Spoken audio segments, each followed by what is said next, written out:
Chapter 1800, Violent MT. Hellscythe_lucky old cat. This is the first time I've ever seen such a treasure chest. What rank is it? This is a super large-scale Hell mode team dungeon. No matter how you look at it, that treasure chest should be dark gold rank. It might even be an epic treasure chest. The team started to discuss their guesses as they gazed at the magic crystal treasure chest with bloodshot eyes. Even Phoenix Rain and Unyielding Heart felt a pang of envy when they glanced towards the treasure chest. Although they didn't know the treasure chest's exact rank, it shouldn't be anything insignificant. Treasure chests often offered better loot than the items that dropped from a boss.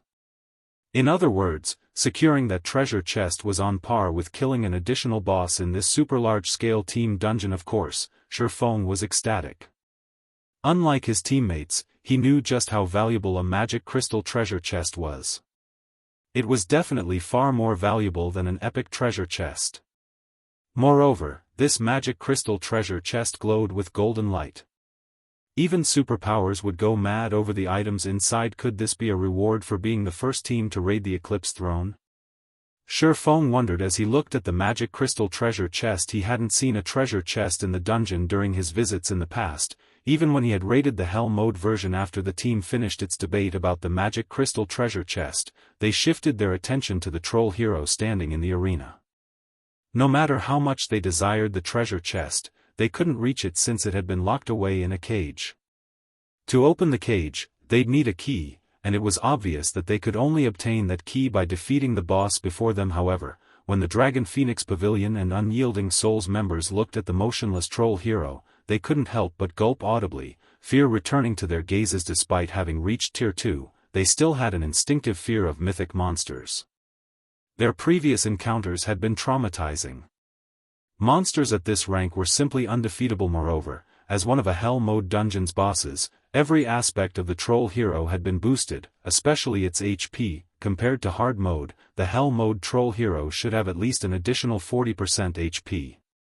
This increased the pressure the team had to face by a considerable margin. However, in contrast to the reactions of the Dragon Phoenix Pavilion and Unyielding Souls members, Zero Wings members seemed relatively relaxed before the troll hero. They were as calm as usual. Unyielding Heart was surprised to see such a lack of reaction from Zero Wings members. All of Unyielding Souls members present had their fair share of tough battle experiences, but despite the wealth of experience, they couldn't help their anxiety about facing the troll hero. And yet, Zero Wings members were so calm. Do they think they can beat the troll hero? Examining Zero Wings members for a moment, Unyielding Heart realized that not only weren't they anxious, but they even watched the boss like hunters tracking prey. Guild leader Black Flame, how should we go about raiding this boss? Should we test its skills and combat method first? Phoenix Rain asked. Normally, when going up against a boss monster that could potentially annihilate an entire team in a single attack, players would send in a small number of players to probe the boss for its combat method and skills so that they could set up a better foundation for the actual raid. It's best that we don't do that. This is a mythic boss. If we send in too few players, we won't learn anything at all. Instead, we'd be wasting EXP. Let's just start the raid, Shifeng said, shaking his head. He then commanded, Cola, Turtledove, you two will take turns tanking the boss. Other MTs, prepare to replace them at any time. Melee DPS, stay back and leave the attacks to the ranged DPS for now. Only go in after we ensure that it's safe. This, Phoenix Rain could not help but be appalled at Shifeng's instructions. His commands felt too half-hearted. It seemed as if he had given up on the battle already. Unyielding Heart gave Shifeng a similarly confused look. He could not figure out if Shifeng were an expert or a fool. Shifeng's instructions during the start of the raid had been precise and effective, yet the man was barking out such cursory commands now. Although starting the raid without probing would spare their guild members, avoiding unnecessary deaths that could compromise their participation, blindly sending the team into battle was both reckless and counterproductive. However, what Phoenix Rain and Unyielding Heart did not know was that Shifeng was already familiar with the troll hero's skills and combat method. The troll hero was a pure warrior. It didn't wield any spells, but it did have frightening strength and agile movements. Most importantly, it possessed the passive skill, self-regeneration. This skill was the reason the troll hero had earned the title of Eclipse Throne's undying gatekeeper. Self-regeneration allowed the troll hero to recover rapidly from heavy injuries. This skill ensured that the troll hero's combat power couldn't be affected. Moreover, unlike normal bosses, whose battle recovery restored 1% of their HP every 5 seconds, the troll hero regenerated 2% of its HP every 5 seconds. The longer it fought, the more strength it would gain, as well. Fortunately, it could only use this power-up once every 5 minutes, but there wasn't any upper limit.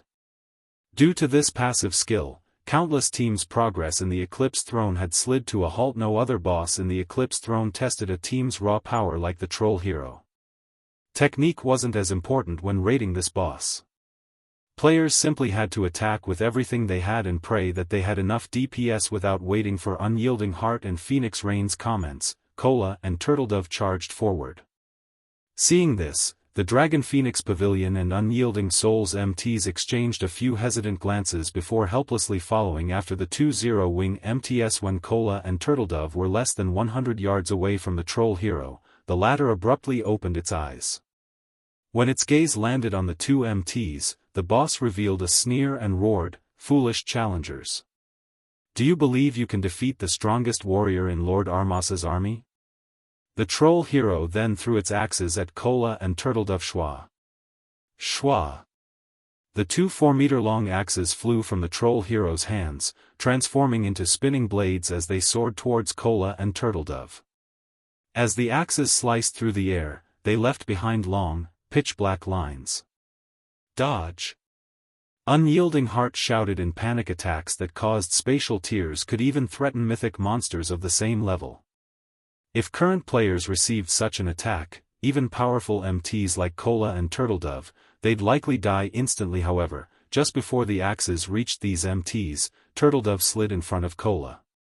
Releasing a black aura, her attribute skyrocketed as she activated Power of Darkness, following which, she swung her sword at the two flying axes. Silver divine runes illuminated Turtledove's longsword, which formed a dazzling arc as it cut the two colossal axes down.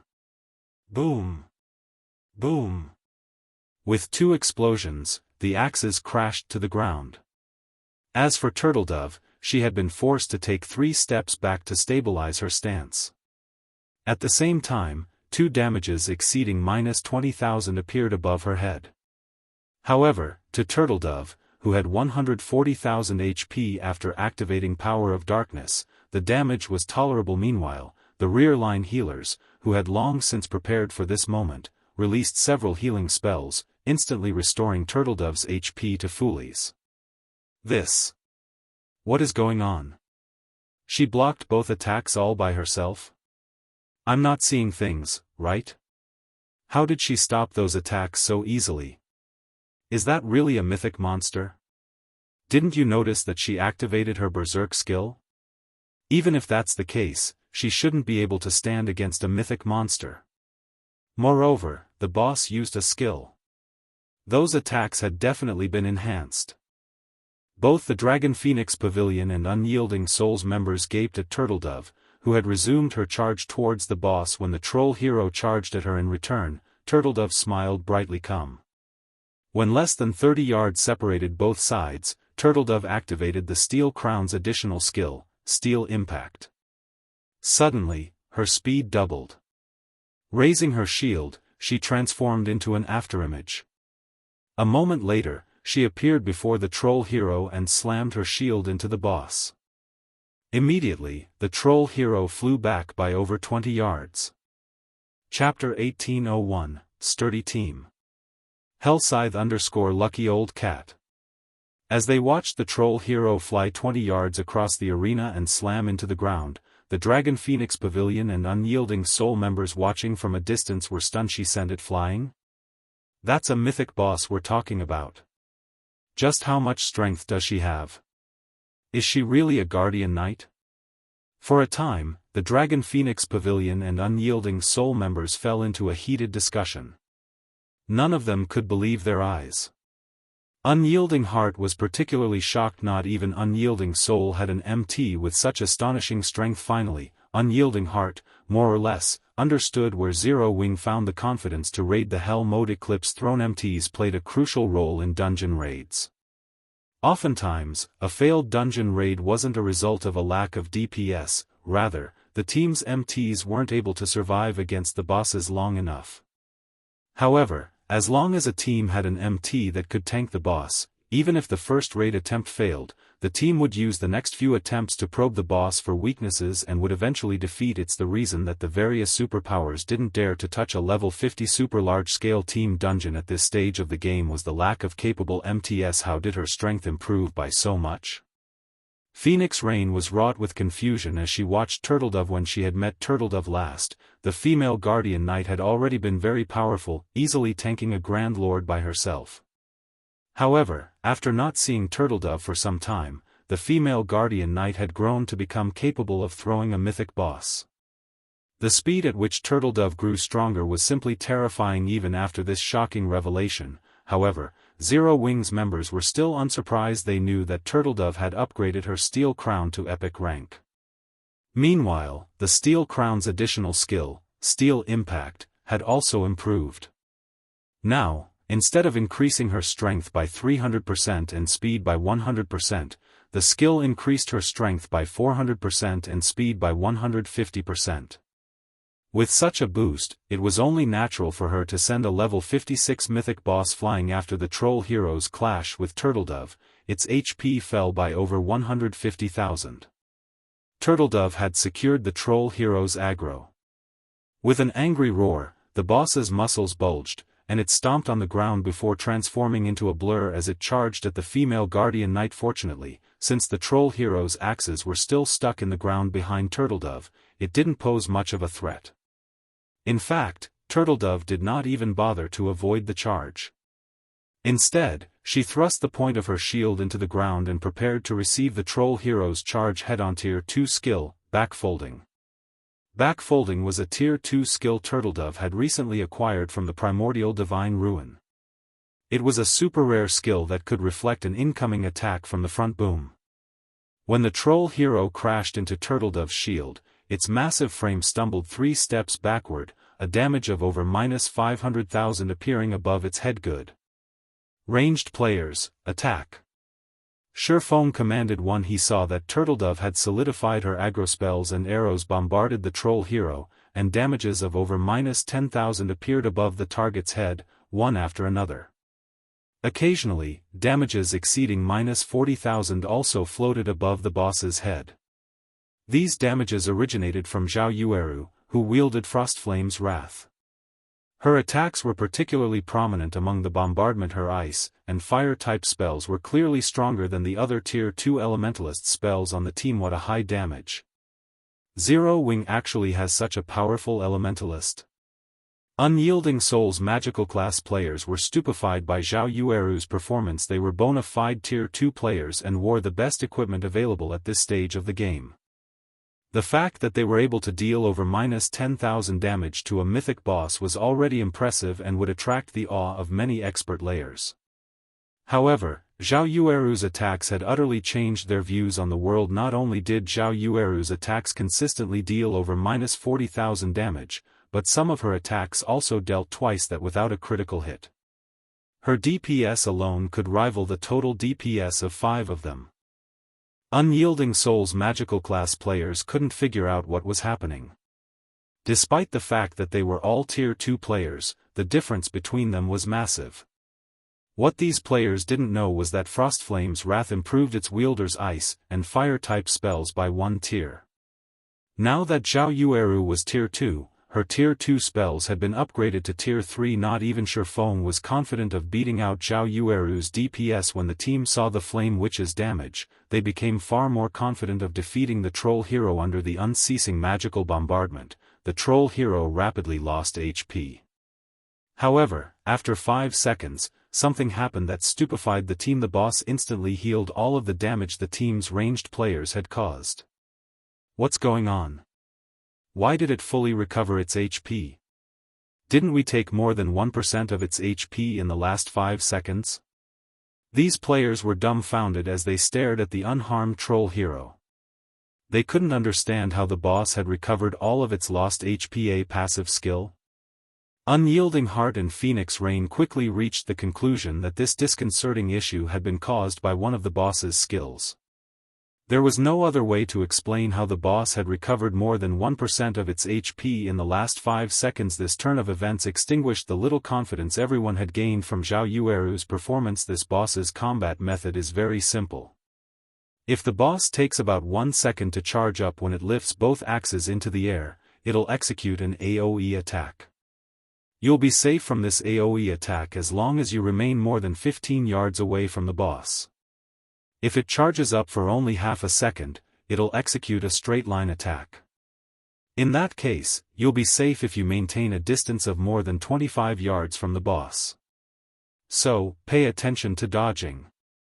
When you're attacking, you'll have a higher chance at hitting the boss if you execute two-part attacks, Shifeng commanded through the team chat. If everyone's ready, then melee players, join the assault. He's learned the boss's attack method already? Unyielding Heart could not help his surprise as he watched Shifeng calmly issue commands. Normally, a raid team would need 2 or 3 minutes to figure out a boss monster's attack pattern. Depending on the attack pattern's complexity, a raid team may even need over 10 minutes to figure it out. Yet, despite fighting for a few short seconds, Shifeng had already figured out this boss's attack method. Hearing Shifeng's orders, the team sprung into action as Shifeng had stated, although the difference between a 1 second and 0.5 second charging time was subtle, the team's expert players easily recognized the difference. Hence, practically no one died when the boss used its 2 AoE skills. Moreover, when everyone assaulted the boss according to Shifeng's requirements, their hit rate was extremely high. As a result, the troll hero's HP steadily decreased. Once the melee players included their DPS, the boss lost HP even faster because of this. These players had a newfound admiration for Shifeng's leadership. If a team had such a capable commander, the team's overall combat power would no doubt rise by a small margin. While the improvement might not be significant, this small difference could become a deciding factor in whether or not a team could clear a dungeon. After another 5 seconds, the team managed to shave off a little over 2% of the troll hero's HP. However, when the troll hero's self-regeneration took effect, it instantly recovered 2% of its total HP, healing most of the damage. It was evident that the team was in for a long battle of attrition. Not even this is enough to beat it? Phoenix Rain thought, frowning.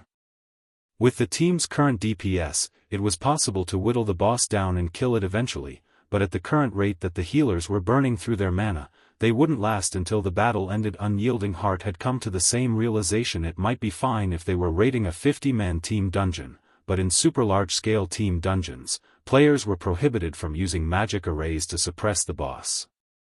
Players had to rely on their own strength to defeat the dungeon bosses. This was also why the various superpowers couldn't raid super large-scale team dungeons yet. At this rate, it was only a matter of time before the troll hero annihilated the team. Sure enough, it is too much to ask for current players to defeat this thing. Shifeng could not help but reveal a bitter smile as he watched the troll hero's HP bar. He then took out the Ring of Gospel from his bag and injected 7,000 magic crystals. World projection. Ring of Brilliance. Chapter 1802, Set equipment of astronomical value. Hellscythe _ Lucky Old Cat. The moment world projection activated, the troll hero paused. Meanwhile, due to Ring of Brilliance's effect, everyone on the team felt a pleasant sensation course through their bodies, their basic attributes and physique instantly improving by 10%. What's this? A magic array? Didn't they say that magic arrays are prohibited inside super large-scale team dungeons? When these players noticed the troll hero's attributes decrease, they couldn't help but turn to Shifeng in astonishment. How is this possible? The boss's basic attributes fell by 20%? Shock filled Unyielding Heart's gaze when he noticed the change. Turning to Shifeng, he thought, is this the real reason that he is so confident in challenging a super large-scale team dungeon? Unlike Grand Lords, mythic monsters had more resistance against magic array suppression and negative status effects. If one tried to suppress a mythic monster in the fields with an intermediate magic array, they would be very fortunate if the magic array suppressed the mythic monster's attributes by 10%, much less 20%. Although a 20% decrease in basic attributes did not seem like much, it decreased the raid's difficulty by at least 30%. This also reduced the equipment standard requirements for MTs and the DPS requirement for damage dealers. Sure enough, he came prepared. When Phoenix Rain sensed the ambient mana density and the increase to her basic attributes, she shot Shifeng a glance. Although she had assumed that Shifeng had prepared more trump cards than those they had seen thus far, she couldn't help but feel a little surprised once she actually saw them. With this development, the troll hero was at a disadvantage. Now, Turtledove was able to stop all of the troll hero's frenzied attacks all by herself. The boss also recovered far less HP via its battle recovery. As a result, the troll hero's HP, which had barely moved thus far, began to fall at a steady pace. 99%. 96%. 92%. When Turtledove's Berserk skill ended, Shifeng had the other Tier 2 MTs activate their Berserk skills to tank the troll hero. Unlike Turtledove, though, the other MTs struggled to hold the boss by themselves. Hence, Shifeng had two Tier 2 MTs tank the troll hero at the same time, with Cola and Yiwumian offering support from the sides. Time passed quickly. After 5 minutes since the battle had begun, the troll hero received a small boost to its strength and speed. Fortunately, the improvement was tolerable for the Tier 2 MTS. Before 20 minutes had passed, the troll hero's HP fell below the 1% threshold. Seeing this, Shifeng activated Divine Providence before activating Lightning Slash to land the killing blow. The troll hero then collapsed and transformed into particles of light, disappearing when the boss faded away. A small mountain of items took its place. The loot's brilliant glow made the players from the Dragon Phoenix Pavilion and Unyielding Soul drool. The boss of a super large-scale team dungeon actually dropped so many items? With a rough glance at the pile of items, Unyielding Heart determined that more than 50 items had dropped. That was more than double what dropped from a level 50 large-scale team dungeon's boss. The number of items before her surprised Phoenix Rain as well. Shifeng, however, didn't share their reaction. Although a super large-scale team dungeon and a large-scale team dungeon dropped roughly the same quality of items, the former tended to drop far more loot than the latter, following which, Shifeng collected the items while the Ream took a break. The intense battle against the troll hero had lasted nearly 20 minutes. At this point, the healers had expended a considerable portion of their mana. The fighters also needed a moment to relax. Guild leader, how's the loot? Blackie, who rested on the ground nearby, asked Shifeng. Not bad. We got a total of 63 items. 3 are level 55 dark gold weapons, one of which is a greatsword that adds fire resistance. Aside from that, we also got 8 pieces of level 55 dark gold equipment, 3 of which add fire resistance. Of the 3 pieces of dark gold equipment that add fire resistance, one is the Dark Corrosion Boots, a set piece for a level 55 plate armor set, and another one is the Sundial Arm Guard, a set piece for a level 55 cloth armor set. There are also 7 pieces of level 55 fine gold equipment, 5 of which add fire resistance. As for the other items, they're mainly magic scrolls, potions, mana stones, and raw materials, Shifeng said as he shared the equipment statistics in the team chat for everyone to see. Crap. Level 55 dark gold set equipment. Everyone's eyes glowed when they saw the statistics Shifeng had shared. Both the Dark Corrosion set and the Sundial set were 6-piece, level 55 to level 60 dark gold set equipment. These 2 sets were easily the strongest set equipment they had seen thus far. If one equipped one of these sets, only players in full epic equipment could surpass them. Shifeng simply smiled in response to everyone's exclamations. The Dark Corrosion set and Sundial set were some of the best sets available to players between level 55 and level 60. Not only did they provide superb fire resistance, but they also had effects that significantly enhanced fire-type damage. The full Sundial set, in particular, would increase all basic attributes by 220 points and physique by 15%. The set provided a significant improvement in all aspects. No ordinary dark gold set equipment could compare when they saw the Dark Corrosion set and Sundial set. Unyielding Heart and Phoenix Rain's eyes turned slightly bloodshot. They hadn't considered that the Eclipse throne could drop such valuable dark gold set equipment. If an MT equipped the Dark Corrosion set, that MT could easily tank bosses in fiery environments. Tanking level 50 mythic bosses would also become much easier. Guild Leader Black Flame, if you can collect a complete Dark Corrosion set, Unyielding Soul will purchase it for 15,000 gold. Unyielding Heart declared Dragon Phoenix Pavilion is willing to offer 17,000 gold. Phoenix Rain said. Unyielding Soul offers 18,000 gold. Unyielding Heart hurriedly countered Phoenix Rain's offer. Seeing Unyielding Heart and Phoenix Rain competing over the Dark Corrosion set, the Dragon Phoenix Pavilion and Unyielding Soul members present were stunned. Even Zero Wings members had similar reactions. They never thought that the VIPs of two super first-rate guilds would fight so fervently over the Dark Corrosion set. I am sorry. While I can understand your interest in purchasing the set, but the Dark Corrosion set is very important to Zero Wing, so I have no intention of selling it for now. Shifeng refused the offer immediately. Of course, if Zero Wing obtains a second Dark Corrosion set, I will be willing to sell it. However, the minimum bid I'll accept per set is 24,000 gold. Of course, you can also offer rare materials or magic crystals. Shifeng's team members gasped when they heard his price. It was too expensive. One could purchase a very good plot of land in an imperial capital central district for 24,000 gold. It was even possible to construct a town with that kind of money, yet Shifeng wanted 24,000 gold for a single dark gold set equipment. Guild Leader Black Flame, I believe you are aware that equipment has an effective time period. Although the Dark Corrosion set is a level 55 to level 60 dark gold set equipment, its value will decrease as time passes, Unyielding Heart said.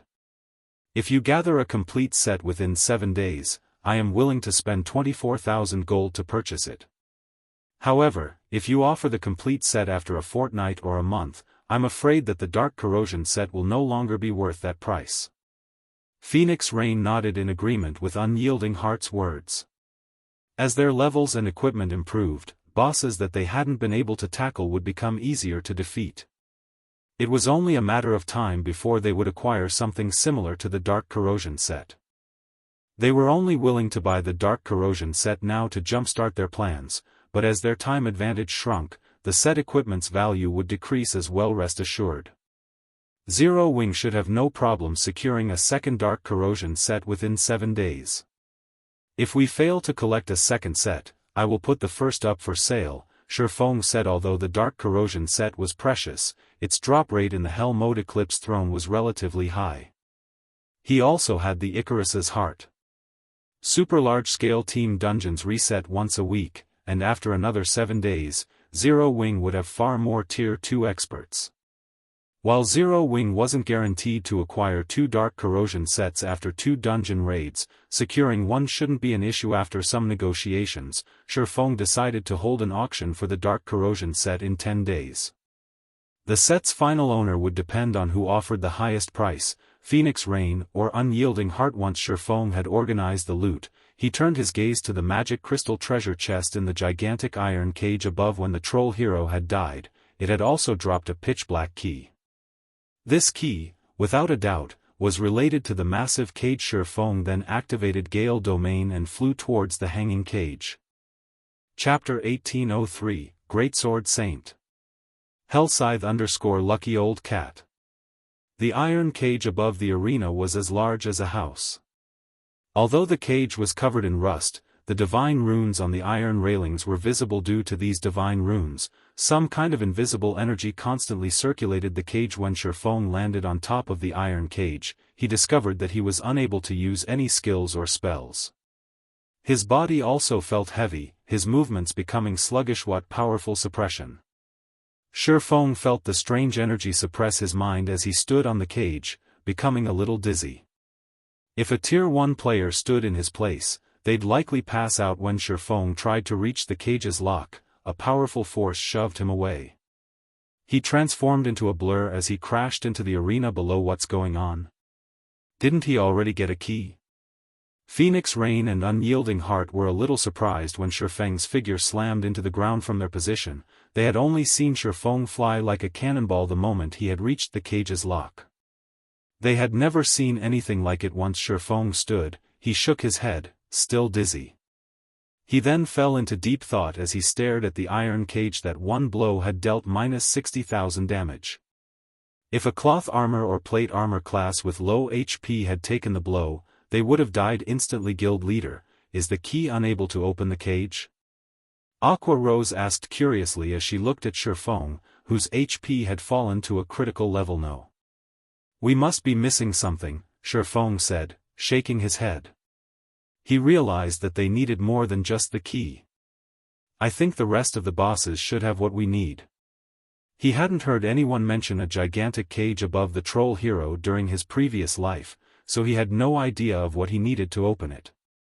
However, since this was clearly a reward for the first team that challenged the Hell Mode Eclipse throne, the following bosses should carry what he needed. After Shifeng rested for a while, he led the team onward. The Eclipse throne's castle was massive, and the troll hero was only the castle's gatekeeper. Under Shifeng's command, the team slaughtered the patrolling monsters inside the castle. After nearly 2 hours, the team arrived at a garden. Along the way, the team had killed a large number of monsters. Overall, these monsters dropped a total of 5 pieces of level 55 fine gold equipment and 1 level 55 dark gold equipment piece. Since none of them provided fire resistance, Shifeng decided to hold an internal auction for the Zero Wing members on the team. This made the Dragon Phoenix Pavilion and Unyielding Soul members jealous. Even now, they did not have a single piece of level 55 fine gold equipment, much less level 55 dark gold equipment. Guild leader, there's a boss ahead. Fire Dance, who scouted for the team, reported through the team chat. Hearing Fire Dance's report, everyone went on high alert and ventured through the garden carefully. After about another minute, the team found a courtyard that could very well be described with the word paradise. Surrounded by greenery and gorgeous flowers, a giant wolf lay slumbering beneath a large tree. The wolf was 6 meters long and covered in crimson fur. Corrosive Wolf King, Demonic Beast, Mythic. Level 57. HP 400 000/400 000. This boss's aura is so strong. The corrosive gas this boss is giving off is really dense, too. I can already feel my stamina decreasing faster than before, despite standing so far away. The team members watched the Corrosive Wolf King with solemn expressions. If the Corrosive Wolf King were similar to the Troll Hero, they would not have to worry. However, bosses like the Corrosive Wolf King, which could cause constant damage or inflict debuffs, were the most troublesome. These bosses would place an immense burden on the team's healers. If the healers couldn't keep up with the constant damage, it would only be a matter of time before the boss annihilated the team. All MTs form groups of 3 and stand in these specified locations. Melee DPS split up into groups as well and stand beside the MTs. Healers and ranged DPS will run after the boss throughout the raid. If there are no problems, let's begin. Shifeng simply used the standard procedures for a boss raid and had his team move out. This left Phoenix Rain and Unyielding Heart speechless. Although they wanted to express their opinions about Shifeng's instructions, they held back and followed his orders. When they recalled the swordsman's ability to adapt as soon as the raid began, Shifeng activated Ring of Brilliance. This time, though, he did not activate World Projection. Ring of Brilliance only cost 2,000 magic crystals, whereas World Projection cost 5,000 magic crystals. Meanwhile, the biggest problem with the Corrosive Wolf King was the low mana environment, which weakened the effects of skills and spells. There was no actual need to suppress the boss's attributes, following which, under Shifeng's orders, the team shaved off the Corrosive Wolf King's HP. Whenever too much corrosive gas contaminated the MT group that tanked the boss, Shifeng ordered another MT group to take its place. By replacing the MTs responsible for tanking the boss, the contaminated MTs had enough time to recover. As for the healing aspect of the raid, Shifeng wasn't worried thanks to Violet Cloud's holy prayer and his life domain. By alternated these two AoE heals, the team's healers were able to conserve their mana in the end. It took less than half an hour to defeat the almighty Corrosive Wolf King. When the Corrosive Wolf King had died, it had also dropped a pile of items, including the head and leg parts for the Dark Corrosion set. The team then proceeded toward the third boss, the Corrosive Dryad. As with the last boss, Shifeng used the standard raid procedures, splitting the MTs into groups to deal with the Corrosive Dryad's numerous tendrils. Meanwhile, the melee players would open up a path for the ranged DPS to bombard the Dryad with fire-type skills and spells. During this raid, Zhao Yueru, with her Frostflame's Wrath, shone brightly. Like the Corrosive Wolf King, it took less than 30 minutes for the Corrosive Dryad to fall. Meanwhile, the Corrosive Dryad dropped 5 pieces of level 55 dark gold equipment and 8 pieces of level 55 fine gold equipment, all of which added fire resistance.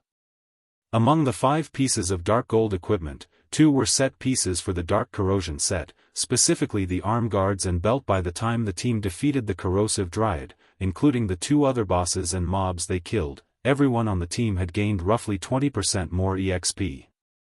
Their leveling speed in the dungeon was much faster than grinding elsewhere. This left the Dragon Phoenix Pavilion and Unyielding Souls members speechless.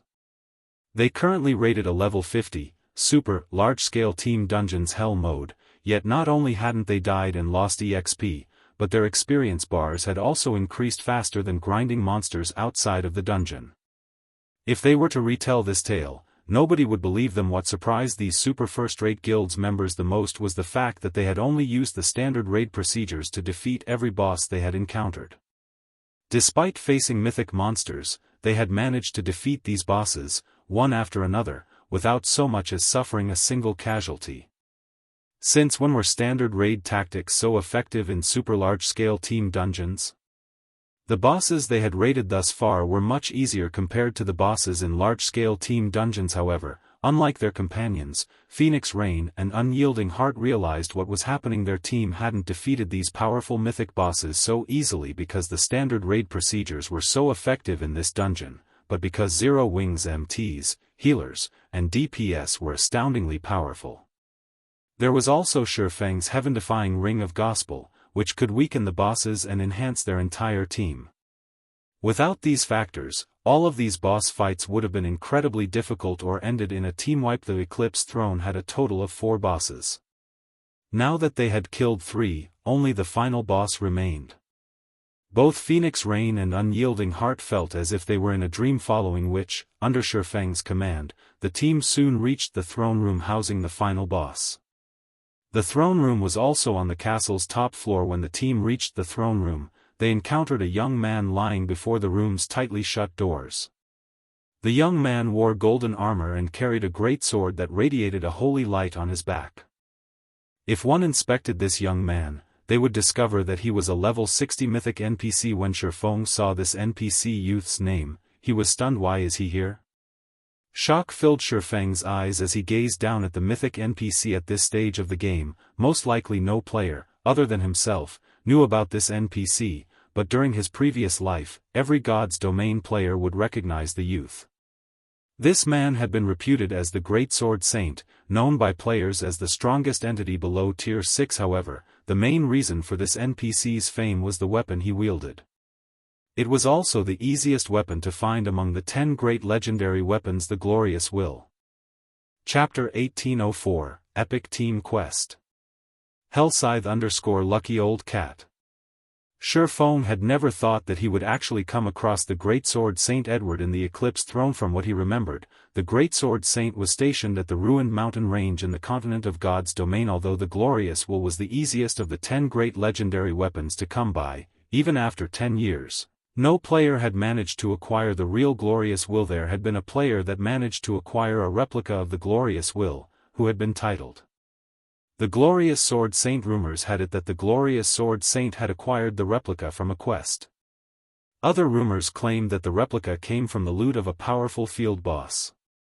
There were also some that stated it was a commission made by a famed smith. Although the Glorious Sword Saint had eventually revealed that the Glorious Will replica came from a quest given out by Greatsword Saint Edward, nobody believed him. The reason for this was that many players had tried increasing their favorability with Greatsword Saint Edward after the revelation. However, no matter how high their favorability reached, the NPC did not offer them the same quest. Hence, everyone concluded that the glorious Sword Saint had lied to conceal the origin of his weapon. Could that person's weapon have come from here? Shifeng thought as he looked at the great sword Saint Edward lying quietly against the doors to the throne room. When he raided the Hell Mode Eclipse throne in his previous life, he had never come across Edward. Now that the NPC appeared in the dungeon in this life, Shifeng could not help but suspect that the quest the glorious Sword Saint had mentioned back then was related to the Edward before him right now. This discovery thrilled Shifeng. The glorious will was one of the 10 great legendary weapons in God's domain. Even its replica was something that countless players dreamed of obtaining. Otherwise, the owner of the glorious will replica wouldn't have become the glorious Sword Saint in the past. Guild leader, should we approach this NPC? Aqua Rose asked. Of course, Shifeng replied, nodding before walking up to the NPC. When Shifeng got within 20 yards of Edward, the resting NPC abruptly opened his eyes. Adventurers, this isn't a place any of you should come to. Armas has stolen the Sun Crown. His strength exceeds your imagination.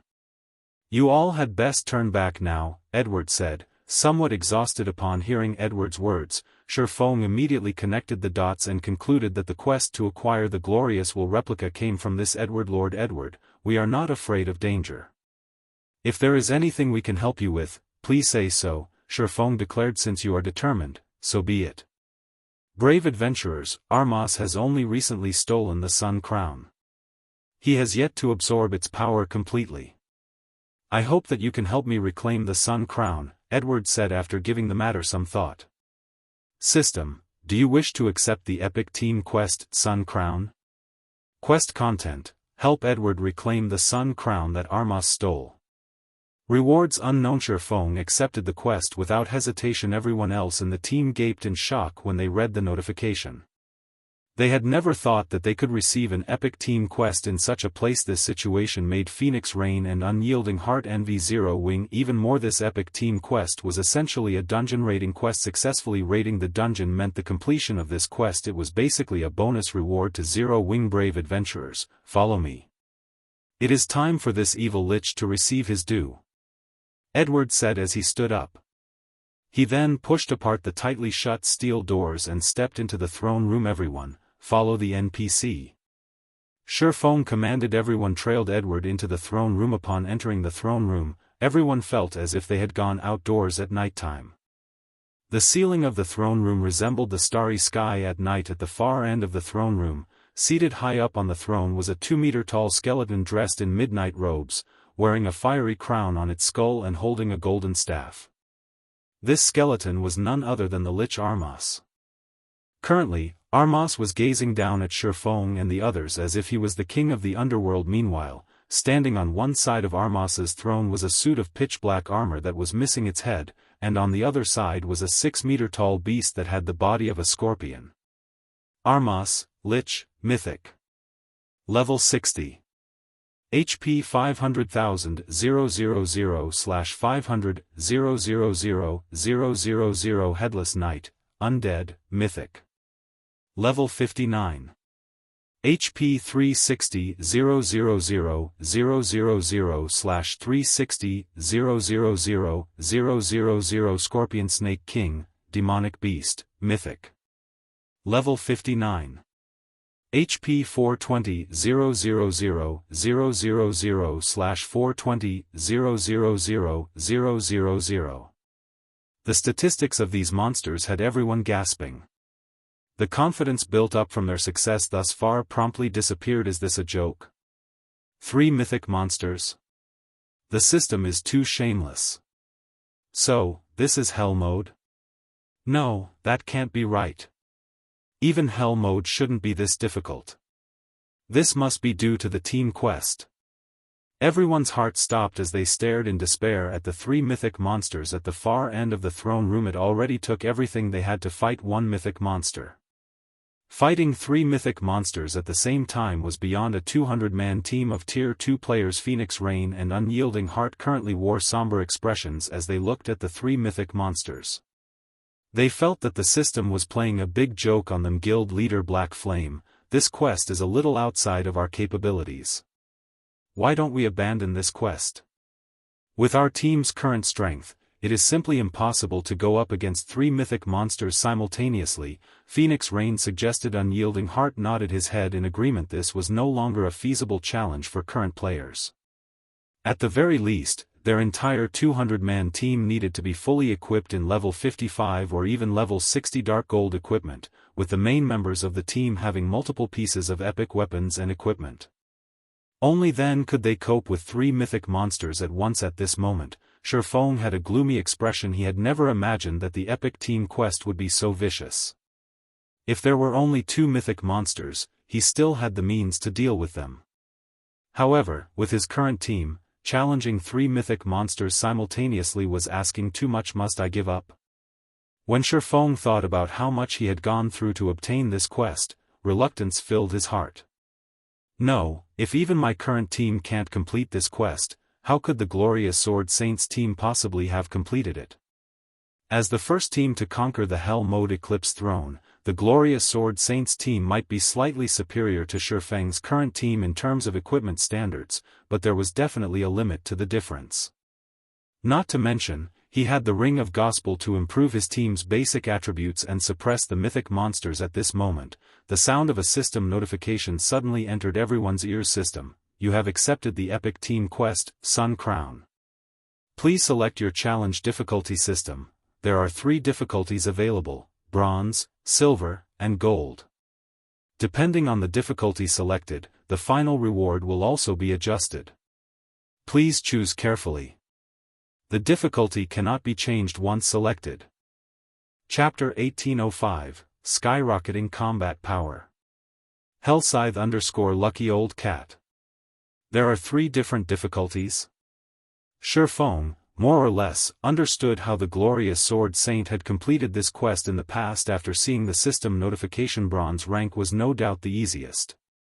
It was also very likely that the Glorious Sword Saint had chosen this difficulty to complete the epic team quest. However, the only problem right now was that the system did not clearly state the difficulty standards. If players had to fight all 3 mythic monsters at once, which difficulty was it? If bronze difficulty had that requirement, then even Shifeng had to admit defeat.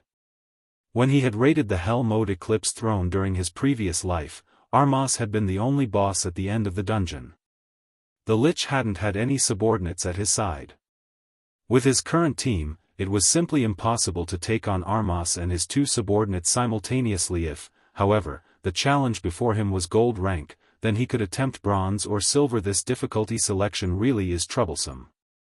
The system actually refuses to provide any information about our options. It's impossible to make a good decision. Phoenix Rain frowned as she watched Armas and his 2 subordinates without any information as a benchmark. They would waste all of the effort they had put into this dungeon raid thus far on the off chance that they made the wrong selection. Brave adventurers, Armas and his subordinates are very strong.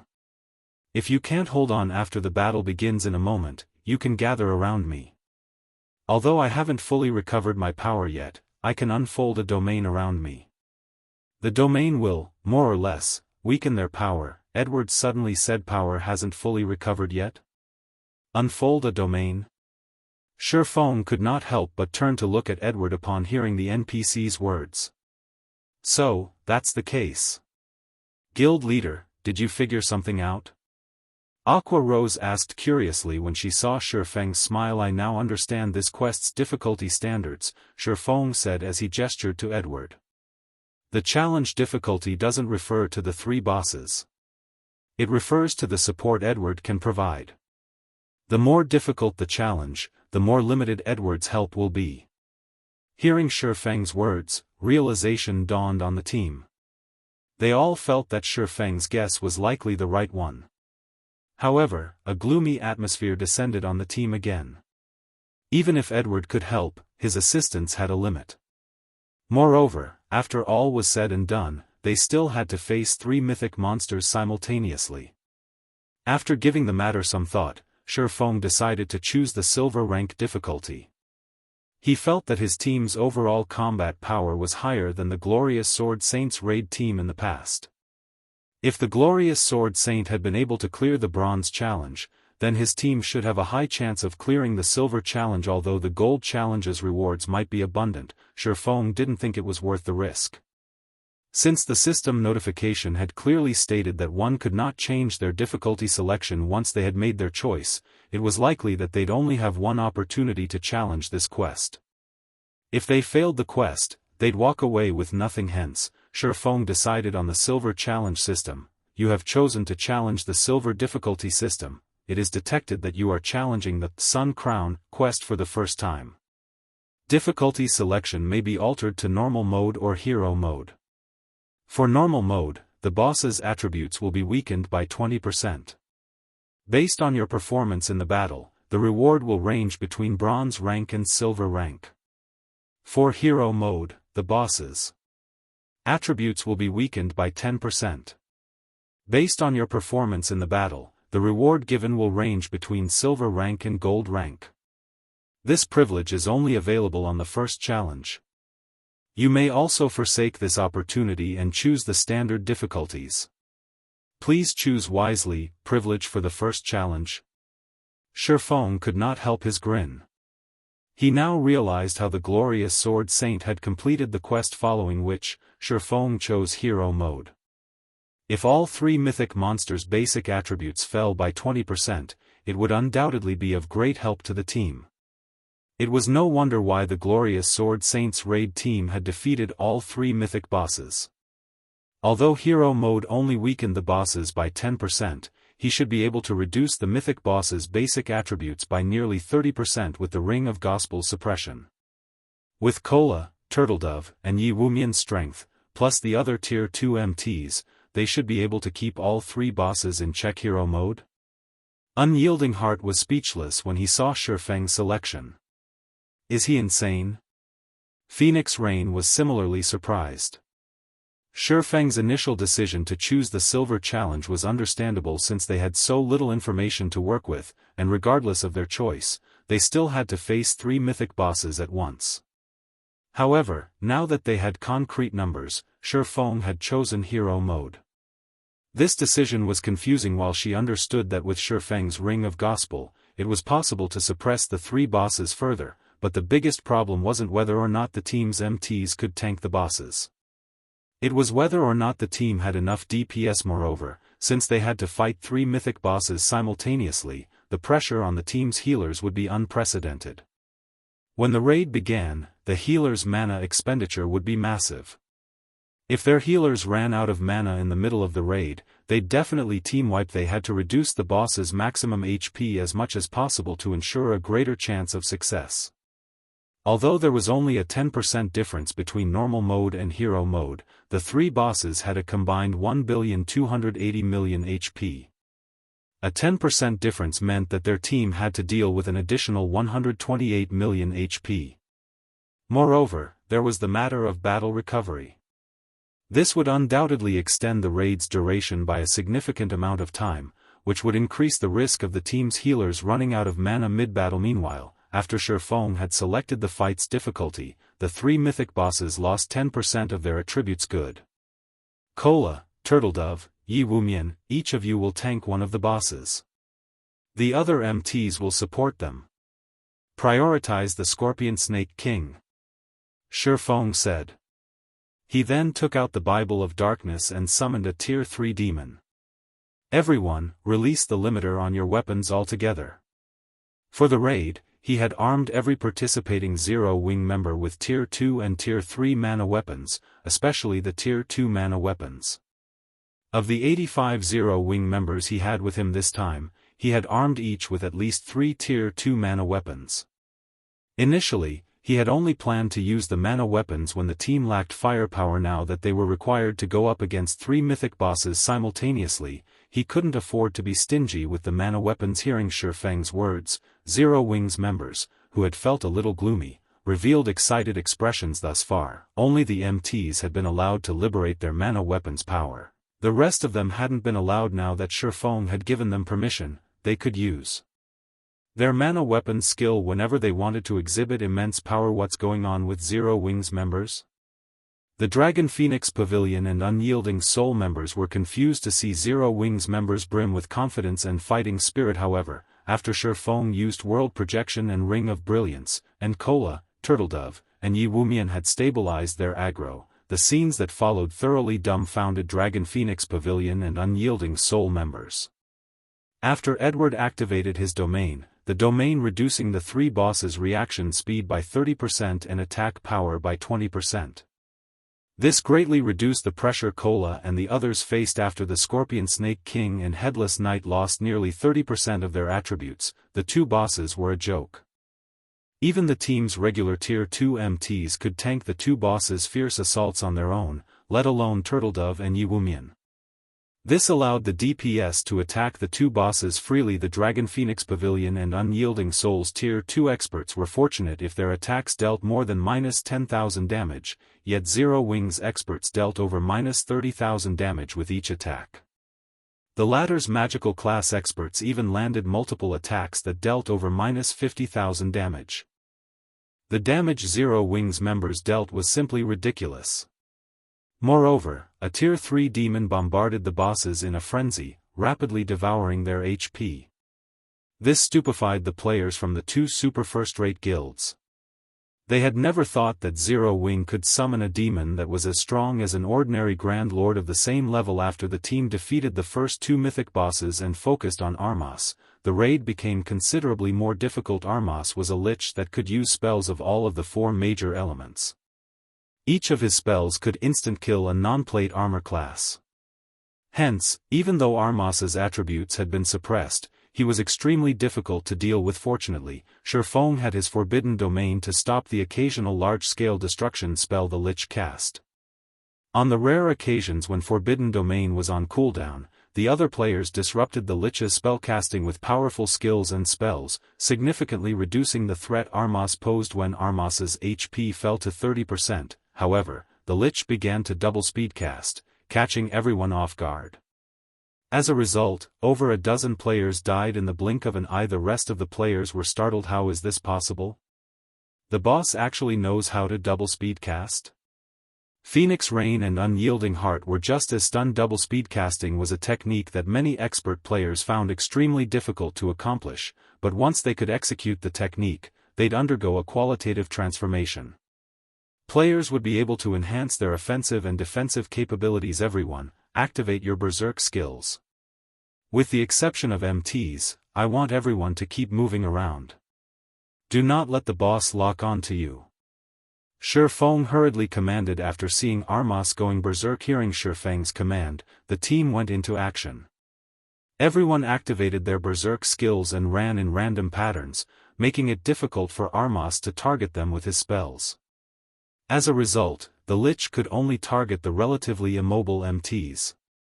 This allowed the team to reduce the risk of casualties. The boss doesn't have much HP left. Attack with everything you've got. Shifeng said before activating Lightning/Gentle Snow. Also used her Tier 2 skill Bladestorm, while Zhao Yueru used Frostflame Space and attacked the boss alongside her doppelgangers. As for Aqua Rose, she used her domain skill, Aqua Precinct. Everyone on the team used their strongest skills and spells available. Even the weakest attacks inflicted over -50,000 damage, while the stronger ones dealt over -100,000 damage. Armas's HP plummeted as a result. 20%. 10%. 5%. Die. When Armas's HP fell below 1%, Shifeng, who had Power of Darkness activated, used Divine Providence and Flame Burst. Miniature suns bombarded Armas, one after another, devouring the boss's remaining HP. Boom. As the team watched, Armas's skeletal body crumbled to the ground. The surviving members then heard a series of system notifications. Chapter 1806, Eclipse Throne First Clear. Hellscythe_Lucky Old Cat. The boss is dead? We did it. We won. Everyone cried out with joy when they saw Armas's skeletal figure on the ground. Although Armas had killed over 60 of their 200-man team, they still defeated the final boss of the Eclipse Throne in the end. Not even the various superpowers dared to challenge this dungeon. Zero Wing's members were similarly ecstatic. Although they had trusted Shi Feng's decision, they couldn't help their excitement after actually watching Armas fall. After all, they had achieved a feat that not even God's domain's current superpowers were capable of. Everyone was particularly excited to see their names appear on the dungeon's glory list, which had appeared in the center of the throne room in the form of a stone monument after Armas's death. With this, their names would be permanently recorded and put on display for players that would clear the Hell Mode Eclipse throne in the future. Even Shi Feng breathed a sigh of relief. It had not been easy to defeat Armas and his two subordinates. He couldn't use many of his tools in a super large-scale team dungeon. The team had to rely on their weapons and equipment to take out the three mythic bosses system. Congratulations. You have obtained the first clear of the Hell Mode Eclipse throne. Rewarding guild popularity plus 20, humanity reputation plus 20, all loot doubled system. Do you wish to release a congratulatory announcement to the public? If you do not make a decision within 30 seconds, the announcement will be made by default. After giving the matter some thought, Shi Feng chose not to inform the public of their success while announcing Zero Wing's success of clearing the Hell Mode Eclipse throne would garner a lot of fame to the guild. It would also attract more enemies.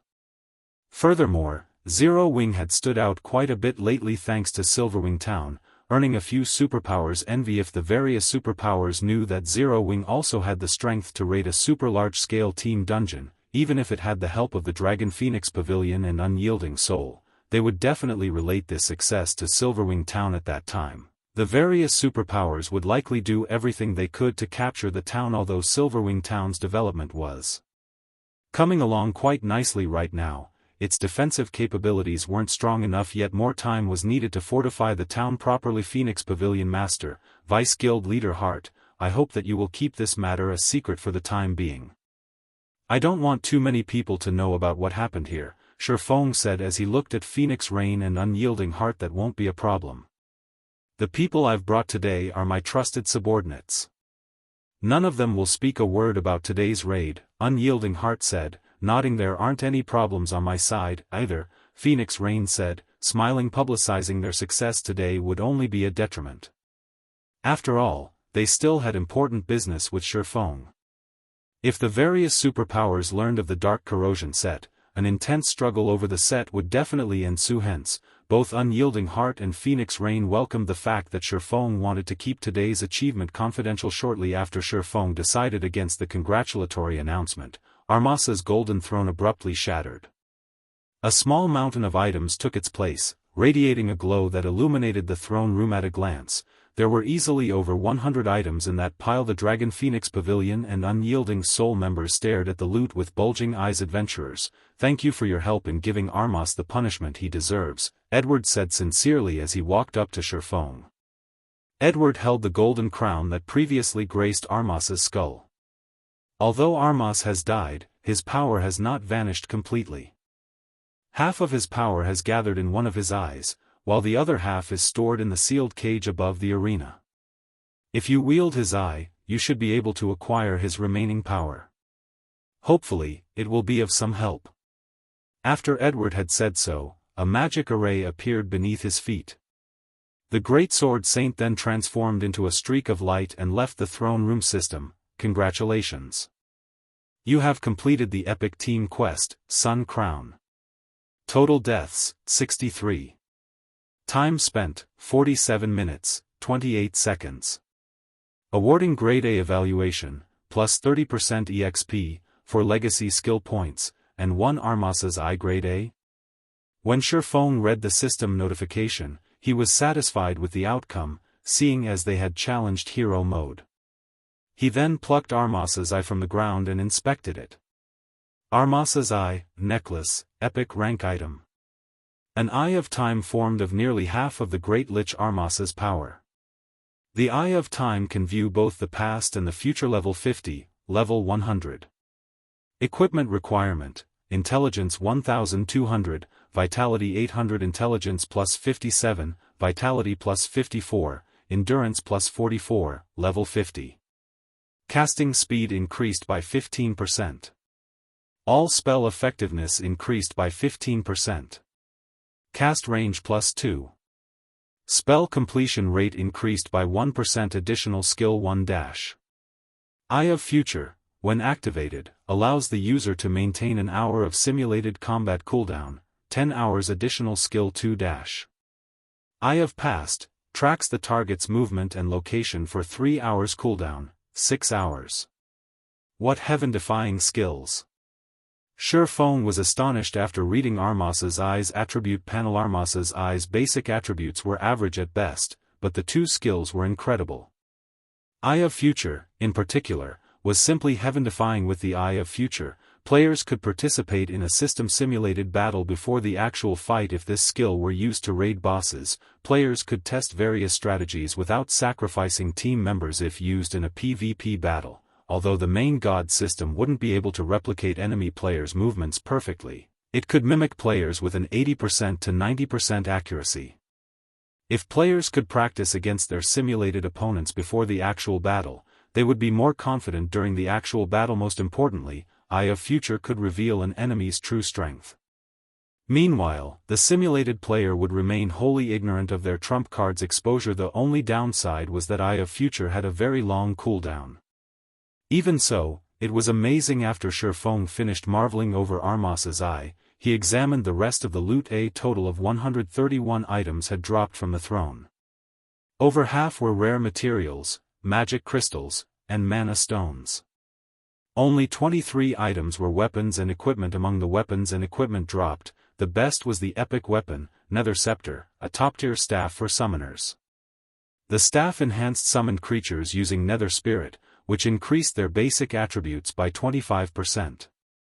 The staff could also summon a squad of Nether Guards, consisting of 1 captain and 9 soldiers. The captain was a High Lord, while the 9 soldiers were Lord. Shurfeng had also obtained the chest piece for the Dark Corrosion set, the last piece he needed to complete the Dark Gold set equipment. Including the set effects, the Dark Corrosion set granted a total of 180 points of fire resistance.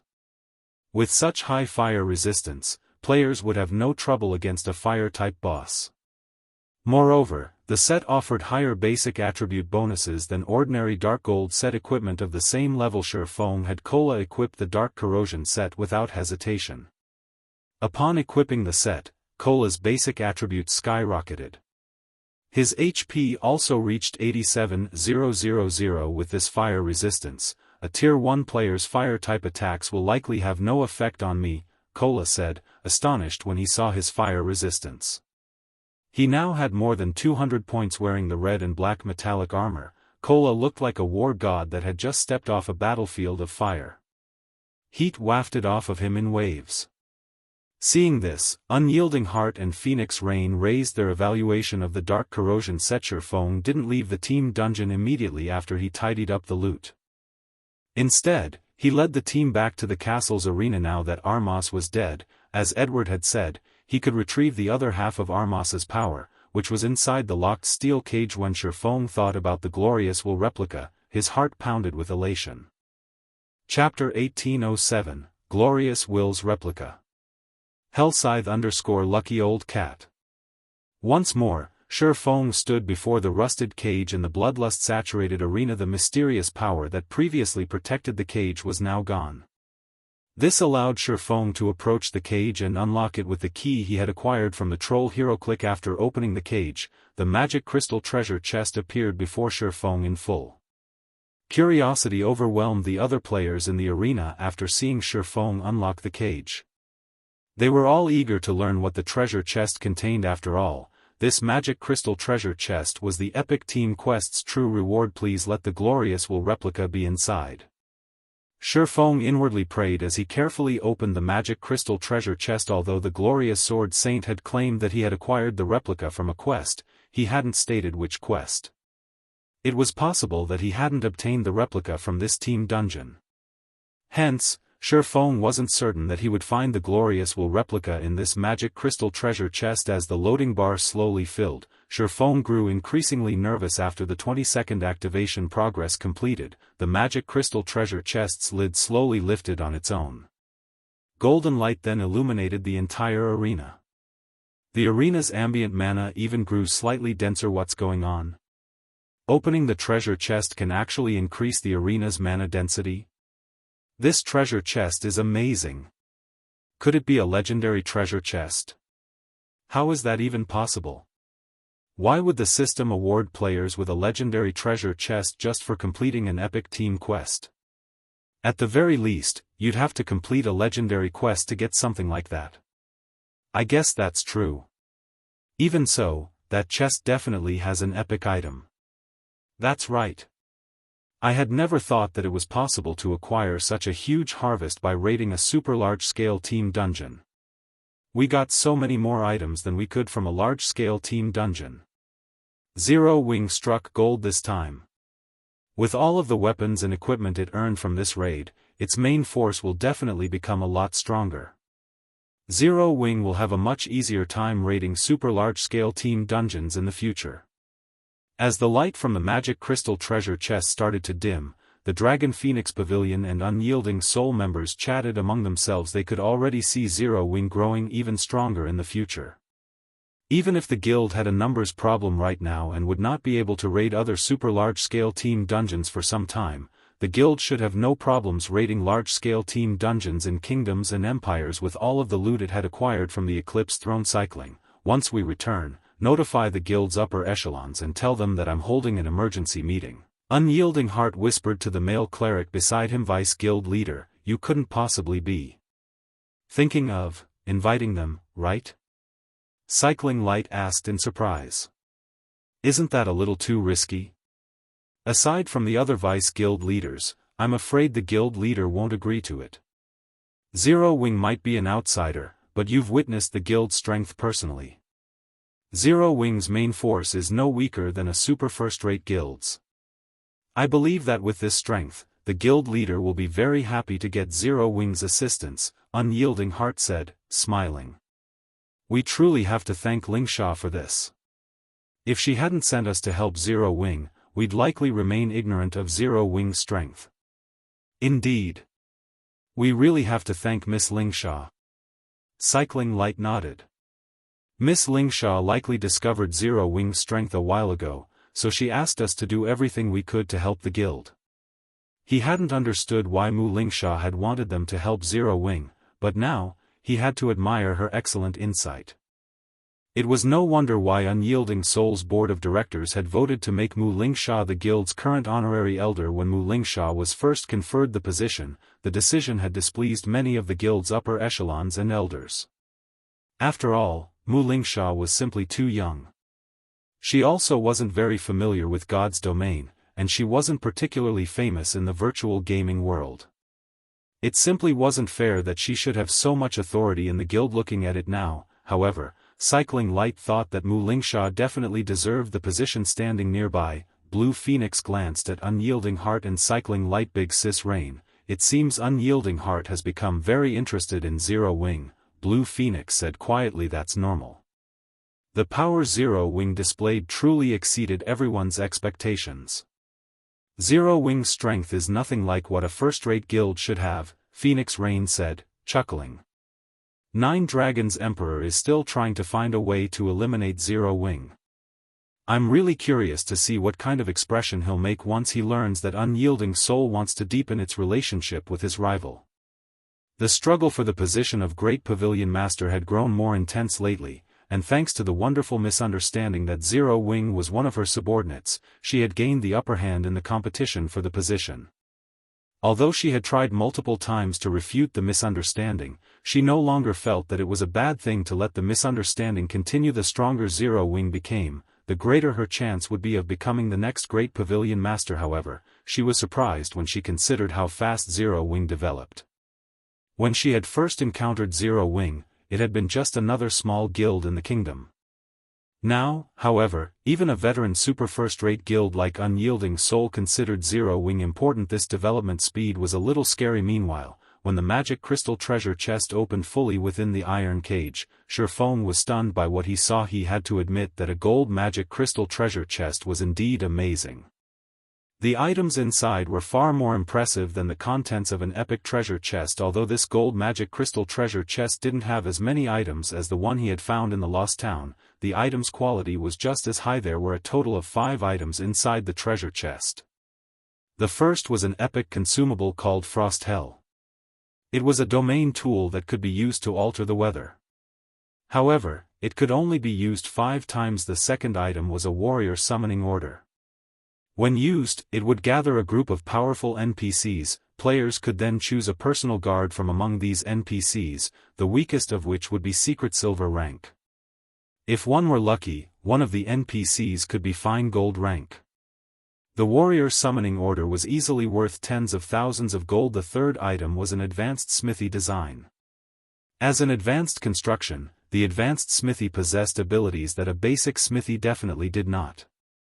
For example, the advanced smithy had the ability to invite NPC master forgers to run it. Meanwhile, players could periodically commission the invited master forger to produce weapons and equipment for them. Although the cost was extremely high, players could obtain a highly compatible weapon or equipment piece. The fourth item was the Tier 4 continuous use magic scroll, Vulcan Sigh. The magic scroll was slightly special due to its multiple uses, though players would have to spend magic crystals to replenish the scroll's mana. Typically, a continuous use magic scroll could be used 4 to 6 times. It was easily worth more than a piece of ordinary epic equipment. The final item was a cool, dazzling golden greatsword. It was the most valuable item among the 5 inside the treasure chest, and the item Shifeng had hoped to find the most. The replica of the glorious will. Chapter 1808, Sword of Violence. Hellscythe _ Lucky Old Cat. The glorious will was a golden greatsword radiating a golden glow. A bundle of golden flames encased within its hilt emanated a sacred aura. The weapon's cool design would easily captivate its wielder. As Shifeng inspected the great sword in his hands, everyone else in the arena had their attention drawn to the weapon. What's that sword? It's so amazing. It's actually giving off such a powerful aura despite being in an inactive state.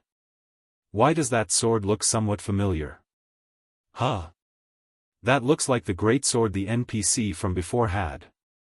That sword looks so cool. I wonder, what is its rank?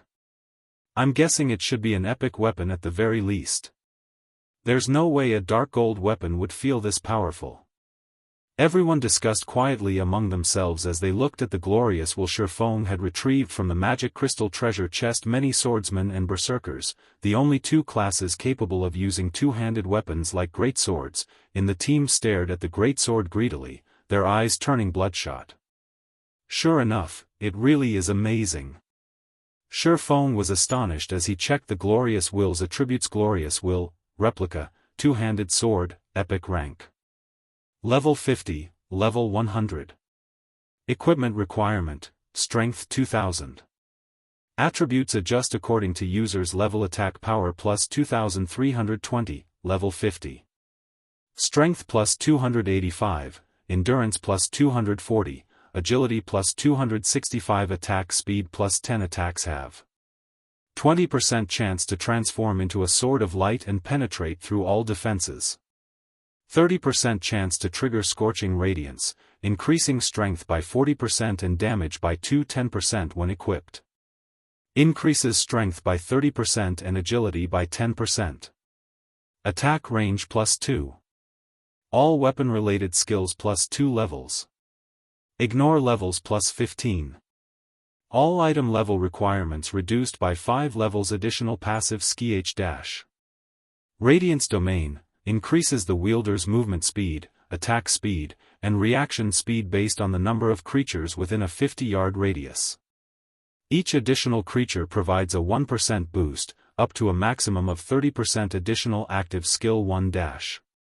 Will of Light grants the will of light onto the weapon, increasing strength by 150% and inflicting 400% damage to a 5 by 25-yard area in front. Can be used up to 5 times. Each use has a 1-minute cooldown. Additional active skill 2-. Myth of Light, temporarily increases user's tier by 1, up to a maximum of tier 4, to deal 1 devastating attack in a 50-yard cone cooldown. 20 minutes additional active skill 3 dash. Light speed allows the user to transform into light and instantly travel a maximum distance of 150 yards. Afterward, increases movement speed by 50% for 15 seconds. During this duration, user can also control and attack with 16 swords of light formed using the power of light. Each sword of light can attack only once. Each sword of light has 80% of the user's attributes cooldown, 5 minutes. This is a replica forged by Lich Armas using the power of the Sun Crown. Due to insufficient power, Armas failed to complete the replica. Currently, this replica is still in an incomplete state. Gather 100,000 magic crystals and 100 sun essences to complete the replica.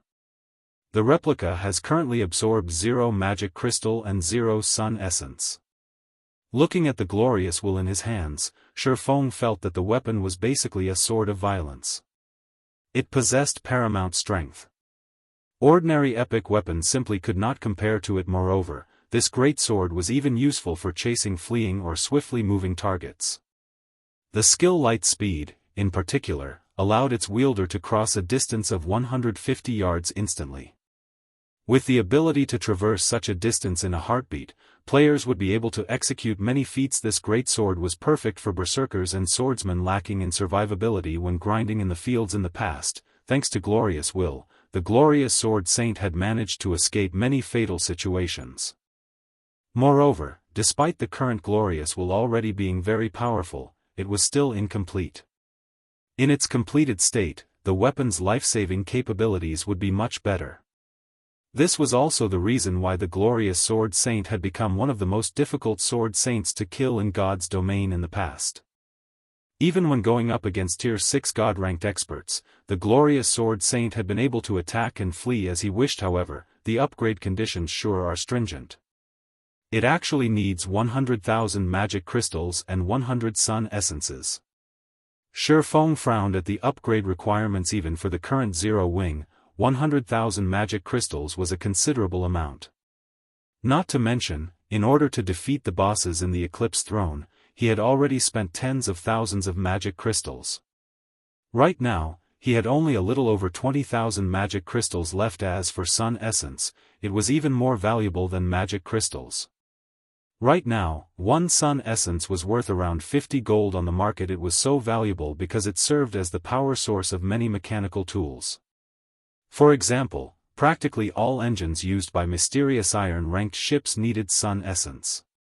Even so, each engine required only 10 or so sun essences. Meanwhile, a Mysterious Iron ship was currently more valuable than even epic equipment. Nonetheless, the Glorious Will actually required 10 times the number of sun essences needed to run a Mysterious Iron ship. Sun essence was extremely rare. It could only be acquired from special regional dungeons and maps, although, most of the time, players got it through quests or exchanges with NPCs. However, these quests were tough, and the items needed to trade for sun essence were likewise very valuable and difficult to obtain. It seems I have no choice but to gather sun essences. Shifeng sighed as he looked at Glorious Will. He then stored the weapon in his bag, not intending to share its statistics with the team. This was a replica of Glorious Will, one of the 10 great legendary weapons of God's domain. Moreover, although it was currently only an epic weapon, it had the potential to reach fragmented legendary rank. If information of this weapon leaked, it would definitely cause a huge commotion. Hence, the fewer players that knew about the weapon, the better. This was just like Gentle Snow's 7 Luminaries battle armor, Zhao Yueru's Frostflame's Wrath, and Fire Dance's 1,000 transformations items that needed to be kept a secret. Currently, less than 7 people in Zero Wing knew what these items were. Hence, even until now, their details had yet to leak to the public. Nobody aside from these people knew that the number of fragmented legendary items and items capable of being upgraded to the fragmented legendary rank in Zero Wing's hands was close to 10. If this matter became public, every superpower in the game would instantly target Zero Wing. When everyone saw Shifeng exiting the cage, they were all sensible and refrained from asking about the contents of the treasure chest. Zero Wing's members, in particular, understood that if he wished to share information about the loot with them, he would naturally do so. If he didn't, however, he absolutely would not tell them Snow, learn this skill book. I'll also leave this weapon for you to use, Feng said after walking up to Gentle Snow. He then passed the super rare skill Titan's Hand, which he acquired previously, and the Glorious Will replica to Gentle Snow. Currently, in Zero Wing, aside from himself, the only other person who possessed over 2,000 points in strength was Gentle Snow, who had claimed one of Star Moon Kingdom's 5 great legacies. Even Fire Dance's strength was still a little far from 2,000 points.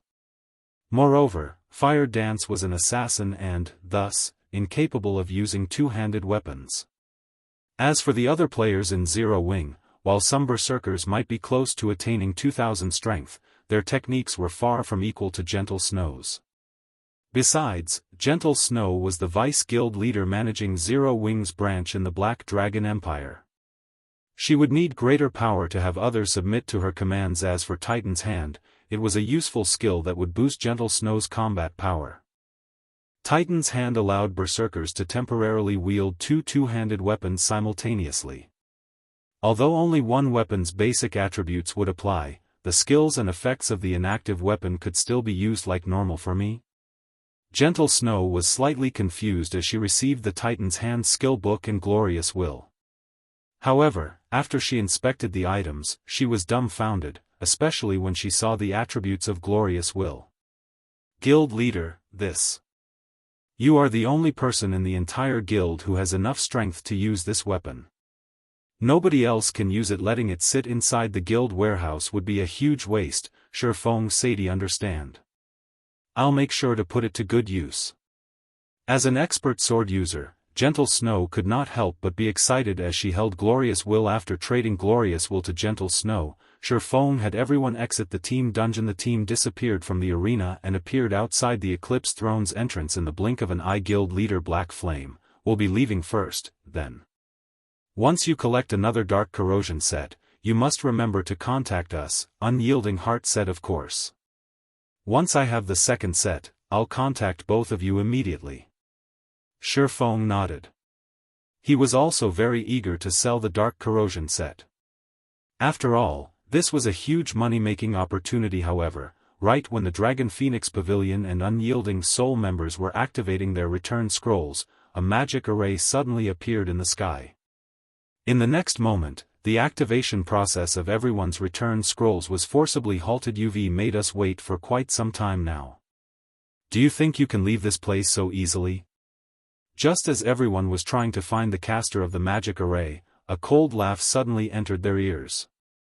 Then, a large group of players, easily numbering over 1,000, suddenly jumped down from the trees of the wetlands before them.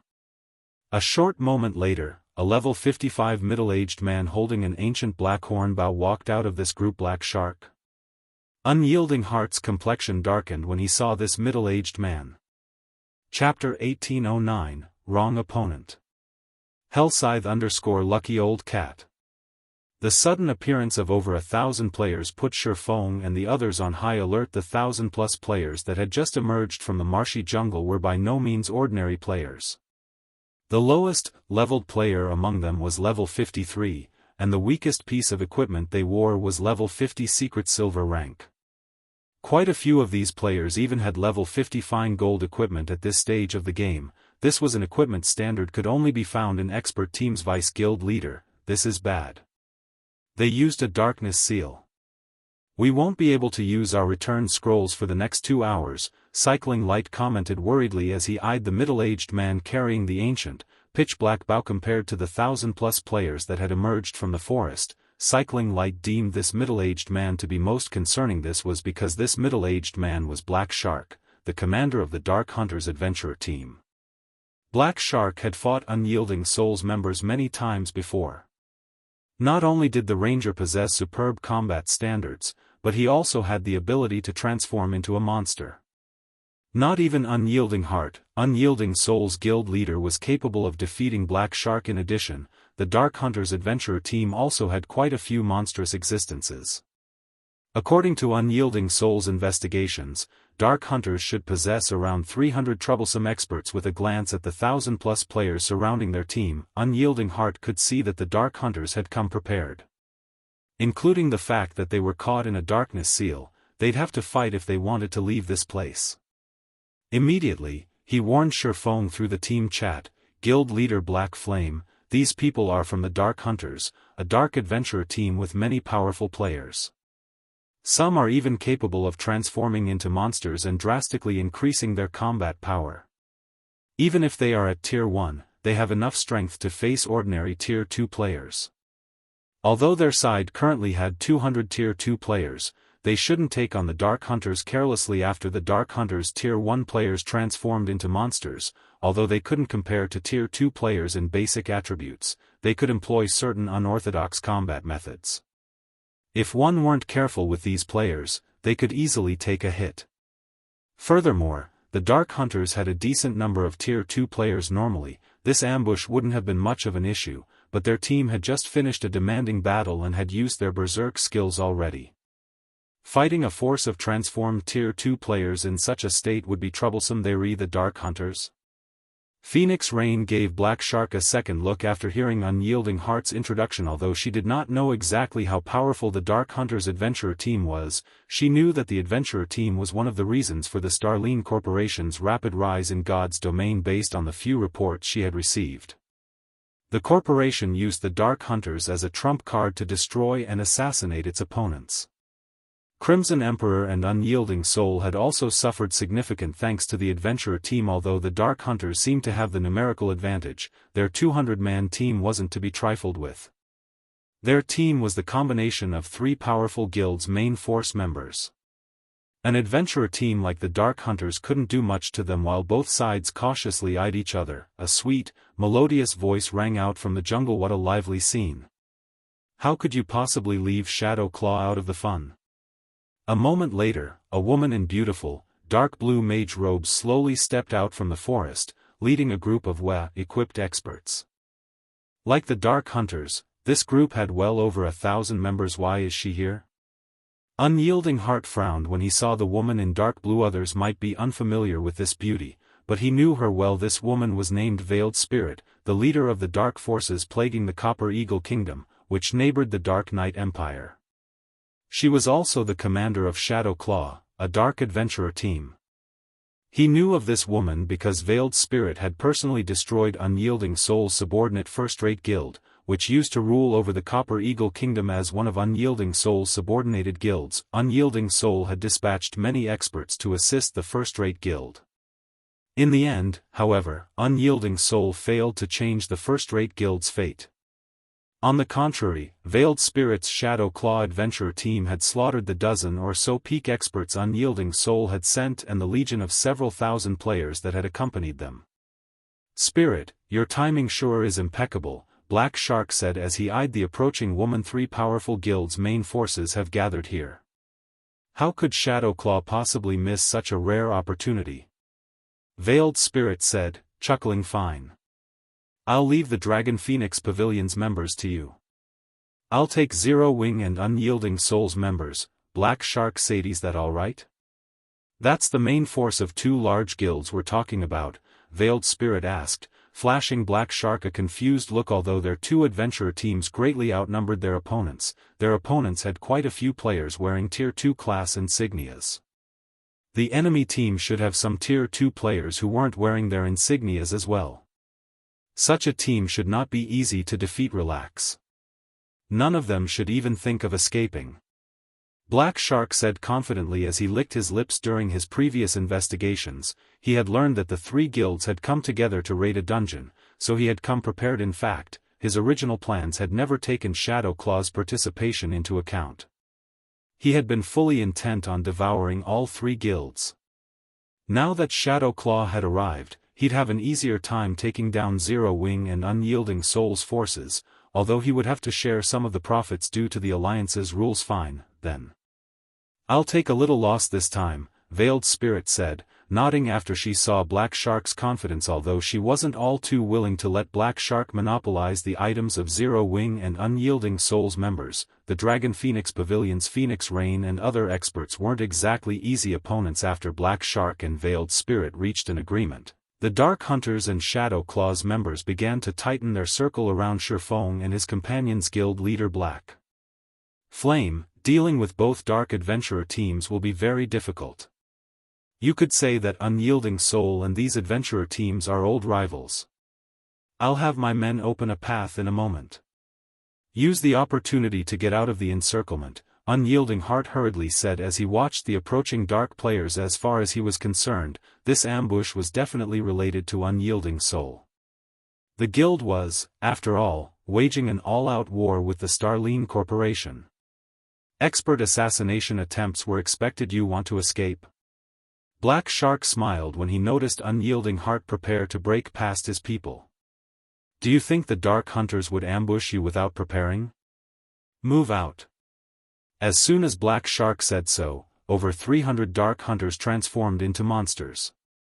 Meanwhile, another 100+ Dark Hunters took ancient scrolls from their bags and began to chant an incantation. A layer of dark fog blocked out the sun, forming a massive barrier that trapped everyone inside Dark Precinct.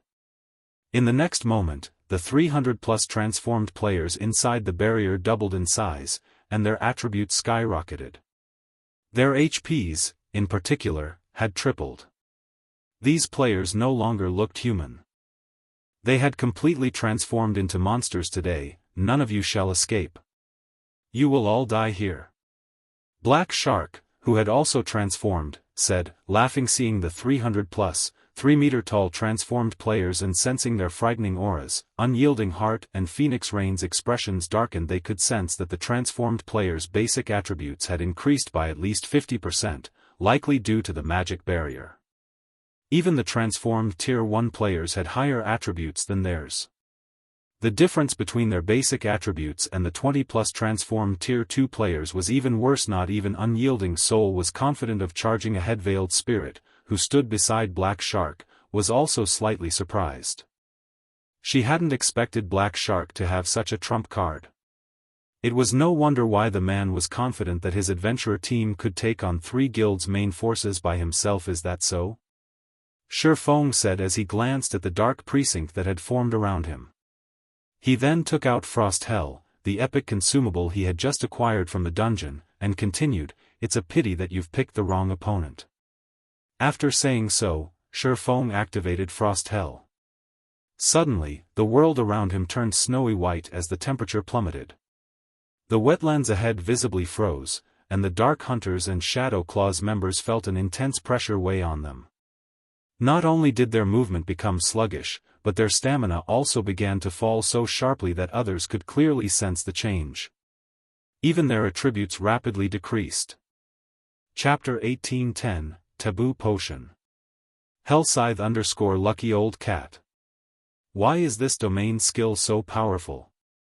Black Shark was astounded as he watched his attributes fall. Not only had his basic attributes decreased by 20%, but his movement speed and reaction speed had also decreased considerably.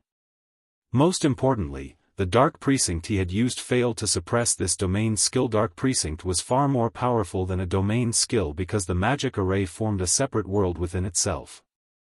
No domain skill could compare yet. Dark Precinct had failed to suppress the effects of Feng's domain skill, and the domain skill had reduced their attributes by as much as 20%. However, Black Shark didn't know that Frost Hell was slightly unique. While it was considered a domain skill, it was also a weather spell that could change an area's weather. Moreover, Frost Hell was a Tier 4 domain skill, so it was still effective despite Dark Precinct. Thanks to Frost Hell, the Dark Hunters and Shadow Claws' strength had decreased significantly. Although Dark Precinct still gave the 300+ transformed players more strength than normal, overall, the 2 Dark Adventurer teams no longer posed as much of a threat to the 3 guilds' main force members. Unyielding Heart and Phoenix Rain breathed sighs of relief because of this turn of events. They had come here to help Zero Wing raid a team dungeon. They hadn't brought any powerful tools essential for team battles, such as domain magic scrolls. With them, fortunately, Feng had the foresight to carry a domain magic scroll. Otherwise, this upcoming battle would have been disastrous. Black Shark. Do you still want to fight? Your trump card has been suppressed. Both of our sides are roughly equal in combat power. Nobody can say for certain who will win this battle, Unyielding Heart stated, hoping to scare Black Shark into backing off. I'll admit that I underestimated you, but do you really think that I only prepared one trump card? Black Shark said, sneering. I had planned to save this for a more suitable stage, but I'll let you have the first taste. In the next moment, several normal dark hunters pulled dark blue potions from their bags, consuming them. These dark hunters then roared with excitement. Their skin began to turn dark blue as tough scales grew all over their bodies. Tails sprouted from these players' rears. These players now looked like dragonoids, not humans. Looking at these dragonoids, the members of Zero Wing, Dragon Phoenix Pavilion, and Unyielding Soul were stupefied. They couldn't believe their eyes. What is going on? These people. Phoenix Rain was shocked as she stared at the players with tails. Even as one of the Dragon Phoenix Pavilion's pavilion masters, this was the first time she had seen anything like this. The dragonoid players radiated violent auras that felt like some wild beast. Aside from the increased attributes, Phoenix Rain could sense that these players now had higher life ratings than hers. She could explain the Dark Hunter's ability to transform into monsters as a result of a class unique to Dark players. After all, Dark players had their own unique development path, but she had never heard of a potion that could transform a player into a dragonoid. Everyone, charge. You may claim any item that you get from your kills. Black Shark shouted as he readied his longbow. Hearing Black Shark's command, the Dark Hunters revealed crazed expressions. Without hesitation, they split up and charged at Zero Wing and Unyielding Soul's members. Unwilling to fall behind, Veiled Spirit took out a Tier 3 buff scroll and activated it, increasing her team members' basic attributes, raising them to their original values, although her people's mobility was still affected. After receiving the buff, Shadow Claw's members charged at the Dragon Phoenix Pavilion. Members less than 200 yards had separated the combatants. Ignoring Frost Hell's influence, all of the ranged players began to exchange blows. For a time, spells and arrows filled the space between the two sides, causing a series of explosions. Although the three guilds' attacks contained more raw power, they were still vastly outnumbered. Ordinary players' ranged attacks were relatively easy to dodge, but none of these players were ordinary. Even dodging their ranged attacks was quite difficult.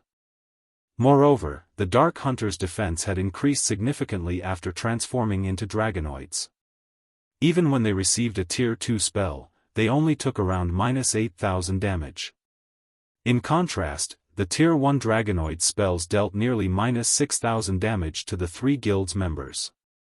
Their damage was only slightly lower than Tier 2 players. Meanwhile, due to the disparity in numbers, the guild players lost more HP during the exchange. The basic dragonoid potion? Surephone was astonished after seeing the dragonoid's combat power. Why do the Dark Hunters have this kind of taboo potion? Could they have someone capable of brewing it already? At first, he hadn't been certain that the potion the Dark Hunters had used was the basic dragonoid potion, but after seeing their defense and attack power, he was sure that they had used that exact potion. The basic dragonoid potion was capable of turning humans into dragonoids, and the purer the potion was, the closer one would become to a true dragonoid after consuming it. It was an extremely rare potion. Basic dragonoid potions did not provide much in terms of basic attributes. They generally only provided a 10% to 15% increase. However, the potion provided a significant boost to reaction speed, kinetic vision, defense, and attack power. As for intermediate dragonoid potions, not only would the potion increase its user's size, but it also provided considerable improvement in terms of basic attributes. An intermediate dragonoid potion generally provided a 25% to 30% increase. However, at the end of the day, humans were still human. A human's body couldn't endure the violent power of a dragonoid. Any human that consumed a dragonoid potion, whether they were an NPC or a player, was guaranteed to die after half an hour. Hence, dragonoid potions were considered taboo potions. However, since players were immortal, they'd only lose half a level of EXP after they died from drinking a basic dragonoid potion, not an entire level. Hence, many crazy players loved the potion. Surephone had never dreamed that the Dark Hunters would have so many basic dragonoid potions. Moreover, he hadn't expected them to use it without hesitation. With the increased defense and attack power provided, 3 to 5 Tier 1 dragonoids working together would be more than enough to defeat a Tier 2 expert. It was also very difficult to kill dragonoid players quickly. To make matters worse, there were the 300-plus monster players that were capable of unorthodox attack methods. After a brief clash between the enemy ranged players, Zero Wing and Unyielding Souls members felt their disadvantage, and several of their members had already died. In contrast, the Dark Hunters had only lost a dozen or so members. Moreover, every one of these members was only a Tier 1 player. The Adventurer team's 24 or so Tier 2 players were still alive and kicking good. Prioritize the healers and magical classes. Do not let them break through the encirclement. Black Shark instructed when he saw his melee members close in on the enemy ranks. After saying so, Black Shark knocked his bow and released 9 arrows simultaneously. All 9 arrows targeted one of Zero Wing's shield warriors, and each had the power of a peak Tier 2 attack. Moreover, Black Shark had accurately aimed for the shield warrior's blind spots.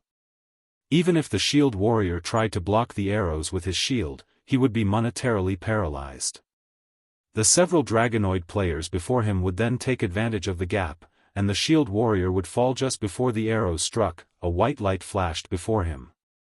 Like a barrier of light, the flash struck down the 9 arrows, and several Tier 1 Dragonoid players lost all of their HP instantly. How is this possible? Black Shark's expression darkened when he saw his Tier 1 members die. He knew just how much HP and defense a Tier 1 Dragonoid possessed.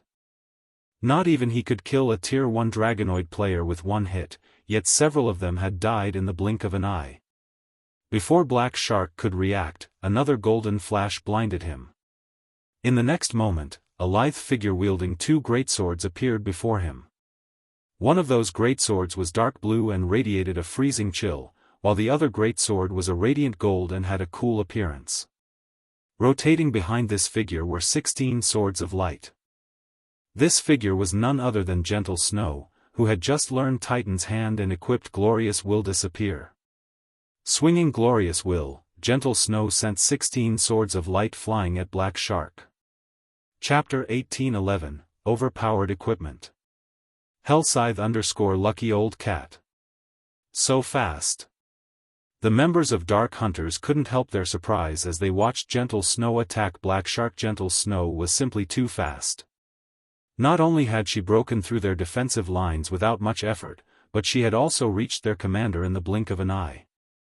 Her 16 swords of light also targeted Black Shark's blind spots.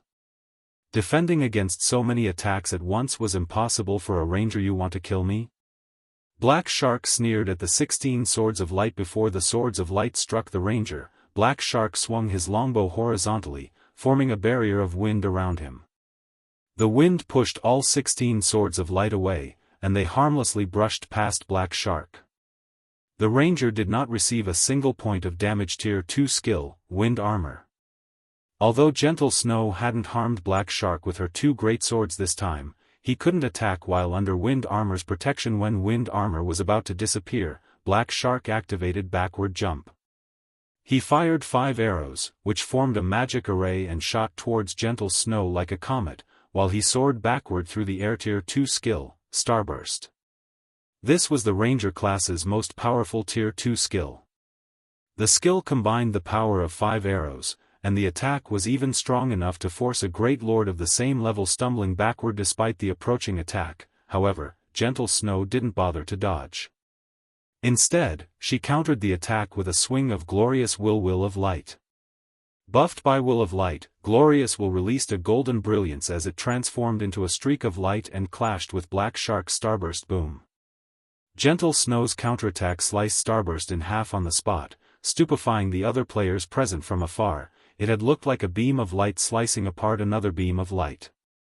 It was spectacular.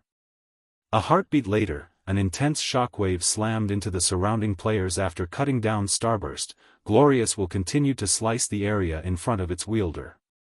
The 6 Tier 1 Dragonoids caught in Gentle Snow's 5 by 25 yard AoE died instantly. How is that possible? Hasn't she used that attack already? Could it be a bug? Some players, who had a good memory, noticed that the skill Gentle Snow had just used was the same one that she had used to protect Zero Wing's shield warrior and kill several Tier 1 Dragonoids earlier. Normally, such a powerful skill should have a very long cooldown, but even if it had a short cooldown, there was no way that she could use it after just a few seconds, but before anyone could figure out what had happened, Gentle Snow swung Glorious Will at Black Shark yet again. Like before, Glorious Will released a golden light that extended towards Black Shark. Black Shark had just landed, and he had no way to dodge the attack. Seeing the approaching sword light, Black Shark could not help but frown. Immediately, he pulled his ancient longbow's bowstring. This time, however, he did not nock any arrows. He simply pulled an empty string. However, a horrific amount of mana gathered around the empty bow, forming an arrow of light. He then released the bowstring and sent the light arrow flying at the incoming sword light. Unlike before, Gentle Snow's attack didn't stop Black Shark's arrow. On the contrary, the light arrow shattered the sword light as it continued towards Gentle Snow. Black Shark sneered as he watched the arrow come within 10 yards of his target. This arrow of light wasn't a result of a ranger skill. It was actually one of his bow's skills, Space-Shattering Arrow. Not only could it enhance his attack by 1 tier, but it could also severely injure a Grand Lord of the same level. Suddenly, the light arrow split into over 30 miniature copies. Even Gentle Snow felt powerless for a moment as she watched the tiny arrows rain down. Meanwhile, the nearby Dark Hunters revealed victorious expressions. They were all very familiar with their commander's move. Each one of those miniature arrows carried 100% of Black Shark's strength. Even if just a few arrows found their mark, Gentle Snow would lose a significant amount of HP. However, something unexpected happened suddenly. Once again, Gentle Snow raised Glorious Will high, and it released the same golden glow it had twice before. Glancing at the 30-plus arrows flying towards her, Gentle Snow swung down Glorious Will once again. A golden beam of light shot forth from the Greatsword, instantly devouring every light arrow and continuing toward Black Shark. Responding quickly, Black Shark leaped out of the golden beam's way in the nick of time. When the ranger stood back up, he could not help but stare at Gentle Snow in utter shock. Who is she? When Black Shark looked at Gentle Snow now, he did so without his previously complacent expression. He was a ranger, a class that focused on ranged attacks, yet despite facing a berserker like Gentle Snow, he was at a disadvantage. This was simply unbelievable. Even Veiled Spirit, who commanded her allies in battle, wore a somber expression as she looked at Gentle Snow. She was quite familiar with Black Shark's strength. Even when Black Shark had fought Unyielding Heart, Unyielding Soul's #1 berserker, he had suppressed the man easily as long as he didn't allow the berserker within melee range, yet a different berserker had suppressed him in a ranged battle. During the brief moment while Gentle Snow had both Black Shark and Veiled Spirit distracted, a series of screams rose from the Dark Hunter's army. To be precise, they came from the MTs that had transformed into Dragonoids. Despite having transformed into Dragonoids, a single female assassin was slaughtering the Tier 1 MTs. Moreover, the female assassin was only using Tier 1 skills to kill the full HP MTs. Elsewhere, a female elementalist hurled one spell after another, the ice and fire type spells, instant killing any player who was not an MT. When 3 Tier 2 players tried to stop this elementalist, she split into 3 clones.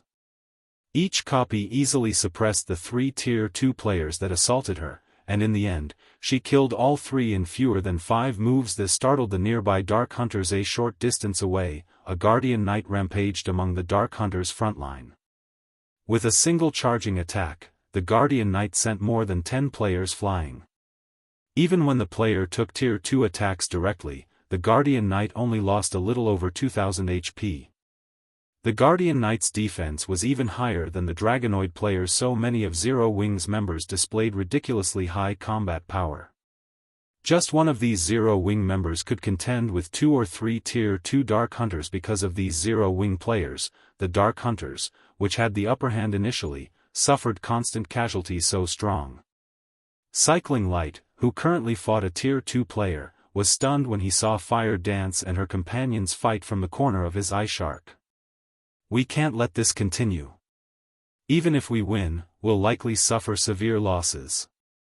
We should wait for the other adventurer teams to arrive and take action together, Veiled Spirit messaged Black Shark through a private chat. Several other adventurer teams have heard about our ambush. I doubt it will be long before they arrive. While it was true that they had been hired to annihilate Zero Wing, they had stated one precondition for taking this job: they couldn't afford too heavy of a loss. Otherwise, the rewards weren't worth the cost. All right. Let's retreat, Black Shark said, gritting his teeth as he agreed to the temporary withdrawal. Although he was reluctant to run from his fight with Gentle Snow, the situation right now in the three guilds' favor. Moreover, the basic dragonoid potion his allies had consumed lasted half an hour. That was more than enough time for the other adventurer teams to arrive and assist them in a second assault, following which, Black Shark ordered his army to pull back. You want to leave? Realizing that Black Shark was trying to widen the distance between them, Gentle Snow used Will of Light once more. Damn it. How many times can she use that skill?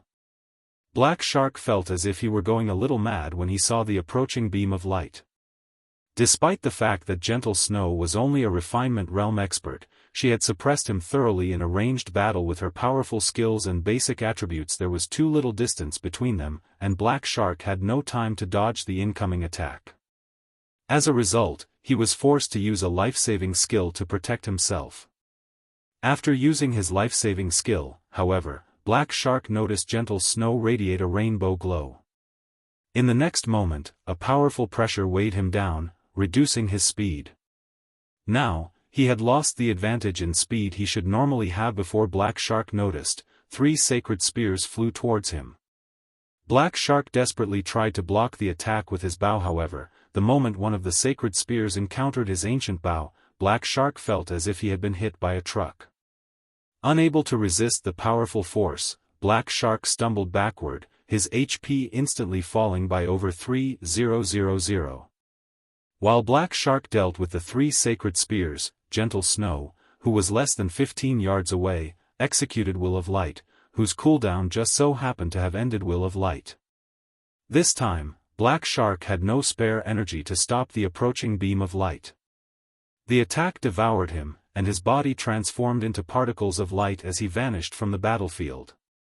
Chapter 1812, Light's Power. Hellscythe _ Lucky Old Cat. Commander?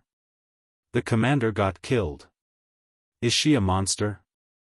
Seeing Black Shark's body disappear, the members of the Dark Hunters adventurer team were stunned. A few members had even forgotten to attack and took direct hits from Zero Wing and Unyielding Souls players. How could the commander lose? Lonely Lamp could not bring himself to believe what he had just seen. Black Shark's strength had imprinted itself on Lonely Lamp and the other Dark Hunters' minds long ago. Not only were Black Shark's combat techniques astounding, but he also wore the best equipment available at this stage of the game. Even if he faced Super Guild's old monsters, he could enter and leave the battlefield freely. If a group of Tier 2 players had ganged up and killed Black Shark, Lonely Lamp could believe that his commander had died, but a single player had faced and killed Black Shark. Moreover, that player wasn't a monster-level expert that had enjoyed many years of fame in the virtual gaming world. How could he possibly accept this fact as true? How is she so strong? Unyielding Heart, who looked at Gentle Snow standing proudly in the distance, was at a loss for words when he saw what had happened. Both surprise and admiration filled his heart. He was no stranger to the name Gentle Snow. After all, she had once been a guild leader herself. Although her guild had been disbanded due to the Blackwater Corporation's intervention, it was an inescapable fact that Gentle Snow was a very talented player. After Ouroboros had disbanded, Unyielding Soul had attempted to recruit Gentle Snow, and it hadn't been the only superpower to reach out to her. According to Unyielding Heart's knowledge, at least 3 superpowers had tried to recruit the Snow Goddess. In the end, however, Gentle Snow had chosen to join Zero Wing, which had been an unknown guild at the time. This decision disappointed the various superpowers during the earlier dungeon raid. Unyielding Heart's opinions about Gentle Snow had been reaffirmed. The woman was indeed extremely talented and would no doubt become a famous expert in God's domain in the future. Right now, however, Gentle Snow's combat standard was still too rough. She relied entirely on her advantage in basic attributes to contend with the various superpowers' peak experts. Unyielding Heart had never imagined that just by switching to a new weapon, Gentle Snow would be able to display combat power on par with experts like himself. By relying on that horrific skill of hers, her victory over Black Shark, who was very famous among the Dark Knight Empire's dark forces, had been overwhelming. Unyielding Heart could not help but pity Black Shark. He also understood why Black Shark had lost. If he had to challenge Gentle Snow, he'd likely suffer a similar fate. It was simply absurd that Gentle Snow could use a skill with such high burst damage repeatedly within such a short time. This was no longer an attack that could be mitigated with techniques. Not even an assassin, the class with the most life-saving skills, would get away from Gentle Snow unscathed, much less a ranger like Black Shark. If Black Shark had to blame someone for his death, he could only blame himself for launching his ambush with such poor timing. He had actually attacked on the day Zerowing raided the Eclipse throne.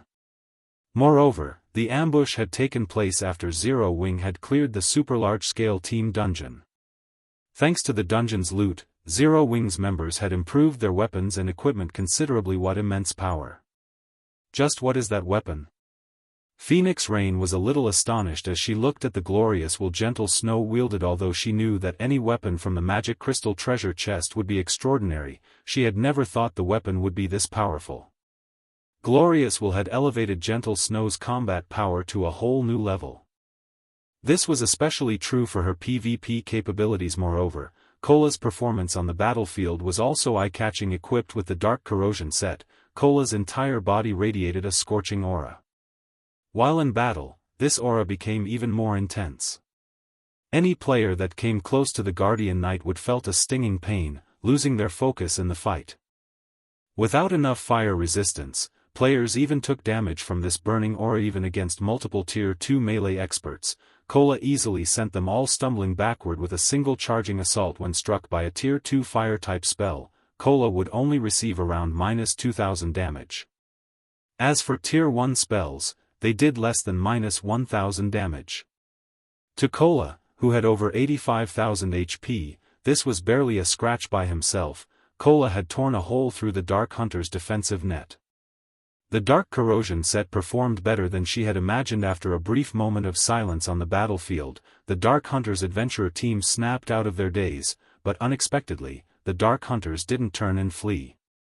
Instead, they stared at Gentle Snow with greedy eyes. That woman's combat standard is subpar at best. The fact that she can kill the commander must mean that she has excellent equipment. Her greatsword looks so cool. It's definitely not some ordinary weapon. She just finished a tough fight with the commander. She must have exhausted her skills. If we kill her now, we can claim her equipment for our own. Desire dominated the Dark Hunters as they watched Gentle Snow, who currently stood alone within her enemies' ranks. Have these people lost their minds? They're actually eyeing Gentle Snow at a time like this? Blue Phoenix was confused when she saw the Dark Hunters' greed. She simply could not understand what was going through these players' minds. The Dark Hunters had lost their momentum, yet rather than trying to escape, these players wanted to waste precious time to surround and kill Gentle Snow. Kill her. Avenge the commander. Right. Kill her for the commander. With a shout, 80 or so Dark Hunters near Gentle Snow charged at the female berserker. They had been in the process of retreating, and to kill Black Shark, Gentle Snow had reached their rear line by herself. She didn't have a single companion nearby. This was their opportunity to take her out and plunder her items. Moreover, they were all experts. They could tell that Gentle Snow had only defeated their commander because of the frightening skill she possessed. In their experience, such a powerful skill wasn't from a skill book. There was an 80% chance that the skill belonged to the weapons or equipment she used. Many of the Dark Hunters had already consumed the basic Dragonoid potion. They were going to die sooner or later. If they could kill Gentle Snow and get a piece of top-tier equipment before they died, their death would be worth it. Most importantly, there was a very high chance that they would succeed. Not good. Guild leader Black Flame, we need to save her. Unyielding Heart shouted as he watched the Dark Hunters surround the Snow Goddess. However, as soon as Unyielding Heart finished his statement, Gentle Snow charged straight toward the 80+ Dark Hunters approaching her. 5 of these Dark Hunters were Tier 2 experts. Even Black Shark would be hard-pressed to survive if surrounded by such a force. Yet, Gentle Snow showed no intention of running away. Instead, she simply raised Glorious Will. A moment later, the weapon began to cast a dazzling glow. She's going to use that move again. Everyone, pay attention to dodging. Lonely Lamp, who was part of the crowd charging at Gentle Snow, shouted. As experts, the Dark Hunters reacted very quickly. They had also long since estimated Will of Light's AoE and maintained a suitable distance from each other. Meanwhile, seeing the Dark Hunters spread out, Gentle Snow could not help but smile, confusing her opponents. However, before anyone could figure out what was going on, Gentle Snow brandished Glorious Will. However, unlike before, Gentle Snow did not swing her greatsword downward. Instead, she thrust it into the ground before her. A dazzling beam of light then pierced the dusky sky and descended on Gentle Snow. In the next moment, a magic array appeared beneath the approaching 80+ Dark Hunters. The Dark Hunters caught within the magic array felt an intense pressure weigh them down as their movements became sluggish. They all felt the threat of death loom over them. No. This isn't the same move. It's another skill. The Dark Hunters quickly realized that something was amiss, but it was too late to change their fate. Disappear from this place. Myth of Light. Before anyone could react, Gentle Snow tightened her grip around Glorious Will and pulled the weapon from the ground in an upward slash. The sword light cut through the earth, shattering it. As the sword light moved forward, it rapidly expanded and devoured everything it touched. By the time the sword light disappeared, the fading light had revealed a 6-meter-deep crater that stretched out in a 50-yard cone before Gentle Snow. Ownerless weapons and equipment littered the crater. Chapter 1813, Magic Soldier's Descent. Hellscythe _ Lucky Old Cat. Such power. Surephone was a little astonished when he saw the crater Myth of Light had created. The skill's destructive power was even superior to Flame Domain's.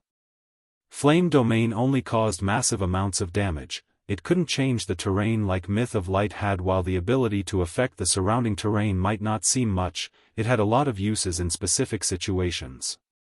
This ability was particularly useful during a siege battle. Myth of Light could decimate defensive structures. It was far more powerful than an ordinary war weapon since its ability to alter the terrain would damage targeted defensive structures. Defense and defensive magic array, making them more vulnerable to attacks. In the past, such items had been strategic resources for the various large guilds. A weapon like Glorious Will was no longer a weapon to be used against other players, but against towns and cities. Moreover, despite causing so much destruction, the current Glorious Will wasn't complete. When they gathered enough magic crystals and sun essences to upgrade it, the power of Myth of Light would increase further. Surephone wasn't the only person surprised by Myth of Light's destructive power.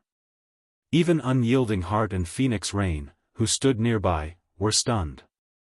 The Dark Hunters that had intended to charge at Gentle Snow were frozen with shock. What is that skill?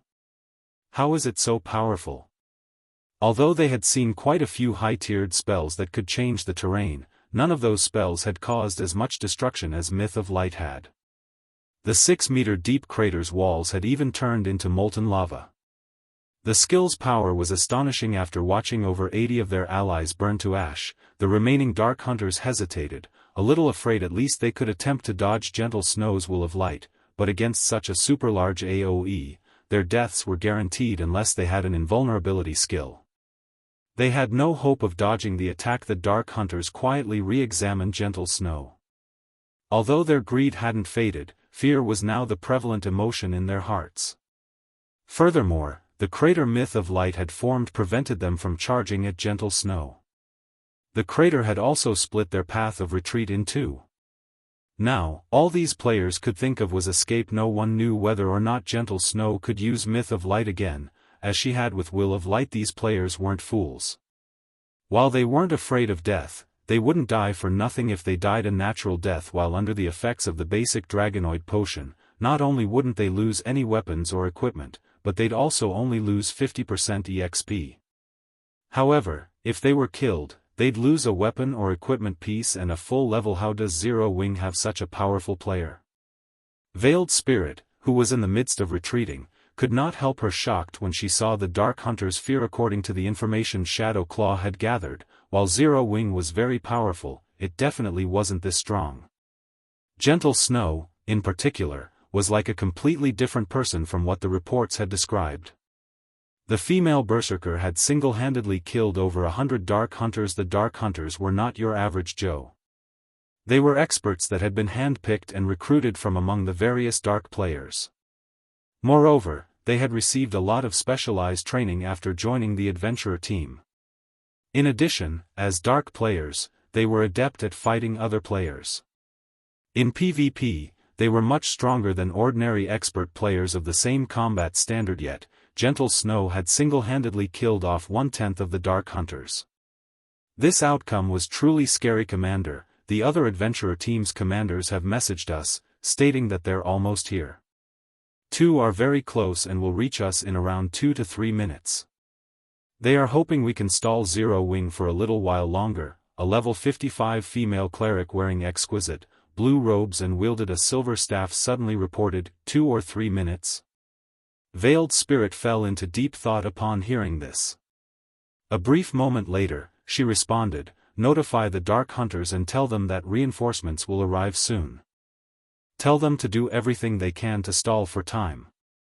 When trying to assassinate a guild's upper echelons, the first attempt was the most important, as these upper echelons wouldn't have prepared for an ambush.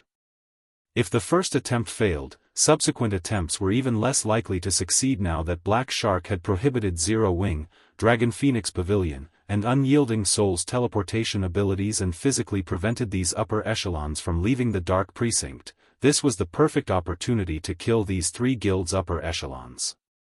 They likely wouldn't find another such opportunity as long as the dozen or so adventurer teams that belonged to Dark Soul gathered. The 3 guilds' experts would die here, even if they were more powerful. But, Commander, Zero Wing's people are too powerful. They are even slaughtering the Dark Hunters' Dragonoid players. I am afraid that the Dark Hunters will be annihilated before reinforcements arrive. If that happens, we'll be next, the female cleric said worriedly as she watched the Dark Hunters' member count continue to decrease. Moreover, the Dark Hunters should realize what fate awaits them if they stay and fight. They'll never agree to the proposal. Although they were all members of Dark Soul, the organization's adventurer teams were also rivals. None of them would willingly sacrifice themselves for another. Veiled Spirit understood that her demand was outrageous and would undoubtedly get rejected. After pondering for another moment, she commanded, I understand. Notify the Iron Blade team, tell them that they don't need to hold back any longer. Have them help the Dark Hunters pin down Zero Wing. Let the Iron Blade team take action. Commander, isn't it a little early to expose this trump card? The female cleric asked in astonishment. Every adventurer team in Dark Soul had their own secrets. The Dark Hunters' basic Dragonoid potion was one example. If the Dark Hunters hadn't used the potion in this battle, Shadow Claw would have remained ignorant of its existence. Although Shadow Claw did not possess an item like the basic Dragonoid potion, it had its own trump card. It's fine. Holding Zero Wing's members back is more important right now, Veiled Spirit said as she waved off her subordinates' concern. If they did not stop Zero Wing now, their dream of obtaining Zero Wing's weapons and equipment would shatter. She could recognize that Zero Wing's upper echelons used far better weapons and equipment than what the adventurer team's commanders, like her and Black Shark, used. If Shadow Claw could get its hands on these items, it would have a chance of completing some of the quests that it had been forced to set aside for some time. Understood. The female cleric replied. She immediately notified the Iron Blade team, whose members currently fought the Dragon Phoenix Pavilion, of the changed orders. At the same time, she had the retreating Dark Hunters stall for time. Fortunately, the Dark Hunters did not oppose Shadow Claw's request. They realized that, even if they started to flee now, Zero Wing's members would claim many of their lives. Rather than dying pointlessly, they might as well fight it out and hopefully buy enough time for reinforcements to arrive. For a time, the Dark Hunters engaged in a running battle with Zero Wing and Unyielding Soul's members, using hit-and-run tactics. They avoided any prolonged fights as much as possible, significantly reducing their casualty rate. On the other side of the battlefield, a 100-man team from Shadow Claw split away from the Dragon Phoenix Pavilion's members and encroached on Zero Wing's battlefield. 10 of these 100 players were Tier 2, while the rest were Tier 1 players. This team was a relatively powerful expert team. However, this small detachment from Shadow Claw paled in comparison to Zero Wing's members, who were all Tier 2 players yet. These Shadow Claw members did not hesitate to face Zero Wing's members in a frontal clash. They showed no signs of fighting a running battle like the Dark Hunters. In fact, these Shadow Claw members charged straight at Shadow Sword's vanguard unit. Interesting. They want to pick a fight? Shadow Sword raised his brows in surprise when he noticed the approaching 100-man team. He selected a dozen or so players and moved to meet this new enemy. When less than 50 yards separated both sides, the Shadow Claw members grinned playfully. Each of them then took a magic array scroll from their bags and unfurled the scroll without hesitation. Suddenly, 10 magic arrays appeared on the battlefield, each maintained by 9 Tier 1 players and 1 Tier 2 player. A moment later, the Tier 1 players standing in each of the 10 magic arrays went pale, their basic attributes plummeting. In contrast, the Tier 2 players saw their aura's intensity rapidly increase. They also began to grow larger. In the blink of an eye, the 10 Tier 2 players had become 5-meter-tall giants. They were covered in pitch-black armor, which had been enchanted with magic runes. It's time for you people from Zero Wing to learn of the Shadow Claw's greatness. Magic Soldiers Descent. The Berserker leading the Iron Blade team said, laughing as he looked at Shadow Sword and the small team the enemy Berserker led before swinging down the battle axe in his hands. Reacting quickly, Shadow Sword activated Whirlwind Slash before the gigantic axe could reach him. Clang. With the sound of metal on metal, Shadow Sword was thrown over 20 yards away, and he wasn't the only one. The other enlarged players had also sent the dozen or so Zero Wing experts that had accompanied Shadow Sword flying, instantly dealing over -5,000 damage. The players that had taken a direct hit, however, had instantly lost over half of their HPs. This scene stupefied the 3 guilds members. Not only were Zero Wing's experts no match for these giants in a head-on collision despite both sides being Tier 2 players, but they had also lost over 5,000 HP. These colossal players had even more strength than a great lord of the same level. Magic Soldiers Descent? When he noticed them, Shifeng flashed the 10 armored giants a surprised look. Magic Soldiers Descent was a taboo magic array that sacrificed multiple players' attributes to enhance one of their comrades.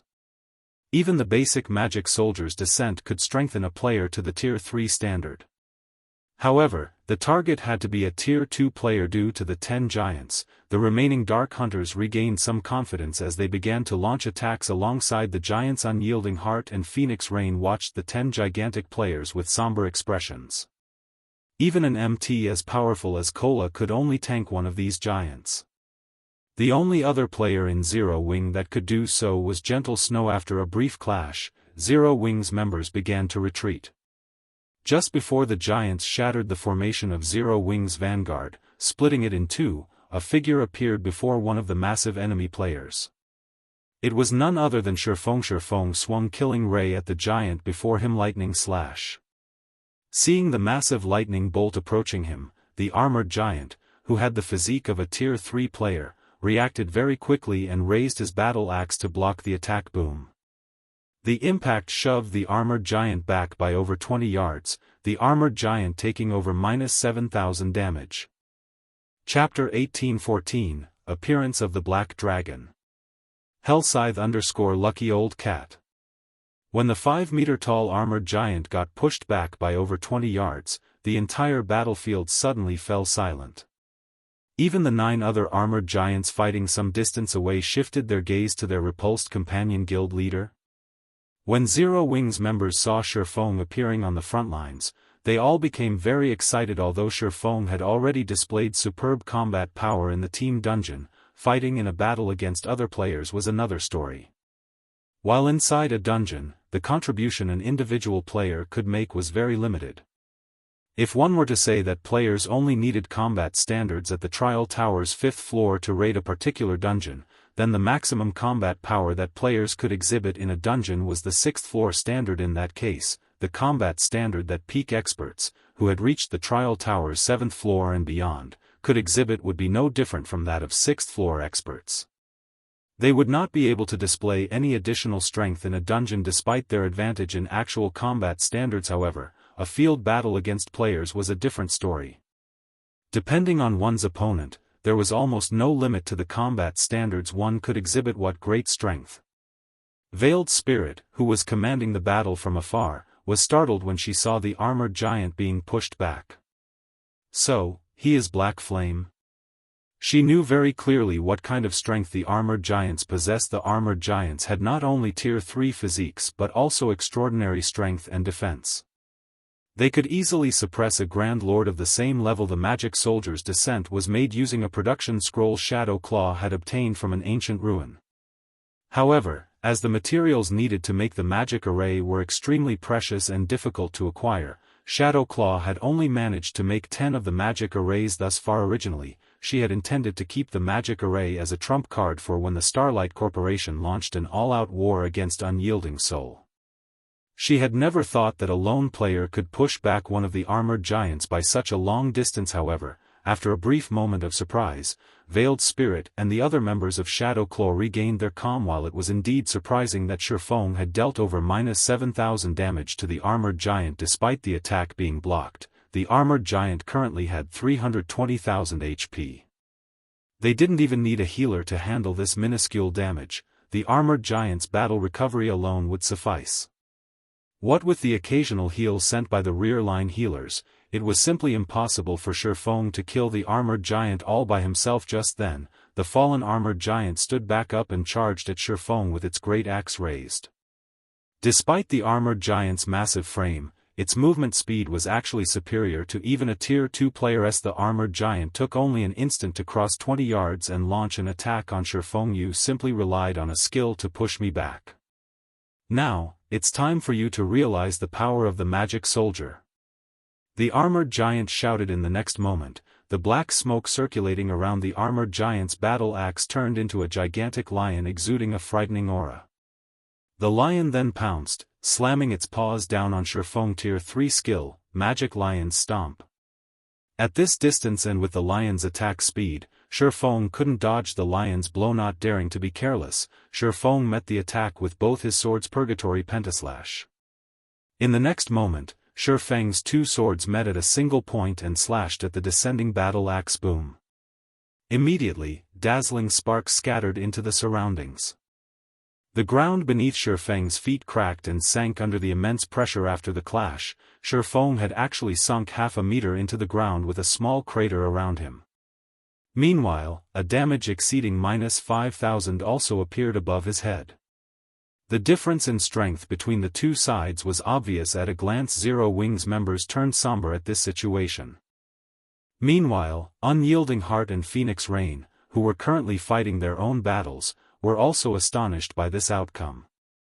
They had never thought that the armored giants would be that strong. An ordinary expert might not be able to discern the technique Shifeng had used, but they could tell what he had done just now. The general name of the technique was Strength Combination. It was an extremely difficult technique to grasp and was even more difficult to execute in high-speed combat. Even the slightest mistake in the technique's execution could have the opposite effect. Meanwhile, although Strength Combination didn't directly double the strength of one's attack, good execution of the technique would still yield a 70% increase in strength or more. Yet, despite having used this technique, Feng's strength had still lost to the armored giants by such a large margin. The armored giant's strength was definitely superior to a Grand Lord's of the same level. Its strength is at the peak of Tier 3? Shifeng thought to himself as he eyed the magic soldier before him. Currently, both his hands were numb. He was currently a level 67, Tier 2 Sword Master. After executing Strength Combination, his strength should easily rival that of a level 55 Grand Lord.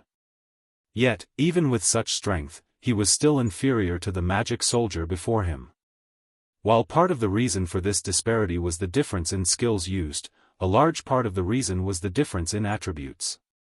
If the magic soldier's strength wasn't at the peak of level 55, Tier 3, Shifeng wouldn't have suffered so much damage in just one attack. Moreover, the combat standard of the magic soldier before him was actually at the flowing water realm. The magic soldier had a very accurate grasp of his location. Otherwise, with Shifeng's speed, there was no way that attack could have cornered him and prevented him from dodging as expected of the leader of a guild. You really are strong, the armored giant said as he eyed Sherfong. The armored giant then turned to a nearby armored giant and said, Ape, come over and help me.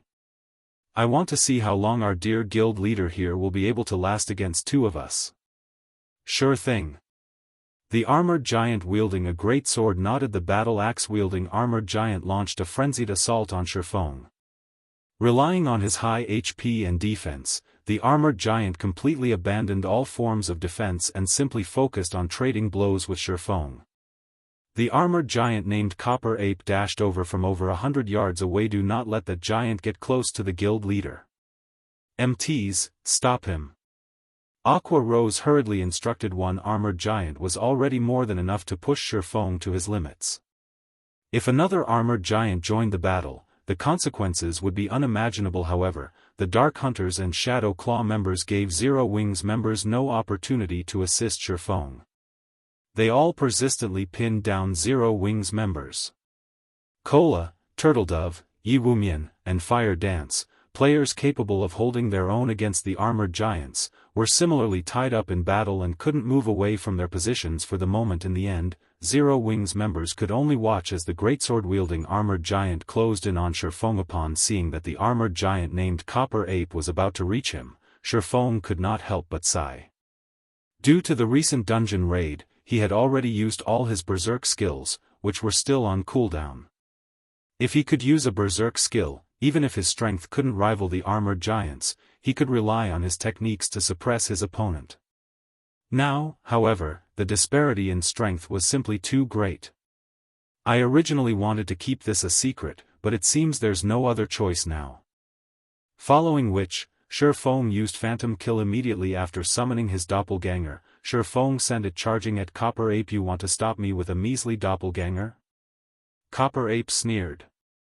He then swung his greatsword horizontally. His attack carried the strength, attack speed, and reaction speed of a Tier 3 player. Even a Tier 2 player would have great difficulty dodging his attack, not to mention a doppelganger controlled by a player. However, as Copper Ape's greatsword neared Sherfang's doppelganger, a powerful mana torrent suddenly surged towards the doppelganger. When the greatsword got within 3 yards of the doppelganger, its advance halted abruptly, and no matter how much more strength Copper Ape put into his arms, he couldn't push his weapon even an extra centimeter forward. A moment later, Sherfang's doppelganger gave a loud war cry. Its entire body then disintegrated and transformed into a bundle of pitch-black flames. The surging mana gathered madly in the pitch-black flames, causing the flames to flare up. In the next moment, a pitch-black claw covered in scales suddenly emerged from the gigantic bundle of flames. When the claw touched the ground immediately shattered and sank. Once the flames subsided, a 5-meter-tall dragon covered in pitch-black scales appeared in everyone's vision. Roar. Immediately after appearing, the black dragon let loose a powerful roar that echoed throughout the wetland forest, the horrific aura it released stifling the breath of every player on the battlefield. A dragon? Chapter 1815, Black Dragon's Might. Hellscythe_Lucky Old Cat.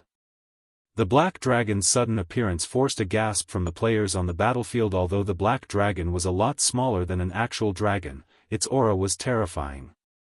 Everyone could feel the massive difference between their life ratings and the black dragons, a difference they had never felt from any creature they had encountered thus far in God's domain. Although most of the players present had likely never come across a real dragon, the various kingdoms and empires' libraries contained detailed records on dragons. Dragons had wiped out many kingdoms and empires throughout God's domain's long history. When a dragon appeared in an area, the area would instantly become a forbidden land for humans. Yet, a living black dragon stood before them. Moreover, when players tried to use an identification skill on the black dragon, the result confirmed that it was indeed a dragon.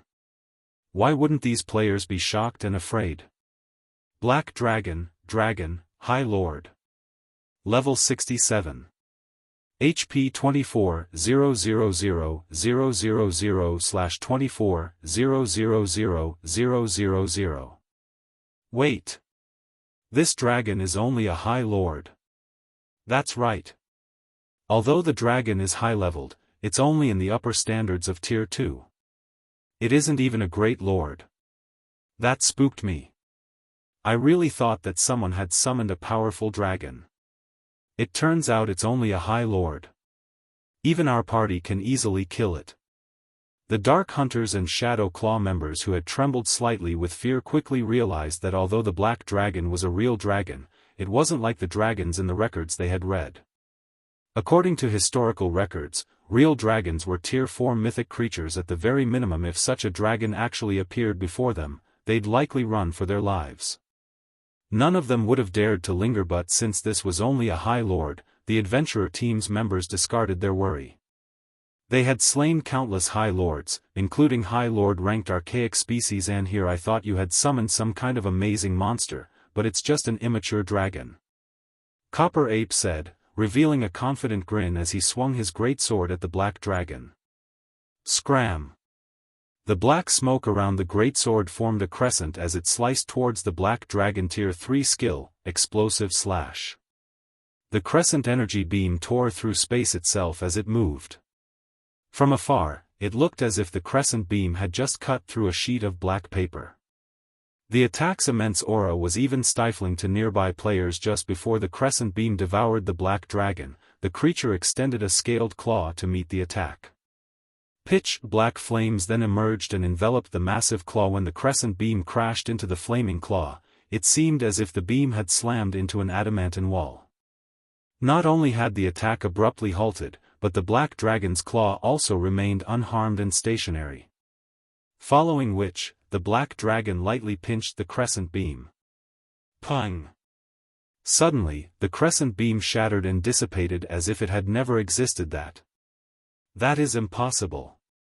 Shock filled Copper Ape's gaze as he watched his target nullify his explosive slash. He had just executed a Tier 3 skill. With his current strength and physique, he could easily suppress a Great Lord of the same level, much less a High Lord. He had believed that, in the worst-case scenario, his attack would shake the black dragon slightly, yet the High Lord-ranked black dragon before him had forced his attack to a stop. Moreover, the black dragon had shattered his Tier 3 skill. How could such a thing be possible? What's up with that black dragon? How did it receive that kind of attack without taking any damage? Veiled Spirit, who watched from afar, stared with wide eyes. So, this is a dragon's power? Unyielding Heart and Phoenix Rain were similarly thunderstruck when they saw the black dragon shatter the energy beam with a pinch. They could be considered quite knowledgeable about dragons, but even they were surprised. Now, they fully understood why dragons were destruction incarnate. Sure enough, a dragon's strength is really amazing. As Sherfone controlled his doppelganger, he could feel an inexhaustible power course through his entire body. He then turned to the magic soldier before him and said, "Your strength should be at the peak of Tier 3. Unfortunately, you're not a high enough level. Otherwise, you would have posed a threat. Since you've finished your attack, it's my turn." A dragon was invincible among creatures of the same tier. Even though the black dragon was only a High Lord, it was still a level 67 High Lord. In addition, the black dragon's life rating was incredibly high. It gained a massive amount of attributes with each leveled up. Meanwhile, the player before him was only level 55. With 12 additional levels, even a player's strength would undergo a qualitative transformation, not to mention a dragon. The level 67 High Lord ranked black dragon was already more powerful than a level 55 Great Lord ranked black dragon, and since dragons were invincible among the same tier, how could a Tier 3 magic soldier possibly be a match for such a creature? Furthermore, the magic soldier was an ancient weapon only meant to deal with high-tiered monsters. Before a true dragon, a magic soldier was garbage. When Sherfone finished speaking, he controlled the black dragon to open its maw and inhale a mouthful of air. A gigantic magic array then formed before the creature, gathering a massive amount of mana. A moment later, the black dragon released a deafening roar. Dragon breath. Immediately, pitch-black flames devoured Copper Ape, extending up to 200 yards away from the black dragon. In the blink of an eye, a huge portion of the battlefield transformed into a fiery hell.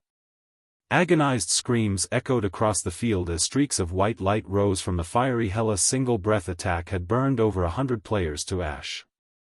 Once the flames dissipated, a huge divide tore the ground, forming a far more frightening whole than the one glorious Will's myth of light had created. Even Shifeng, who was responsible for the attack, was surprised by the power of the Black Dragon's dragon breath. While the magic soldier before him was still alive, the armored giant had less than 100,000 HP remaining. The magic soldier's tough, black armor sported visible cracks. The battlefield had become deathly silent after witnessing the Black Dragon's horrific power. When Copper Ape gazed at the monster before him, fear filled his eyes. However, before Copper Ape could respond, Shifeng controlled the Black Dragon to pounce on and attack the gigantic player with a claw swipe. When the Black Dragon's claw slammed into Copper Ape's helmet, the player fell on his side, shattering the armor piece.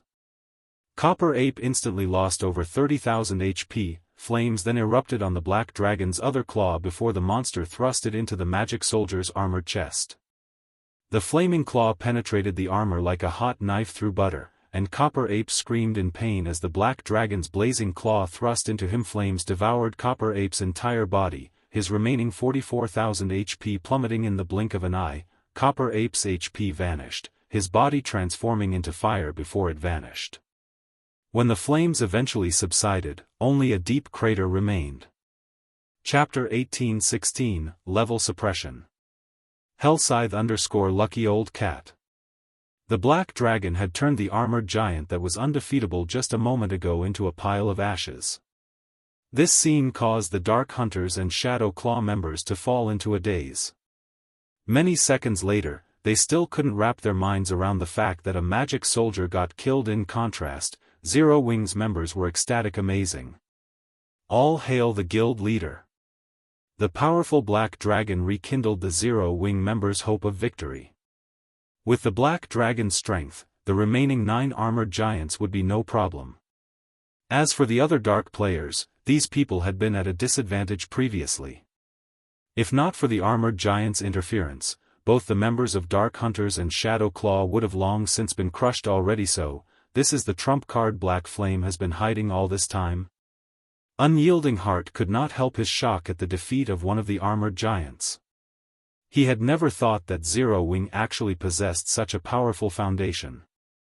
The guild was revealing one trump card after another, each one more amazing than the former. Although the Black Dragon summoned was only a High Lord, the strength it displayed was far superior to an ordinary High Lords of the same level. How is this possible? A somber expression appeared on Veiled Spirit's face the moment she saw Copper Ape die. Had the Black Dragon spent a lot of time to defeat Copper Ape, she could have accepted this defeat. However, the battle had been so decisive that she simply couldn't. Copper Ape's combat power as a magic soldier was at the peak of Tier 3, yet he had been overwhelmed, unable to retaliate. For a moment, Veiled Spirit even doubted the authenticity of the magic soldier she was looking at. Commander, what should we do now? The female cleric standing beside Veiled Spirit asked hurriedly when she saw the Black Dragon charging toward the other magic soldiers. Everyone, listen up. This Black Dragon is a summoned creature. As long as we kill its summoner, the Black Dragon will automatically disappear. Everyone, gather up and prioritize killing Black Flame. Veiled Spirit commanded hurriedly. In God's domain, most summoned creatures shared a common weakness, which was their summoner. Now that the Black Dragon was proven to be an unstoppable existence, their only hope of getting rid of the menace was to kill Black Flame, its summoner. So long as they killed Black Flame, they would regain the upper hand in the battlefield. After hearing Veiled Spirit's words, the Dark Hunters and Shadow Claw members reacted quickly, staring fiercely at Shifeng. Previously, they had been too shocked by the Black Dragon's prowess and had forgotten about the fatal flaw of summoned creatures. However, now that they had snapped out of their daze, they promptly charged at Shifeng one after another. Meanwhile, 3 of the remaining 9 magic soldiers moved to surround the Black Dragon to prevent it from helping Shifeng kill him. He's alone. As long as he dies, victory will be ours. Suddenly, over 100 players swarmed toward Shifeng, killing intent radiating from their eyes. That's right. As long as we kill you, this Black Dragon will disappear. Iron Blade, the leader of the Iron Blade team as well as the battle-axe-wielding armored giant that was fighting Shifeng earlier, shouted as he glared at Shifeng, who stood less than 15 yards away. He raised his battle-axe into the air, then abruptly swung it down onto the ground before him. Die! Boom! In the next moment, 12 earthen spears jutted out from the ground around Shifeng and stabbed at the swordsman, each earthen spear carrying the full strength of the magic soldier. Meanwhile, Iron Blade raised his great axe and leaped into the air. He then slashed downward with his great axe as he descended toward Shifeng, his actions thoroughly sealing all of Shifeng's escape routes. However, Shifeng showed no intention of retreating. Instead, he activated Defensive Blade and swung his two swords to meet the approaching battle axe in battle. Boom! After Shifeng nullified the earthen spears and expended his Defensive Blade's block count completely, his swords came into contact with Iron Blade's battle axe. The swordsman's feet immediately sank deep into the ground. When everyone saw the outcome of the clash, however, they were thoroughly stupefied. Shifeng had received less than -2,000 damage from the clash. To any player on the battlefield right now, this amount of damage was practically negligible. After all, they all had several tens of thousands of what's going on. Why is his strength so much more than before? Iron Blade stared at Shifeng in confusion. He could not understand why Shifeng had lost so little HP during their clash this time. Sure enough, it still isn't possible to match a magic soldier even with the attribute bonus provided by Heavenly Dragon's Breath. Shifeng could not help but reveal a bitter smile when he looked at his vibrating swords. When he summoned the Black Dragon, Dragon's domination had taken effect. For every dragon present within a 1,000-yard radius, Dragon's domination increased all of his basic attributes by 500 points each. By performing Strength Combination in this buffed state, he had managed to drastically reduce the damage he took from Iron Blade this time. However, when going up against a Tier 3 magic soldier, he could execute Strength Combination only for defensive purposes. Using the technique offensively was impossible. Strength Combination was a very sophisticated technique. Even the slightest mistake could lead to failure. Meanwhile, the Tier 3 magic soldier possessed a Tier 3 physique. What with Iron Blade being a flowing water realm expert, the Berserker could deal with an offensive Strength Combination very easily. Trying to use the technique in an attack would only do Shifeng more harm than good. Not to mention, his defense and HP were significantly lower than Iron Blade's. Facing off against Iron Blade in a direct clash would only bring on an earlier death. I want to see just how many times you can block my attacks. Iron Blade also understood Shifeng's present state. Right now, all he needed to do was one thing: maneuver his attacks through the swordsman's defenses. Strength Combination was an extremely complex technique. Trying to use it in a high-speed battle only made the technique even more difficult to execute. The moment Shifeng slipped up, he would die. I am indeed unable to block your attacks that many times. However, you can't possibly be thinking that this is a one-on-one duel, right? Shifeng said as he looked at Iron Blade's battle axe approaching him once again. He used Divine Steps and switched positions with the farthest doppelganger, then retrieved a scroll from his bag and activated it. A moment later, a golden-haired beauty wearing long, silver robes and holding a crystalline staff appeared before Shifeng. Due to the presence of this woman, the density of the ambient mana increased slightly.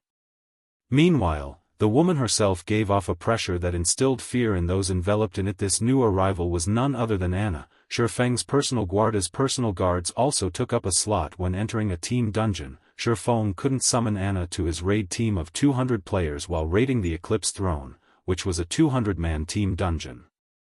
More importantly, if personal guards participated in a team dungeon raid, a successful clear would not count as a first clear. Hence, Shifeng had not bothered bringing Anna and Kite out even though both of them would have been powerful helpers. However, now that he was out of the dungeon, such restrictions no longer applied. At this point, Anna was already a level 85, Tier 2 NPC. Aside from her basic attributes, the powerful pressure she exerted on the players present was due to level suppression. Get rid of them.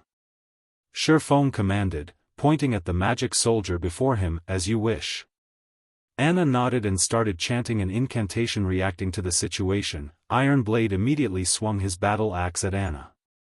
In response, Anna lightly tapped the butt of her staff on the ground.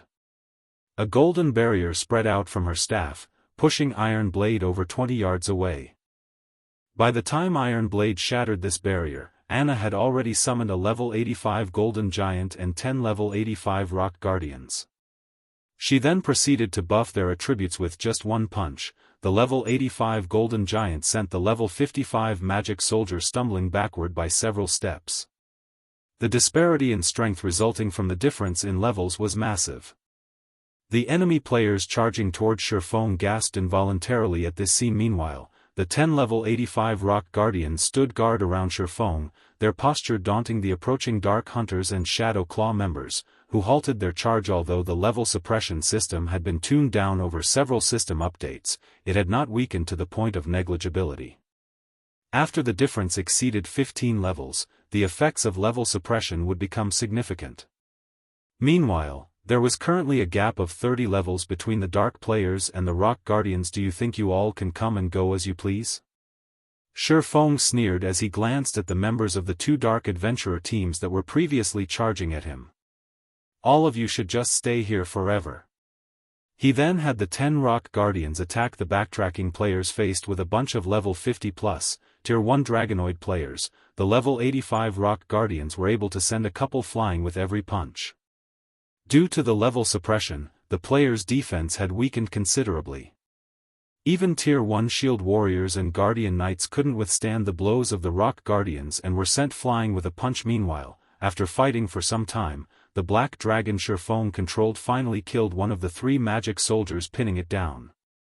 Now, the Black Dragon thoroughly suppressed the 2 remaining magic soldiers, each of its normal attacks taking away over 20,000 HP from the magic soldiers and over 50,000 if it used a skill. At the moment, the magic soldiers and the other players belonging to the 2 Dark Adventurer teams were getting massacred. Commander, we've lost nearly half of our members already. Are we still going to continue fighting? The female cleric standing beside Veiled Spirit asked. From Black Shark's death until now, only a little over a minute had passed, yet they had already lost so many of their members. By the time reinforcements arrived, their entire adventurer team would be annihilated. After pondering for a brief moment, Veiled Spirit gritted her teeth before reluctantly shouting, "Retreat! Have everyone pull away from the battlefield as quickly as possible." The report they'd received regarding Zero Wing was outrageously inaccurate. Right now, she wanted nothing more than to charge into the Starlight Corporation's guild hall and choke the members of the corporation's intelligence unit to death. Zero Wing's current performance was completely different from what was reported, so much so that she suspected the report was actually about an entirely different guild. Chapter 1817, Eclipse Gate Shaken. Hellscythe_Lucky Old Cat. The Golden Giant and Rock Guardian's sudden participation turned the situation around, giving the 3 guilds an overwhelming advantage. After hearing Veiled Spirit's command to retreat, both the Shadow Claw and Dark Hunters members scattered and fled the battlefield. However, Shifeng had no intention of letting the 2 adventurer teams get away, and he ordered his team to give chase and kill as many enemy players as possible. If not for the fact that their team fully consisted of the 3 guilds' Tier 2 players, Zero Wing would have definitely suffered a severe loss from this ambush. The guilds had also gotten lucky that the 2 adventurer teams that had ambushed them weren't capable of using their trump cards to their full potential. If the Dark Hunters had also brought 200 Tier 2 players, and they all consumed the basic Dragon Potion, they would have been extremely difficult to deal with. If Zero Wing's members fought Tier 2 Dragonoid players, in Shifeng's opinion, only Gentle Snow, Fire Dance, Cola, Violet Cloud, Zhao Yueru, and Aqua Rose would be guaranteed to win a one-on-one fight. Everyone else would have a 50% chance at best. Shadow Claw's magic soldiers shouldn't be underestimated, either. Unless one amassed a large number of magic soldiers, they wouldn't be able to exhibit their abilities in full. 10 magic soldiers simply weren't enough to display their true power. Magic soldiers would only be able to activate the magic arrays on their armor when 100 stood together. If those magic arrays activated, the 100 magic soldiers could even trample over 20 Tier 4 mythic monsters of the same level. At one point in the past, 100 magic soldiers had joined a battlefield of Tier 2 players.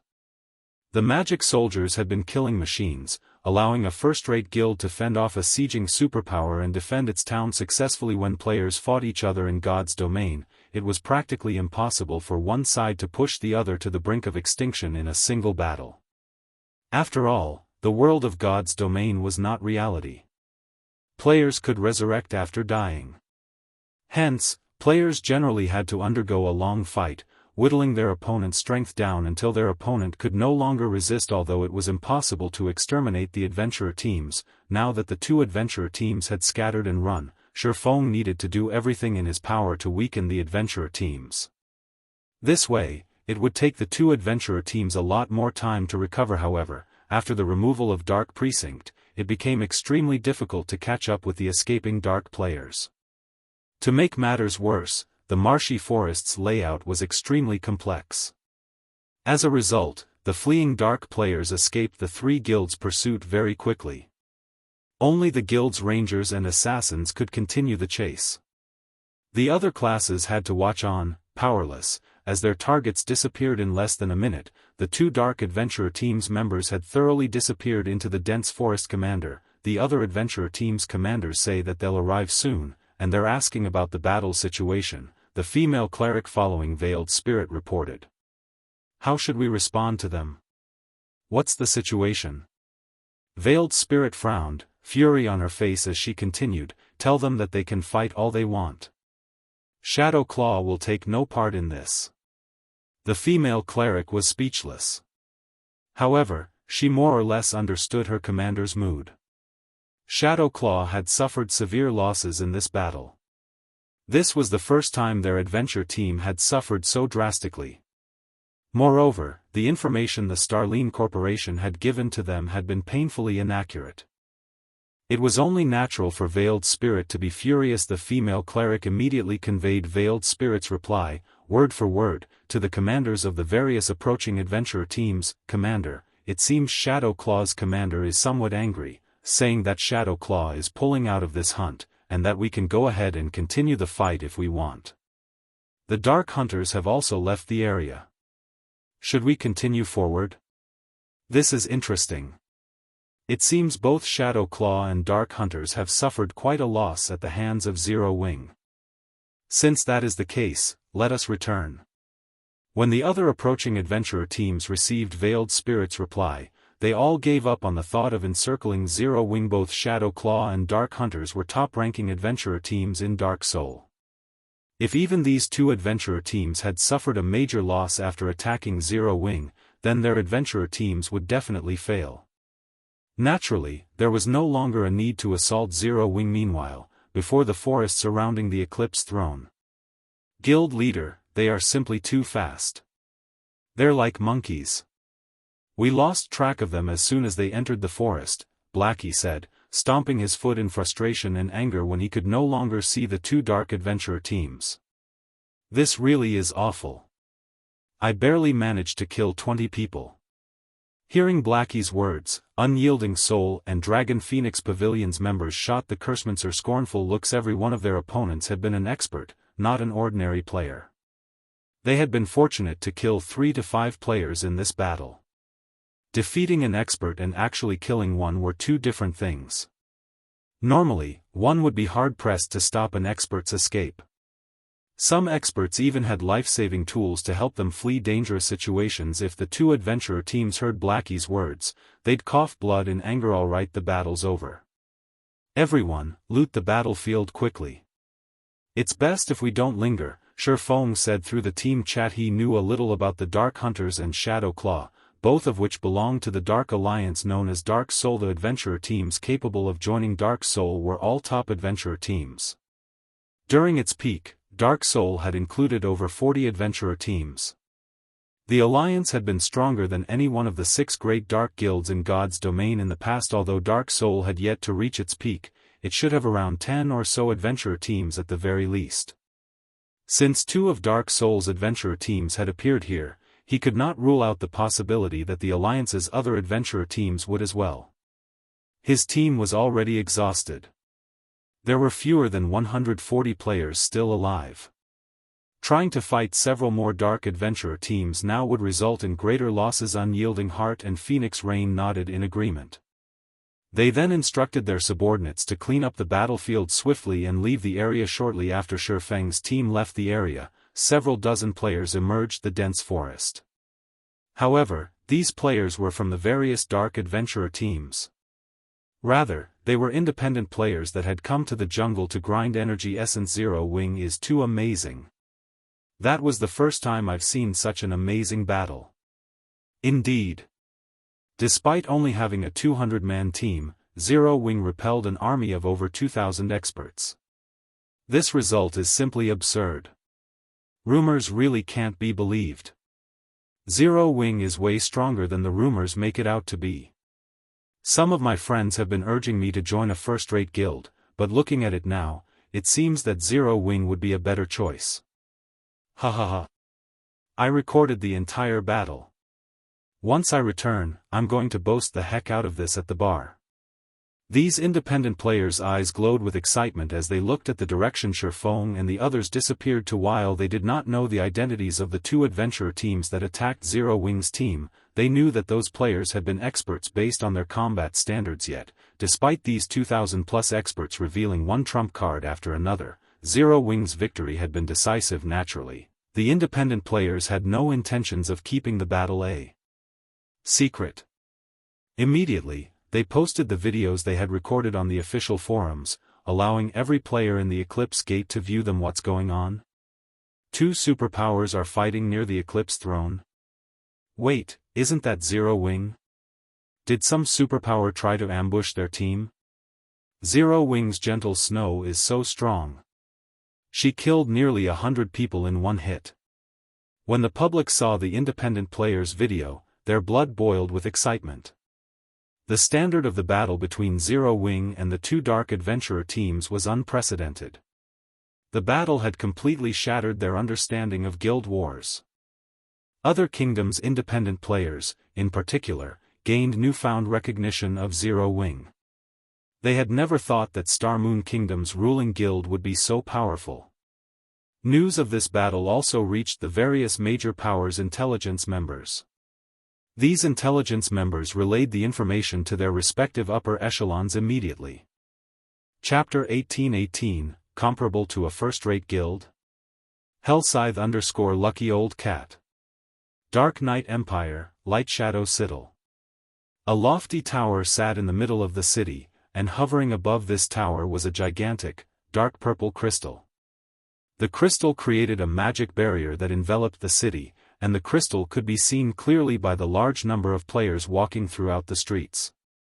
There were also a large number of NPCs and dark creatures, such as demons, abyssal demonkin, vampires. The multiracial population in Light Shadow City far surpassed that of Kingdom's Dark City's. Many neutral race NPCs hawked their wares along the city streets, a sight that was even rare in other empires. Dark City's Light Shadow City was no less prosperous than Dark Knight City, the Dark Knight Empire's capital. Moreover, Light Shadow City had a wider variety of races. Meanwhile, a luxurious, 5-story-tall mansion stood in the city's lively central district.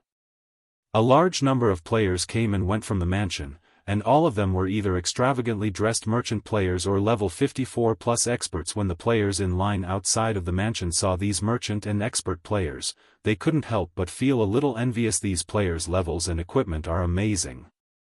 They're even better than the experts in first-rate guilds. That's only natural. Although Dark Soul is an alliance, not a guild, it periodically raids team dungeons. The alliance also frequently plunders the various large guilds' elite teams and main forces. Of course, its members have excellent weapons and equipment. Moreover, despite such banditry, the various large guilds are utterly powerless to do anything about it. For example, one first-rate guild went all out to deal with Dark Soul, but in the end, the alliance had annihilated its army, and the guild was eventually forced to disband. That's right. It was due to that success that Dark Soul is holding a mass recruitment. When I heard about it, I dropped what I was doing and came here. It would be great if I could join the alliance. If we get to join Dark Soul, we'll be able to move through the Dark Knight Empire and the several neighboring kingdoms unhindered. Even the various dark guilds will have to treat us with respect. In addition, if we join one of the top 5 adventurer teams after joining Dark Soul, such as Shadow Claw, the Copper Eagle Kingdom's #1 Dark Adventurer team, or Dark Hunters, which has recently become famous in the Dark Knight Empire, will be set for life. I hope I can get into one of the top 5 adventurer teams, too. It's a pity that the requirements are extremely high.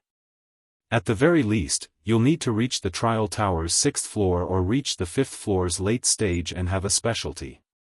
The several thousand Dark players outside of the mansion quietly discuss their desire to join Dark Soul in the Dark Knight Empire and its several neighboring kingdoms.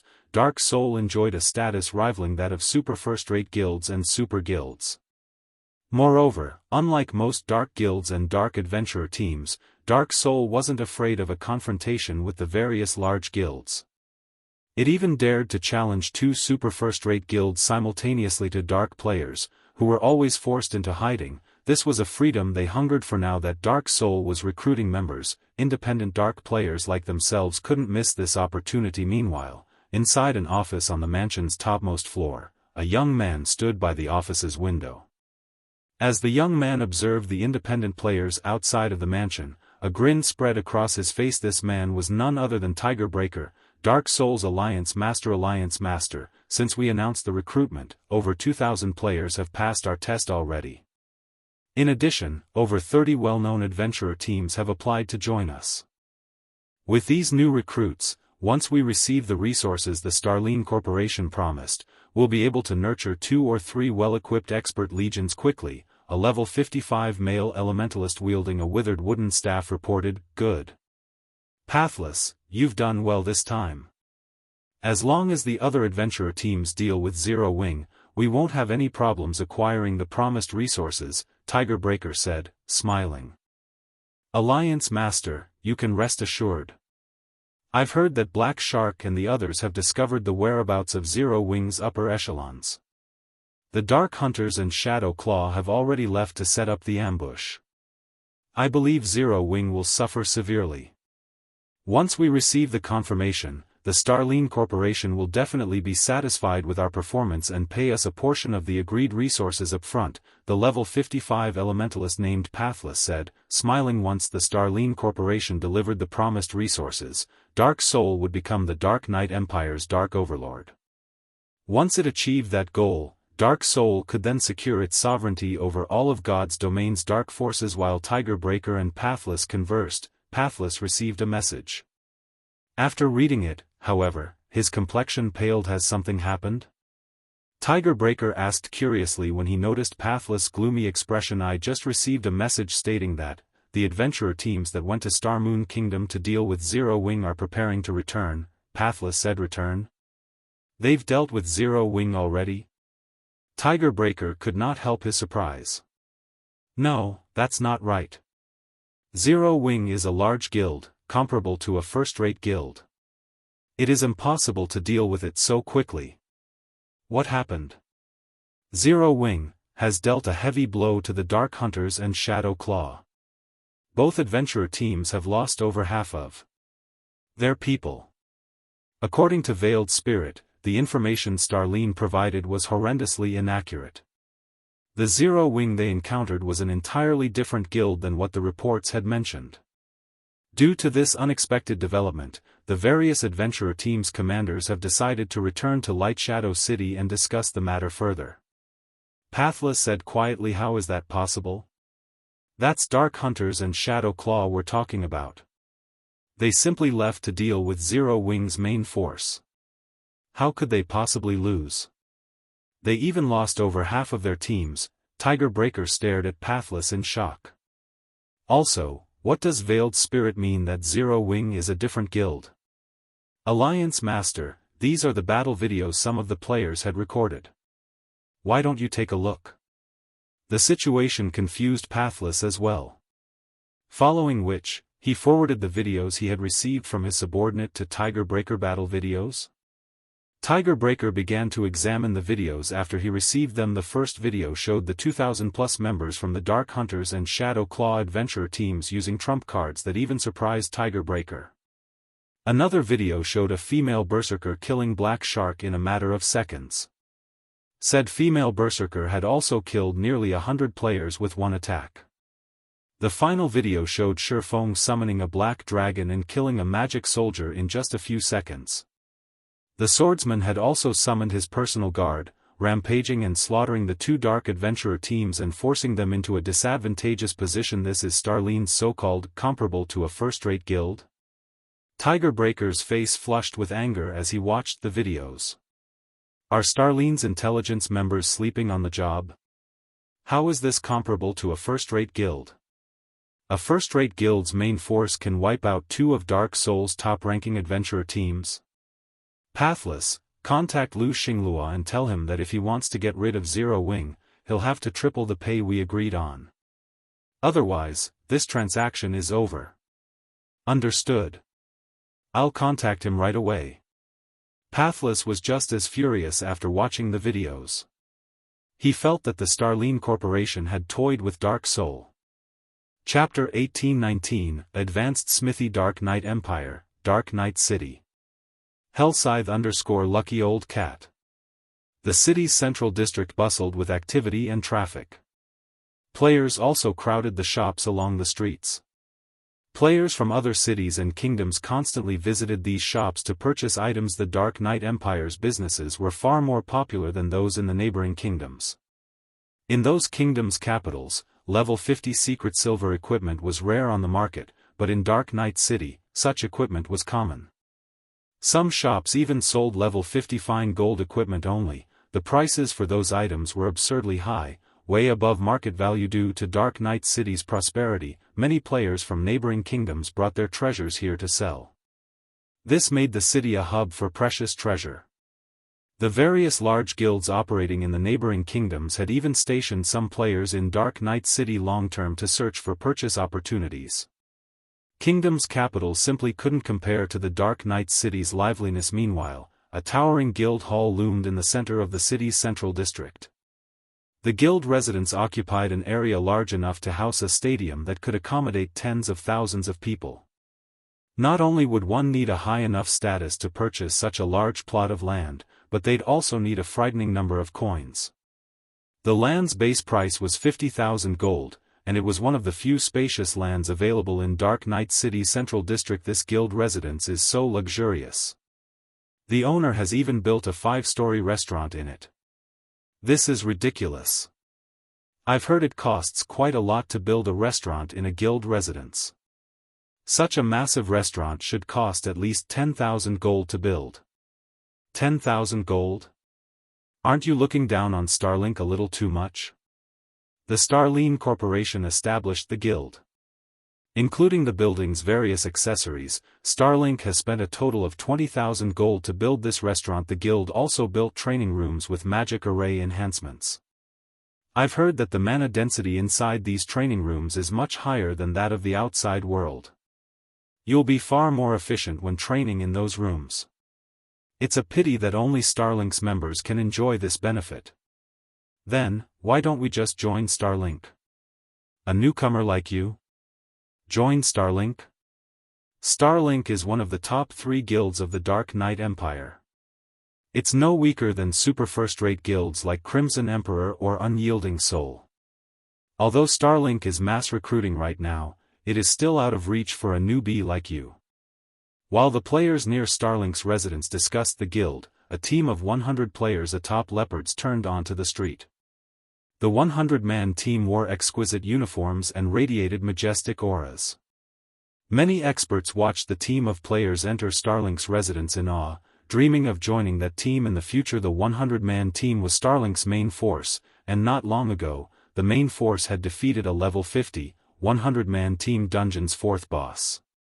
Now, the team only needed to defeat the final boss to complete the 100-man team dungeon. This raid progression could already rival that of the Dark Knight Empire's 2 super first-rate guilds. Meanwhile, 3 people stood in the guild leader's office in Starlink's guild hall.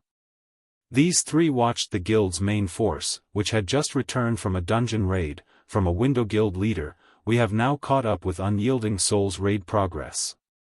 Now, it is only a matter of time before we surpass Unyielding Soul and Crimson Emperor. A level 55, Tier 2 male shield warrior carrying a silver cross shield across his back said, laughing as he turned to Lu Xinglua, who wore a set of black robes. Due to Starlink acquiring a share of the secret pavilion's magic crystal vein, the guild acquired a large number of magic crystals every day. This allowed the guild to sustain the magic arrays powering the guild's training rooms. With this, the guild's experts could continuously train and improve rapidly. Once the guild had accumulated enough Tier 2 players, it was only a matter of time before they obtained the first clear of the level 50, 100-man team dungeon they were raiding. Now that their guild didn't have to worry about magic crystals, they were able to nurture guild experts much faster. In 1 or 2 months, Starlink might even surpass Crimson Emperor and Unyielding Soul's expert count, becoming the Dark Knight Empire's #1 guild. Not bad. The struggle for the Thorn Fortress is about to start. For a while, divert all of the magic crystals we obtain to nurturing as many Tier 2 players as possible. I want to see how Crimson Emperor and Unyielding Soul intend to compete with Starlink when we obtain the management rights to Thorn Fortress, Lu Xinglua said, smiling. Understood. Guild leader, rest assured, I'll make sure that we have more Tier 2 experts than Crimson Emperor and Unyielding Soul by the time the struggle begins, the Shield Warrior promised. As Lu Xinglua was about to discuss their plans for the struggle over Thorn Fortress, he received a message notification. A message from Dark Soul? Lu Xinglua muttered when he noticed the sender's identity. By the time he finished reading the message, his expression had darkened. Have the people from Dark Soul gone mad? They're actually tripling their price to deal with a small guild like Zero Wing? Guild leader, we just received a message as well. It seems that Dark Soul's members have ambushed Zero Wing's main force. However, Dark Soul's members suffered a disastrous defeat and lost over half of its numbers. I suspect that this has something to do with their new demands. Dawn Webb, a level 55, Tier 2 female elementalist and the third person in the room, explained. Yuri, saying that Dark Soul tried to ambush Zero Wing, but the guild turned the tables on them. For a moment, Lu Xinglua thought he had heard wrong. How is that possible? It's true. Some people have posted the battle videos on the Eclipse Gate's official forums. Almost everyone in the Eclipse Gate is talking about it, Dawn Webb said as she forwarded a few battle videos to Lu Xinglua. So, that is the case. Lu Xinglua could not help his frown as he watched the recordings. No wonder why a measly bug dares to oppose me. Guild leader, are we still going to take care of Zero Wing? Dawn Webb asked. Of course. Lu Xinglua said determinedly. But before we do, we have to secure the Thorn Fortress. Send a reply to Dark Soul, tell them that they can forget about tripling the price. I'm not going to triple their pay just because they got scratched. However, I am willing to tweak the conditions of our agreement. As long as they annihilate Zero Wing, I'll give them an additional 5% of Thorn Fortress's shares. Also, tell Tiger Breaker that Zero Wing doesn't have any backers. Since Zero Wing is so strong, it must have a massive secret. If he doesn't want that secret, he better not regret his choices once Starlink claims it. He was very familiar with the Dark Hunters and Shadow Claw's strength in Dark Soul. They were merely the 4th and 5th ranked adventurer teams in the Alliance. Dark Soul was only defeated due to misinformation, yet Tiger Breaker wanted to use this opportunity to hike up the price. Understood. Dawn Webb nodded before contacting Dark Soul's representative. While Lu Xinglua discussed Zero Wing, the various superpowers had discovered the battle in the Eclipse Gate. The outcome further increased Zero Wing's fame among the various superpowers. At the same time, the guild had attracted a lot of attention. For a guild of Zero Wing's caliber, it was simply absurd to have so many Tier 2 players. The guild was definitely hiding something major. For a time, the various superpowers re-evaluated their opinions of Zero Wing. Rather than an ant, Zero Wing had become a fat piece of meat. Relay my commands. Order our subordinates to investigate the secret to Zero Wing's success. After watching the battle between Zero Wing and Dark Soul, many superpowers' upper echelons issued the same command. Meanwhile, Shifeng had already rested and paid Silverwing Town a visit. Guild leader, I have brought the 50 advanced architects you asked for, Melancholic Smile said as she approached Shifeng, who surveyed an empty plot of land. The 50 advanced architects following Melancholic Smile could not help their growing nerves as they looked at Shifeng. They were confused about why their guild leader had gathered them all here. With so many advanced architects, one could construct an entire basic town. Good. I've gathered you all here today to build the construction on this design, Shifeng said. He then retrieved a stack of old parchment from his bag. This stack was none other than the advanced smithy design. Chapter 1820, Upgrading Silverwing Town, an advanced smithy? Melancholic Smile could not help her surprise when she saw the description of the design Shifeng took out at this point in time. She was quite knowledgeable about advanced constructions. Every advanced construction had functions that far surpassed their basic counterparts. Moreover, they had their own specialties. However, designs for advanced constructions were extremely difficult to acquire. Although Melancholic Smile was initially excited at the identity of the design, seeing the materials and space needed to construct the advanced smithy dampened her mood quickly. The advanced smithy required not only 2,000 pieces of extremely valuable mana ore but also 1,000 advanced magic cores and 500 earth fire crystals. The mana ore required wasn't too much of a problem, as Zero Wing had collected quite an amount during this period. As for the advanced magic core, it was a rare material that could be obtained only from the bosses of level 50 and above team dungeons. However, the drop rate wasn't 100%, so it was extremely valuable on the market. One advanced magic core sold for 5 gold. 1,000 advanced magic cores would mean 5,000 goldas for the earth fire crystal. It was even more valuable, as it could be acquired only in the fields, particularly mountainous regions with fiery environments. It was one of the main materials needed to produce high-ranking fire resistance equipment. Although the market value of earth fire crystal was roughly 5 gold, due to its rarity and the demand, it was almost impossible to find large quantities of earth fire crystal for sale. Currently, Zero Wing had only a little over 600 earth fire crystals stockpiled. Spending 500 crystals in one go would deplete the guild's inventory. Aside from the 3 aforementioned materials, the advanced smithy also needed 10,000 magic crystals to construct. The total cost of its construction came to roughly 30,000 gold. Currently, Zero Wing was developing rapidly and needed to spend money on various fronts. If not for Zero Wing City, the guild wouldn't have been able to keep up with its expenditures. Hence, spending 30,000 golds worth of rare materials to construct an advanced smithy truly wasn't a wise course of action. However, before Melancholic Smile could try to dissuade Shifeng, he had already distributed the tasks to the advanced architects. He even had the necessary materials prepared already.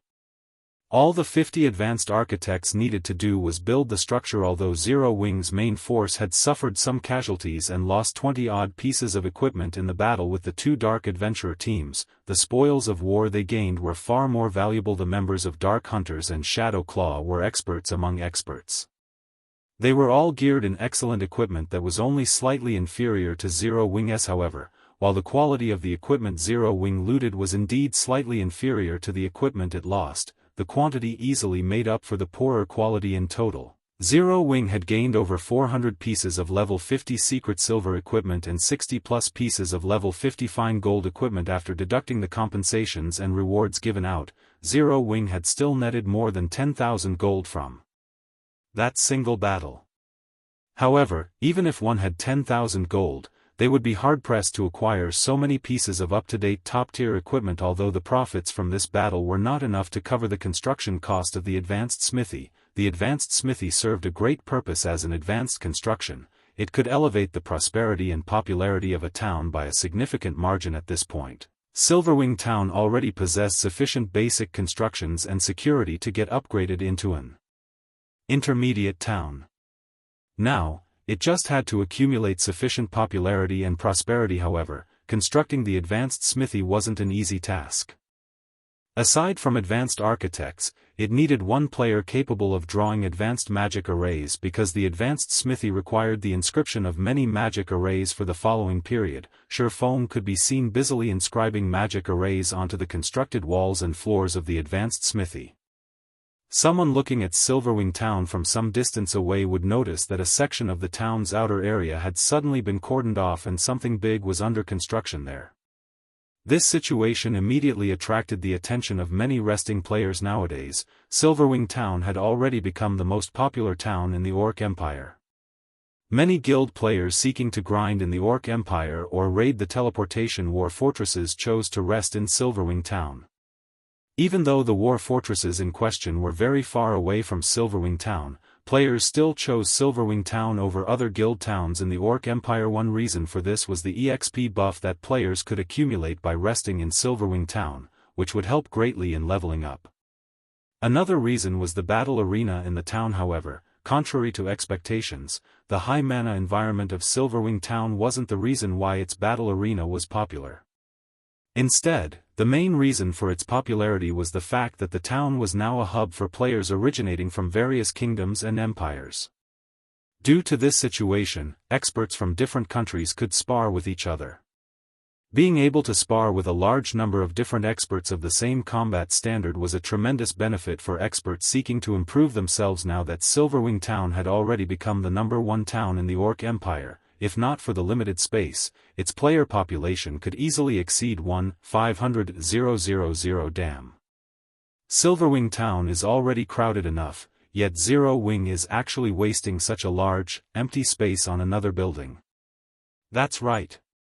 With the number of buildings in the town continuously increasing, the number of players the town can accommodate will keep declining.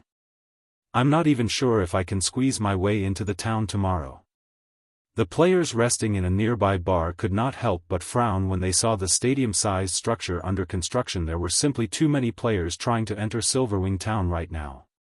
To make sure Silverwing Town operated normally, Zero Wing had made it so that players who weren't Zero Wing members could stay in Silverwing Town for only 10 hours a day.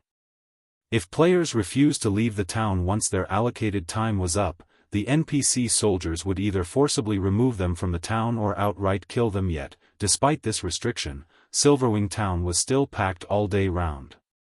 At this point, Zero Wing had limited the number of players allowed inside the town at one time to just 800,000. If latecomers wished to enter the town, they would have to wait for someone to exit it. Hence, as more buildings rose in the empty spaces in town, the number of players allowed in would be reduced. Time passed quickly. When Shifeng finished inscribing the last magic array, 8 hours had already elapsed. The 50 advanced architects had taken only 4 hours to construct the physical structure of the advanced smithy. It's finally done. Shifeng sighed ruefully as he looked at the completed advanced smithy. Although the smithy had only 3 floors in total, it was over 20 meters in height. The advanced smithy before him was definitely a cut above basic smithies, which were only 4 meters in height. This was something that could be seen from the building's external appearance alone. However, the inside of the building was even more amazing. As Shifeng had personally inscribed every magic array, he had a general idea of the magic array's abilities. The advanced smithy could not only repair and produce custom-made weapons and equipment but also break down weapons and equipment and return to players some materials used to make those items. Players could then use the reclaimed materials for new weapons and equipment. Although the recovery rate wasn't very high, it was still better than selling obsolete items to NPCs. If he revealed this ability, countless players would definitely swarm to the advanced smithy to break down their obsolete weapons and equipment. Meanwhile, Zero Wing could charge a small fee for the service. Good. Let's get it running now.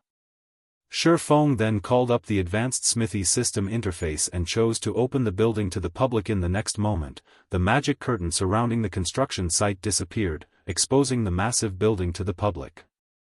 At the same time, the sound of a system notification entered Shifeng's ears. System: Silverwing Town's popularity and security have fulfilled the requirements of an intermediate town. Do you wish to upgrade Silverwing Town? Wonderful. Just as I expected. Shifeng could not help feeling joyful when he heard the system notification. He had been waiting for this moment for a long time now. He immediately chose to upgrade Silverwing Town.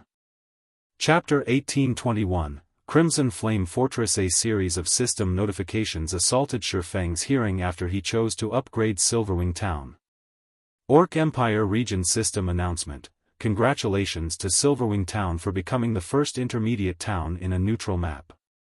Rewarding 10,000 town popularity points and 1 caravan guard order. Silverwing Town Region System Announcement: Silverwing Town will undergo a promotion. All players will be teleported out of the town in 1 minute. Silverwing Town Region System Announcement: Silverwing Town's promotion will take 30 minutes. Please wait patiently until it is complete. The system announcements repeated 3 times, echoing in players' ears in their respective regions. What? A promotion?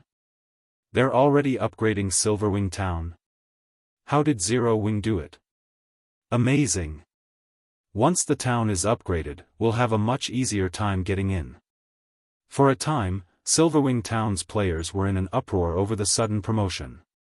As for the various large guilds' upper echelons, they wore solemn expressions when they received a report on this matter. The fat piece of meat that was Silverwing Town had already been tempting to the various major powers, and they had been trying to find a way to claim it for themselves, but the improvement speed of the town's defenses was simply absurd.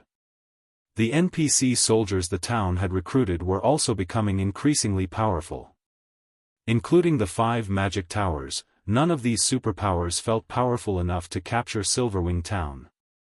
Hence, they decided to continue accumulating their strength for now. However, Silverwing Town's promotion to an intermediate town was a huge problem. Not only would Silverwing Town be able to construct more defensive structures, but the number of NPC soldiers it could hire had also increased from 1,000 to 2,000. That would effectively double the town's defensive capabilities in terms of basic attributes. NPC soldiers were far superior to players. In addition, Silverwing Town's soldiers were more than 10 levels higher than current players. If players wished to deal with these NPCs, they would have to employ Zerg tactics. Now that the town had twice as many NPC soldiers to protect it, they would need at least twice the manpower to defeat these NPCs, making Silverwing Town even more difficult to capture. Shortly after the system announcements, the players in Silverwing Town were all teleported a considerable distance away. However, instead of leaving the area, the teleported players stood outside of the town. In fact, players who grinded in the Orc Empire hurried to join the crowd. Meanwhile, news of Silverwing Town's promotion quickly spread to the various superpowers. Zero Wing is impressively efficient. It's a pity that there is no longer a point in upgrading Silverwing Town, Xianxia said, sighing slightly when he read the report he had just received. Uncle Yuan, now that Silverwing Town has been upgraded to an intermediate town, it will be able to accommodate more players and increase Zero Wing's income by multiple times. Why would that be pointless? Purple Jade asked curiously. I guess it's expected that you don't know. Yesterday, I received news stating that 9 Dragons Emperor has secretly joined hands with Blackwater and Beast Emperor and they are preparing to raid the Orc Empire's Crimson Flame Fortress, Xianxia said. The Crimson Flame Fortress is located in the Orc Empire's inner region and on one of the safer paths to the Orc capital city. In addition, the fortress offers teleportation services. Once the Crimson Flame Fortress has been captured, it'll generate massive profits for the 3 involved parties. It'll also allow them to raid the Orc capital city far more quickly. What? That's the Crimson Flame Fortress. Based on our investigations, its raid difficulty ranks among the top 5 teleportation war fortresses in the Empire. It is too difficult for current players to raid, and on top of that, dark players will definitely try to interfere. Do they really dare to raid the Crimson Flame Fortress? The news astonished Purple Jade. There were countless orcs inside the Crimson Flame Fortress, and the lowest leveled among them was level 60, with the highest leveled orcs being level 75. Furthermore, the fortress was protected by many war weapons and mythic orcs. That is exactly why 9 Dragons Emperor and Blackwater are working with Beast Emperor. Based on what we know so far, Beast Emperor will guard the battlefield with his evil beast army. Meanwhile, Blackwater and 9 Dragon Emperor's armies will be responsible for sieging the fortress. With the evil beast army in their way, the dark guilds and dark players won't try to interfere, Xianxia explained. Once they capture Crimson Flame Fortress, Silverwing Town's status in the Orc Empire will become quite awkward. Thus far, the secret pavilion had only conducted a preliminary investigation on the regional dungeon, Orc capital city. Even so, the resources they had discovered had far exceeded their expectations. Not only did the regional dungeon offer a large number of magic crystals, but players would also level 50% faster if they grinded in the area. Most importantly, the Orc capital city, an intermediate city, could be captured. If one captured this intermediate city, they would earn just as much profit as the secret pavilion's magic crystal vein earned. Moreover, they wouldn't need to station a large force of players to protect the city long-term if Blackwater and Nine Dragons Emperor acquired the Orc capital city. With the wealth of resources they earned through the city, they could easily destroy Silverwing Town. The two entities might even be able to threaten Zero Wing's safety in Starmoon Kingdom. This was because Beast Emperor bore an irreconcilable vengeance against Zero Wing. Setting aside the fact that Beast Emperor had a significant portion of his foundation within Starmoon Kingdom and would need to take over the kingdom to further his development, the Secret Pavilion had recently learned that of the 5 precious evil god apostle slots Beast Emperor had, Shifeng had destroyed 2. This loss had severely impacted Beast Emperor's development. If Beast Emperor got his hands on the Orc capital city's resources, he'd have a good chance of taking over Starmoon Kingdom and yanking Zero Wing out of the game by its roots. Uncle Yuan, why don't we notify Zero Wing? Purple Jade asked. Forget it. Even if Zero Wing found out, there is nothing it can do. Although Zero Wing's main force had displayed outstanding combat power in the Eclipse Gate, this revelation will not change Zero Wing's situation. While Zero Wing is fully capable of defending its territory, it simply doesn't have enough forces to launch an offensive assault on Beast Emperor. This is also the greatest problem that upstart powers with little to no background normally face, Yuan Tiexin said, shaking his head. Had Zero Wing agreed to partner with us, they might have been able to stop Beast Emperor's group. However, with Zero Wing's current forces, even if they gain the full support of Phoenix Rain, Beast Emperor is impossible to stop. In God's domain, many upstart powers rose to prominence every day, but these powers had a fatal flaw: they were ignorant of greater powers. They all deemed themselves capable of rivaling true superpowers. Although Zero Wing was superior to most of the up-and-coming powers in God's domain, it wouldn't be easy for the guild to become a true superpower. There would be plenty of other powers trying to use Zero Wing as a stepping stone and rise to prominence themselves. Meanwhile, in the Orc Empire's Silverwing Town. After a half-an-hour wait, the recently promoted Silverwing Town appeared before the crowd. Silverwing Town now occupied twice as much space as the old version. It was also much closer to the primordial Divine Ruin, which was now within range of the town's magic towers. Since the town was in a neutral map, Silverwing Town's walls had grown taller, as well. Now, they were 7 meters tall. Divine runes had been carved into the walls, preventing players from vaulting over and enhancing the wall's defense. Guild leader, look. Even the town's buildings have changed. They look nothing like they did before. Melancholic Smile could not help but gape in shock as she looked at the tall buildings in the distance. Every building in the town had grown considerably taller. It was evident that the buildings had been upgraded as well. Rather than a town, Silverwing Town looked like a basic city. Have everyone prepare to reopen Silverwing Town to the public, Shifeng said, nodding. He had spared no expense in outfitting Silverwing Town with the most extravagant buildings he could afford precisely for this moment. This was also Neutral Town's secret. Chapter 1822, Town Opening. Silverwing Town. Under Shifeng's command, it took less than 20 minutes to complete the preparation work for Silverwing Town's reopening. Moreover, thanks to the reserve NPC guards Magic King Craig Midlands had prepared beforehand and the large number of NPCs that had come looking for work after the town's promotion completed, they had quickly filled the additional 1,000 NPC soldier slots Silverwing Town had gained. Craig Midlands himself had inspected all 1,000 of these new NPC soldiers. Due to Silverwing Town's steady development, not only had more NPCs arrived to apply for a soldier position, but higher quality NPCs had applied. Normally, when a basic town was upgraded to an intermediate town, it would struggle to fill the additional 1,000 soldier slots within a short time. The town would be fortunate to recruit around 300 Tier 1 NPCs and a dozen Tier 2 NPCs during the first week after the town's promotion. Most NPCs that applied were only elite rank.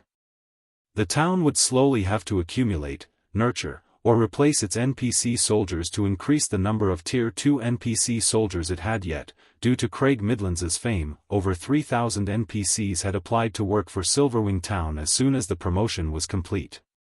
Including the 300 Tier 1 NPCs Craig Midlands had kept on reserve, it took no time for Silverwing Town to recruit 1,000 NPCs. Among the NPCs recruited, over 100 were Tier 2 NPCs, with the rest being Tier 1 NPCs. Normally, an intermediate town would need around 2 weeks to accumulate 100 Tier 2 NPCs. More Tier 2 NPCs would only show up and apply to work for the town after it increased its popularity.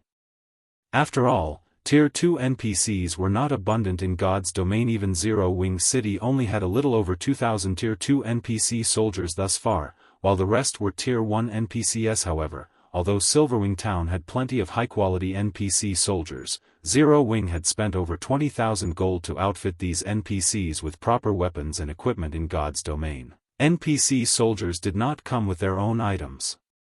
Like players, they had to be armed.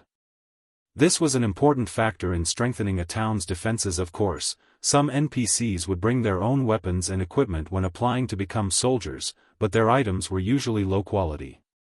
They were much weaker than the standardized weapons and equipment the system provided.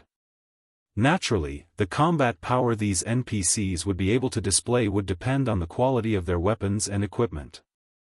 For example, an NPC with bronze equipment and an NPC in mysterious iron equipment would have around a 20% difference in combat power. While 20% might not seem like much to players, but it was a lot for NPCs, who possessed much higher basic attributes. When Stone Forest Town and Zero Wing City had been constructed, Zero Wing had lacked funds. Sherfong had only been able to outfit his NPC soldiers with the cheapest bronze weapons and equipment available. He had only started to upgrade the NPC's gear after the guild had money to spare. A large fraction of the investments needed to develop a town had to be spent on the NPC soldiers' weapons and equipment. In addition, these weapons and equipment needed regular repairs, which would also cost a considerable amount of money. These reasons were why most of the various large guilds avoided owning too many towns. This even held true for the various superpowers. Although the superpowers occupied many towns, they would not arm every one of them to the teeth. Instead, they would focus on developing a few select towns. However, arming the NPC soldiers with better items was why many first-rate guilds' headquarters were able to withstand sieges from super first-rate and super guilds. The longer a town developed, the stronger the NPC soldiers guarding it would become. When fully equipped with top-tier equipment, NPC soldiers could even contend with players of a higher tier. Fortunately, with the exception of some extremely powerful top-tier equipment, the majority of the weapons and equipment NPC soldiers used could be purchased from the system with coins. There was no need for players to invest time and effort into farming weapons and equipment. Hence, Sherfong had spent over 20,000 gold to arm the newly recruited NPCs. A full set of level 50 to 100 bronze equipment would cost 2 gold coins. This was extremely cheap compared to players' equipment. However, as equipment quality increased, so did the price. Level 50 to 100 mysterious iron equipment cost 10 gold per set, while secret silver equipment cost 100 gold, fine gold equipment cost 600 gold, dark gold equipment cost 1,500 gold, and epic equipment cost 6,000 gold per set. With how many NPC soldiers a town had, it was no exaggeration to say that a town's development was a bottomless pit financially. For Silverwing Town, Sherfong had decided to arm the Tier 2 NPCs with secret silver equipment and Tier 1 NPCs with mysterious iron equipment. Although Zero Wing had earned a lot of funding through Zero Wing City and Stone Forest Town, Sherfong planned to invest the majority of that money in the Lost Town. The Lost Town was, after all, far more important and valuable than Silverwing Town. Guild leader, we have assigned duties to all of our NPC soldiers. Should we open the town now? Aqua Rose asked, smiling. She looked at the rows of WH-equipped NPCs before her. Due to their continuous investment in Silverwing Town, these NPC soldiers had far better equipment than those in Stone Forest Town and Zero Wing City. Among the initial 1,000 NPC soldiers, over 100 Tier 2 NPCs wore fine gold equipment, while the remaining NPCs wore secret silver equipment. This was unimaginable for other guilds. Normally, other guilds would, at most, arm their NPC soldiers with mysterious iron equipment, spending the majority of their money on building the town's infrastructure. All right, let's open the gates. Sherfong said, nodding. Oh, right. Guild leader, should we limit the number of visitors? Aqua Rose asked. Although Silverwing Town can accommodate far more people now, for the sake of the NPC merchants, it's best if we set a limit. Let's set it at 1,500,000 players, Shifeng said after giving the matter some thought. Weary letting so few people in. Aqua Rose was somewhat confused after the upgrade. Silverwing Town occupied twice as much space. Even if they allowed 2 million players in, the town would, at most, be as crowded as it had been as a basic town. That's quite a lot already, actually. Shifeng could not help but laugh at Aqua Rose's greed. Moreover, Silverwing Town isn't just meant for players. We need to leave some space for NPCs. Leave space for NPCs? Aqua Rose's confusion grew after listening to Shifeng's explanation. In any case, open the town to the public. You'll understand what I mean in a moment, Shifeng said as he gazed at the anxious crowd outside of the town.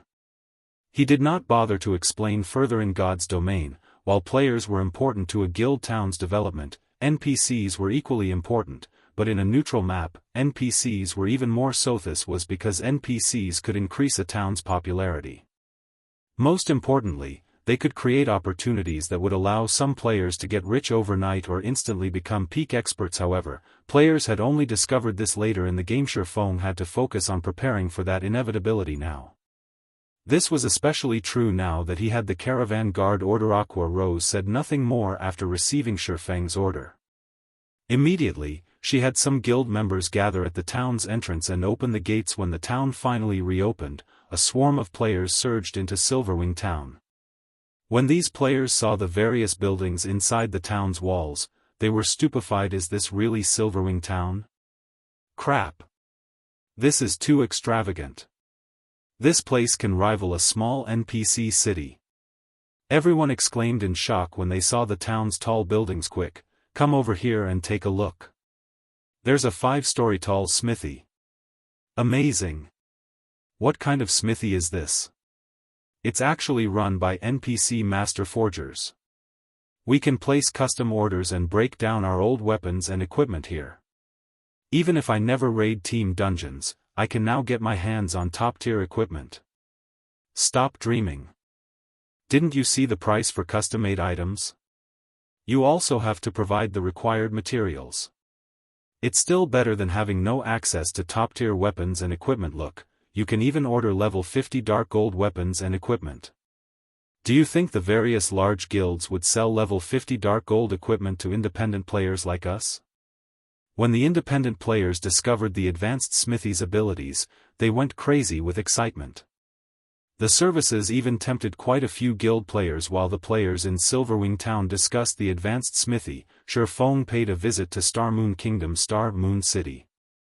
When he arrived, Shifeng made his way towards the headquarters of the kingdom's Adventurers Association. Lord Protector, how may I be of service?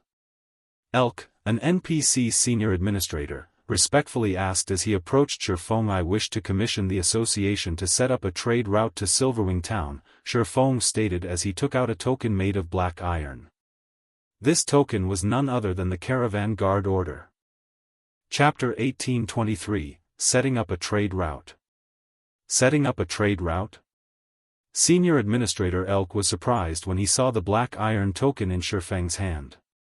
He then warned Shifeng, Lord Protector, although you have a Caravan Guard order and indeed qualify to set up a trade route to a town, I must warn you that it is not such an easy task. The cost involved is astronomical. Moreover, since you are setting up a trade route to Star Moon Kingdom's capital city, not only will the cost be much higher, but the risks are also significant.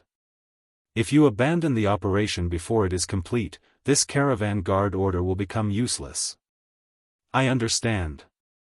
However, I am confident in securing a trade route to Silverwing Town, Shifeng said, nodding. He knew what it meant to set up a trade route.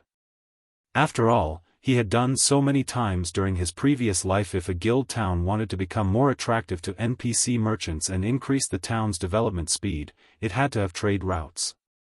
Once the trade routes were in place, the town would acquire another benefit. The town in question would gain priority over rare items that NPC merchants transported. In addition, NPC merchants that used the trade route would pay the town a usage fee. While these privileges might not seem like much, they would become a neutral town's main income source before it became a city. As a town's popularity increased, more NPC merchants would visit it. Even ordinary NPCs that used the trade routes would have to pay a usage fee. The trade route would become a safe path to the town and would include high-tiered NPCs to escort visiting and departing NPCs. Not even level 100 players would dare to ambush such a trade route. Although the usage fee was only 80 coppers per NPC, if 100,000 NPCs used the trade route each day, the trade route would generate 800 gold each day. Moreover, this was only one trade route. As the ruling guild set up more trade routes, the town would generate more income. However, players could only set up trade routes for neutral towns. This function was not available for guild towns in kingdoms and empires. This function was only available to intermediate towns and above, as well. In addition, the number of NPCs that visited a guild town via the trade route would depend on the NPC city the town was connected to. The more prosperous the NPC city was, the more NPC visitors a guild town would see. If players set up a trade route to a capital city, it was almost guaranteed that their guild town would see 100,000 to 200,000 visiting NPCs every day. If the trade route were connected to an ordinary NPC city, the town would only receive around 20,000 to 50,000 NPCs. However, the more prosperous an NPC city was, the more difficult it would be to set up a trade route. Aside from a revenue source, trade routes were a good method for players to acquire rare resources. Not all of an NPC merchant caravan's goods were available to players. A considerable portion would be reserved for other NPCs. Normally, players weren't allowed to purchase these items, but if a guild town had priority over NPC merchants' goods, not only would the town's owner have access to rare items for players, but they'd also have access to NPC-reserved items. Many of the NPC-reserved items were materials that were very difficult to purchase via the player market. Sometimes, NPCs even sold large quantities of magic crystals. Only, they cost significantly more than the market price. Even so, this was a valuable opportunity for guilds. While it was easy to convert magic crystals into coins, the opposite wasn't. This was especially true with a large stock of magic crystals. However, NPCs were different from players. NPCs had a much easier time acquiring magic crystals because NPCs occupied most ore veins that were capable of producing magic crystals and within kingdoms and empires' borders. It was fairly normal to find NPCs who sold magic crystals carrying a stock of 5,000 to 10,000. On the other hand, one would be hard-pressed to purchase 5,000 to 10,000 magic crystals from players. NPC merchants occasionally sold rare advanced designs, as well. Although these designs would similarly be overpriced, their rarity made the cost worth it. After all, it was almost impossible to purchase advanced designs from other players. If one were extremely lucky, they could even find NPC merchants that sold fragmented legendary items or clues leading to such treasures. Although such occurrences were ridiculously rare, based on player-collected statistics, the more NPCs merchants that visited a guild town, the higher the ruling guild's chances were of finding an NPC that carried such items and clues. Naturally, every clue that led to a fragmented legendary item was extremely valuable. Since there was a possibility to acquire fragmented legendary items, Shifeng wouldn't miss the opportunity. Since players in the past hadn't often spoken about how they had acquired their fragmented legendary items, Shifeng knew very few methods to do so. In fact, most players wouldn't even reveal the fact that they owned a fragmented legendary item. Hence, Shifeng only knew about the relatively famous fragmented legendary items. However, the methods of acquiring those items were incredibly demanding, so he couldn't hunt them down at this stage of the game. Since you understand the risks involved, that is fine. If you wish to set up a trade route to Silverwing Town, it will cost you a base fee of 10,000 gold and 5,000 magic crystals. As you possess an ordinary caravan guard order, you are only allowed to form a 100-man team. The team will require a minimum of one advanced magician to carve magic arrays on the route to repel monsters, Senior Administrator Elk explained. Lord Protector, may I know if you will need me to introduce you to some mercenaries to accompany on your journey? Of course, Shifeng said, nodding. The caravan guard order was a trigger to activate the special quest for setting up a trade route. While Shifeng could rely on players to complete this quest, he could also enlist the help of the Adventurers Association's mercenaries. At this stage of the game, NPC mercenaries were undoubtedly much stronger than players. Hence, players that acquired a caravan guard order at this stage of the game would generally hire mercenaries to aid them. Unfortunately, the price was quite high. In the past, some guilds had tried to save money, confident that their members would be strong enough to handle the task. However, while Zero Wing's main force was very powerful, the trade route he wanted to establish required crossing the border into the Ur Empire. When establishing a trade route, the system would occasionally send monsters to interfere. These monsters would be 15 levels higher than the local monsters, and many of the Ur Empire's monsters were level 60 or higher. In that case, the interfering monsters would be level 75 and above once he entered the Empire. These monsters were too high of a level for Zero Wing's main force members at this time, so they weren't suitable for this quest. Alright. Here is a list of mercenaries willing to undergo this challenge with you, Lord Protector, Elk said before handing Shifeng a list. The quest to set up a trade route was very special and very dangerous. Players couldn't simply hire whatever NPC mercenaries they wished. The available mercenaries would depend on the player's status in the Adventurers Association. The higher one's status was, the more NPC mercenaries they could choose from for the operation. Amazing. 4-star treatment in the Adventurers Association is really a great help when setting up a trade route. Shifeng could not help his surprise when he read the list. During his previous life, he had only been able to recruit 3-star, Tier 2 NPCs at best.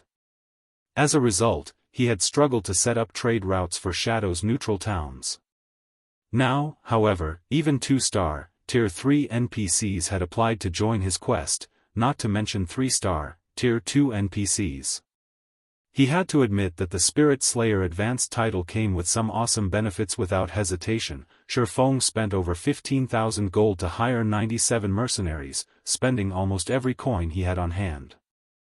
The weakest mercenaries he hired were level 80, 3-star, Tier 2 NPCs, with the strongest being level 83, 2-star, Tier 3 NPCs. Overall, his team had 15 Tier 3 NPCs. After Shifeng handled the necessary procedures and learned how to draw the necessary advanced magic array, he summoned the level 85 Anna and level 83 Kite. With 97 other NPCs in tow, he grandly departed Starmoon City, riding secret silver transport carriages. The secret silver transport carriages were an extraordinary sight to behold. 5-meter-tall lightning-horned earth dragons pulled the carriages behind them. The earth dragons themselves were great lords, and watching the caravan move down the city streets was spectacular. What's going on? Is the city hosting some kind of event? That's not it. Look! The lead transport carriage's driver is a player. Could this be a player-triggered event? That player is wearing Zero Wing's guild emblem. Zero Wing is so awesome. It can actually produce such powerful carriages. Crap. There are over 10 Tier 3 NPCs in the caravan. This is ridiculous.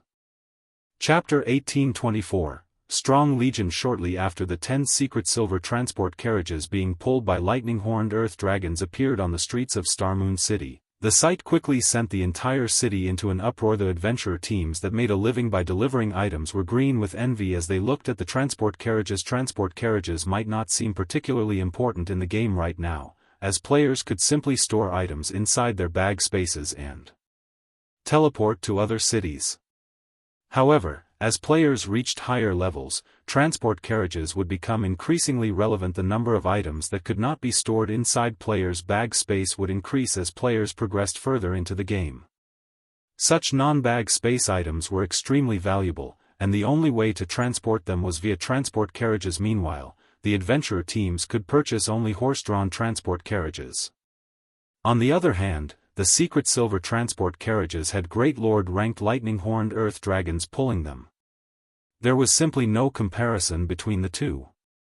Just the aura of the earth dragons was enough to scare away the mobs one would normally come across out in the fields.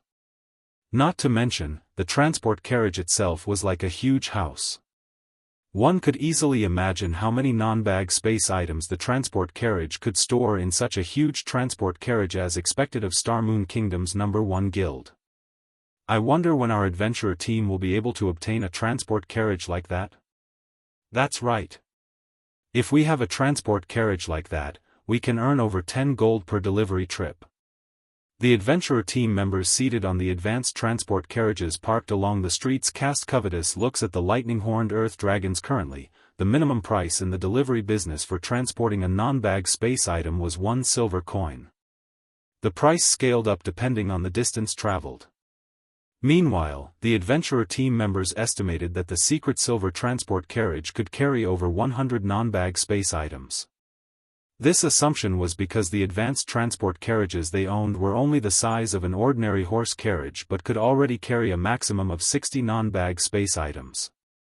No matter how they looked at it, the house-sized transport carriages should be capable of transporting at least 100 non-bag space items. Only Shifeng knew that the value of the secret silver transport carriage was actually not the slightest bit inferior to a secret silver speedboat. The secret silver transport carriage could carry 350 non-bag space items and 30,000 bag space items. The 10 transport carriages lent to him this time were meant to convey the materials needed to carve special magic arrays. Each of these materials took up 1 non-bag space slot. Moreover, in terms of speed, the lightning-horned earth dragons were superior to even dark gold mounts. While the players on the streets were talking about the secret silver transport carriages, the lightning-horned earth dragons took only a few seconds to disappear from everyone's sight as they galloped toward the city's main gate. Although some members of large guilds tried to follow Shifeng and investigate his actions, their mysterious iron mounts could only eat the earth dragon's dust as they watched the secret silver transport carriages disappear from view. Sure enough, secret silver transport carriages are really fast. If Zero Wing can acquire one, transporting diamond wood and 7 luminaries crystals on land would be a lot easier. Shifeng could not help but be astonished as he looked at the scenery rapidly flashing by. If a transport carriage possessed such speed, even robbing it would become a very tough proposition. However, during his previous life, first-rate guilds would be very fortunate if they could acquire even bronze transport carriages, let alone secret silver transport carriages. After traveling for about half an hour, Shifeng arrived at a crossroads. He then stopped the caravan and had all the NPCs stand guard. Someone traveling from Star Moon City to Silverwing Town on a dark gold mount wouldn't be able to complete the journey even after traveling continuously for 5 or 6 days. Not to mention, one would have to cross many high-level regions during the journey. Fortunately, he was only setting up a trade route, so he didn't need to travel its entire length. All he had to do was connect some trade routes that previously were unconnected. By doing so, he would be able to bypass a few high-level regions and carve out a trade route to Silverwing Town that would come across monsters no higher than level 80. If this task were left to a first-timer, creating such a safe path without several days' worth of research would be impossible, due to a lack of familiarity with the existing trade routes of Star Moon Kingdom. Shifeng, however, knew the trade routes present within the kingdom like the back of his hand. After all, back when he was serving as Shadow's guild leader, he had been the one responsible for setting up the majority of the trade routes owned by Shadow. Hence, he was well aware of which existing trade routes would get him from Star Moon City to the borders of the Orc Empire safely and swiftly. Shifeng spent about 10 minutes to carve out a magic array in the middle of the crossroads. When he activated the magic array, a blue ripple spread out from the magic array and stopped only after covering a 30,000-yard radius. The monsters close to the crossroads immediately started distancing themselves from it. After a short moment, a safe path was established between the route he currently stood on and a nearby trade route. After completing this task, he led his caravan toward the nearest NPC town. He then used the teleportation array there to travel to another NPC town and continued connecting other independent trade routes. Throughout his journey, he caused quite a commotion across the entire Star Moon Kingdom. The various major powers based within the kingdom grew restless and confused at Shifeng's actions. Unable to figure out what Zero Wing was trying to do. After running around for a day or so, Shifeng successfully created a new trade route that connected Starmoon City and the border between Starmoon Kingdom and the Orc Empire for the remainder of the trade route. Due to the absence of existing trade routes within the Orc Empire, Shifeng had no choice but to create an entirely new one by himself. When the various guild players grinding and questing in the Orc Empire's outer area saw the secret silver transport carriages approaching, they involuntarily gaped in shock compared to the lightning-horned earth dragons pulling the transport carriages. The level 60 orcs trying to stop the carriages were nothing more than jokes. The earth dragon sent every orc that stood in their path flying with a single headbutt. In the end, the lightning-horned earth dragons took only a brief moment to break through the blockade of several thousand orcs. Then, after reaching an empty section of the road, the convoy of carriages suddenly came to a halt. In the next moment, level 70-plus orcs and monsters appeared out of nowhere and charged at the cloaked man that just alighted from the lead carriage. The man was sporting a six-winged emblem. As the orcs and monsters closed in on the man, groups of NPCs got off the other carriages and took up a defensive formation. These NPCs were all level 80 and above, and even the weakest among them was tier 2. Despite facing an army of several thousand monsters, these NPCs remained steadfast as they defended the cloaked man. Meanwhile, the dozen or so tier 3 NPCs fighting in the front line sent groups of lord-ranked orcs and monsters flying. With a casual attack among these NPCs was a golden-haired beauty that summoned a great lord-ranked golden giant, which thoroughly suppressed the great lord-ranked orc leading the assault on the caravan. Meanwhile, every offensive spell cast by the golden-haired beauty wrenched a cry of pain from the great lord-ranked orc, whose HP decreased rapidly. The army of several thousand orcs and monsters were utterly helpless against this 100-man team. The monsters couldn't even get within 30 yards of Shifeng before dying at the NPC's hands. The horrific scene made the spectating guild players nearby shudder in fear. Meanwhile, the spectating guilds included the Blackwater Guild, which Shifeng was very familiar with. Currently, there was a 1,000-man team from Blackwater present led by Singular Burial at this moment. However, Singular Burial no longer had a tyrannical air around him. After suffering consecutive defeats, he had lost all his corporate backing, which left him in an extremely awkward position in the Blackwater Guild. Now, he was only an inconspicuous elder in Blackwater. Moreover, he was only level 53 right now. He looked nothing like the almighty guild leader of Heaven's Burial. Who is that person? How is he able to control so many NPCs? Wait a minute. Isn't that female NPC one of Black Flame's personal guards? She is. That's Anna. Crap, doesn't that mean that player is Black Flame? Not good. Black Flame is looking over. At this moment, when Blackwater's members looked at Shifeng, fear flooded their hearts because they were all fully aware that he could command the NPCs around him to reap their lives at a whim. Meanwhile, they would be utterly powerless to do anything about it. Chapter 1825.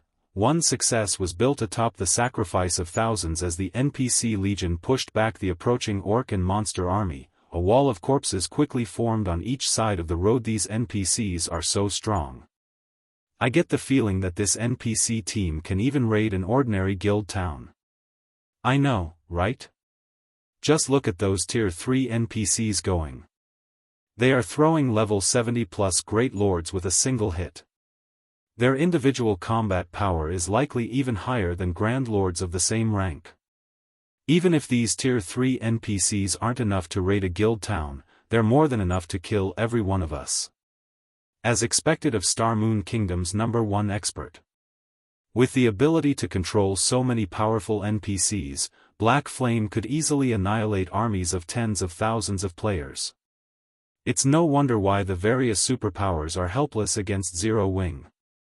The various spectating guilds and adventurer teams gulped as they watched the fight between the NPCs and monsters. Tier 2 NPCs were much stronger than Tier 2 players of the same level. Only peak experts with several pieces of epic equipment could possibly contend with an ordinary Tier 2 NPC. If Tier 2 players tried to face a Tier 2 NPC that was over 20 levels higher, they could only wait for their deaths. As for Tier 3 NPCs, they would only need a few moves to finish off Tier 2 players. If the targeted Tier 2 players lacked defensive capabilities, they might die after one hit. If these NPCs turned their blades against Tier 1 players like themselves, a single attack would be more than enough to kill several of them instantly. Blackwater's members are probably doomed. That's right. Blackwater has been picking a lot of fights with Zero Wing in the Orc Empire. Now that Black Flame has found some of Blackwater's members, he'll massacre them. The various large guilds members couldn't help but watch Blackwater's members with pity as they fought the local orcs. Nowadays, Blackwater and Zero Wing's members would fight whenever they came across each other in the fields. Although Blackwater currently had over 1,000 members present, before the Sword King, the group was a joke. Furthermore, Black Flame had a team of level 80 plus NPCs with him. This further reduced the chances of Blackwater's members escaping this place alive. Why is Black Flame here? We're doomed. We're doomed. Fear colored the faces of Blackwater's members as they watched Shifeng. They had experienced the man's might firsthand, so they knew just how powerful he was. Black Flame was truly unstoppable. He could easily single out and kill a specific player while surrounded by an army of tens of thousands. Although their team currently had over 1,000 well-equipped elite and expert players, Black Flame could annihilate them all by himself. Their only option was to run. If others heard their thoughts, they'd be a laughingstock. If 1,000 elite players simultaneously attacked a single expert, one move should be enough to end the battle. Even a peak expert would try to avoid a 1,000-man enemy elite team. How could a lone player possibly defeat an army of elite players? However, they knew very, very well that the likelihood of such a situation was high. Not only did Black Flame possess multiple large-scale destruction spells, but he also had ridiculous movement speed. He also had enough strength to contend with mythic monsters. In addition, he was capable of summoning powerful monsters. It wasn't an exaggeration to call Black Flame a one-man army. Damn it. Why is he here? Singular Burial paled when he saw Shifeng's cloaked figure looking at Shifeng now. Singular Burial was no longer as confident as he had been in the past. He harbored no thoughts of fighting Shifeng as he knew that doing so would be a waste of energy. In fact, it would only lead to a quicker death. Singular Burial could not understand why Shifeng had come to a backwater place like this. They were currently in the Orc Empire's outer region. For an expert of Shifeng's caliber, only grinding or questing in the Empire's core would be worth his time. He had struggled to stabilize his standing in Blackwater. In the hopes of elevating his position in the guild, he had been doing his best to raise the Heaven's Burial members that had followed him to join Blackwater, yet before his efforts could bear fruit, he had encountered Shifeng. "Commander, what should we do?" Daybreak Fog revealed a somber expression when she saw Shifeng. As well, after Heaven's Burial disbanded and Flame Blood was crippled, over half of Heaven's Burial's main force members had chosen separate paths. Because of this, their positions in Blackwater had plummeted. Among their 1,000-man team, only 100 or so were experts. While this might be a high number compared to other 1,000-man elite teams, it was nowhere near enough to deal with Shifeng. To Shifeng, their experts were no different than the team's elite players. The swordsman could kill them all with one hit. We don't have any other choice. Have everyone slowly retreat. We can't afford another loss. Get ready to use the Tier 3 group instantaneous teleportation scroll to send the main force away from this place. Everyone else should spread out and run. Absolutely do not fight Black Flame, Singular Burial said, gnashing his teeth. The Tier 3 group instantaneous teleportation scroll was extremely valuable, an item he had obtained after completing a difficult team quest. It was also the only life-saving tool he had to save his team. However, the teleportation scroll could only teleport a maximum of 100 players. He couldn't transport his entire team. I understand. Daybreak Fog nodded. She then took a silver magic scroll from her bag and eyed Shifeng's every movement. If she noticed the slightest change, she'd activate the scroll immediately. However, Shifeng, who sat on the leading transport carriage, had finally finished carving an expulsion magic array on a crystal shard. He then tossed the crystal to the ground before him and started chanting an incantation. Very quickly, the crystal merged with the earth. A slightly incomplete magic array then formed beneath Shifeng's feet. Seeing this, Shifeng took out several light blue crystals to complete the array. Once complete, a blue ripple of light radiated out from the array as if something had frightened them. The level 70+ orcs and monsters, which had been busy fighting the NPCs, fled from the caravan. Even the orcs and monsters several hundred yards away from the caravan began to back away. The spectating crowd nearby stared with dropped jaws. What did he just do? The several thousand orcs and monsters that had previously occupied the road had retreated by over 500 yards, watching the road in terror. Every monster as far as the eye could see did the same. Not one dared to approach the road. Once Shifeng finished his work, he collected the leftover materials. As he returned to the transport carriage, he noticed a 1,000-man legion backing away from his position. Singular burial? Shifeng quickly spotted singular burial among this 1,000-man legion. However, his old enemy watched him cautiously. Seeing this, Shifeng could not help but sigh inwardly. Currently, singular burial wore a mix of level 50 secret silver and fine gold equipment. Aside from the man's longbow, Shifeng could easily discern the rank of his other items. Looking at him now, it was hard to believe singular burial had once been the guild leader of an almighty guild in Star Moon Kingdom. This was the cruel reality of God's domain. In God's domain, one success was built atop the sacrifice of thousands. After a glance at singular burial, Shifeng climbed back onto his transport carriage and had the convoy continue down the road.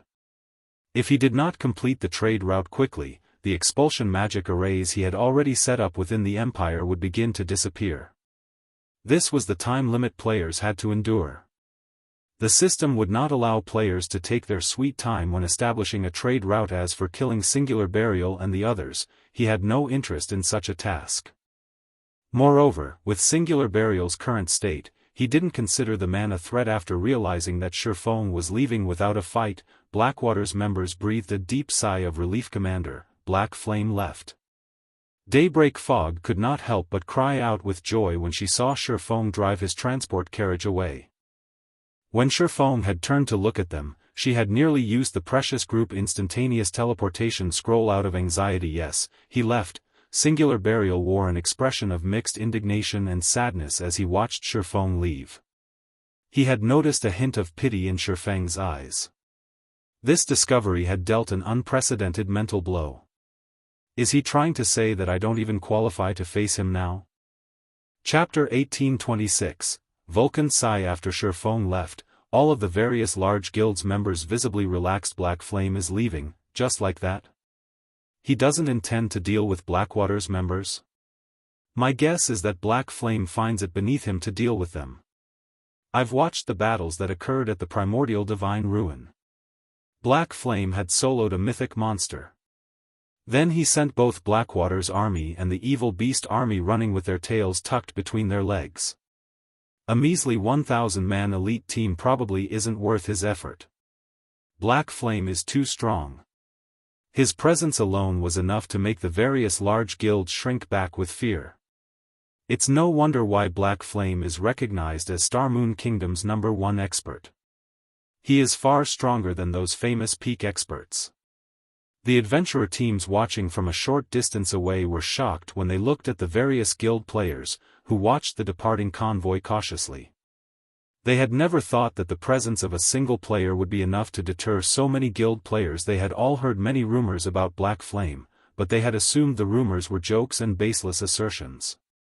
However, they simply treated those rumors as jokes and baseless assertions. However, after seeing the man in person today, they finally understood that the rumors were actually true. In fact, Black Flame was even scarier than the rumors made him out to be. Because of this discovery, many of these independent players, who hadn't been interested in joining any guild, began to have second thoughts. They all considered joining Zero Wing, especially the Swordsman players. This was especially true for Swordsman players. Unbeknownst to Shifeng, his casual action of sparing Blackwater's members had made many independent players in the Orc Empire reconsider their position about joining his guild. At the same time, news of Shifeng's appearance in the Orc Empire had reached the various dark players hiding in the Empire. Commander, we have discovered Black Flame. Where? He's near the Orc Empire's border. However, there are quite a number of NPCs moving with him. Taking him out won't be easy. Follow after him for now. I'll gather our members and head over as soon as possible. As long as our Wind's Arrow adventure team kills Black Flame once, we'll qualify to join Dark Soul. We cannot miss this opportunity, so follow him closely. Understood. The various Dark Adventurer teams operating within the Orc Empire began to make their way toward Shifeng some time ago. The Dark Knight Empire's Dark Soul had placed a bounty on Zero Wing. For each Zero Wing upper echelon killed, one could earn a Dark Mutation slot. If one managed to kill Zero Wing's guild leader, regardless of whether an individual or an entire team completed the task, both would be welcome to join Dark Soul. Individuals would be given command of a new adventurer team in Dark Soul to players that operated in the dark. Dark Soul's reputation was equivalent to that of a super guild. Joining the Dark Alliance and become one of its commander-level figures was no different than becoming the vice guild leader in a super guild. Why wouldn't such an offer be tempting? The various Dark Adventurer teams and several Dark Guilds began an enthusiastic search for Black Flame. Although Black Flame was very powerful, even giants would fall against overwhelming numbers. God's Domain also had many special methods to kill players. Dark Soul had not specified a requirement to defeat Black Flame with raw strength. The lightning-horned earth dragons dashed down the Orc Empire's gravel roads as Shifeng ventured deeper into the Orc Empire. Stronger monsters and orcs showed up to hinder his progress.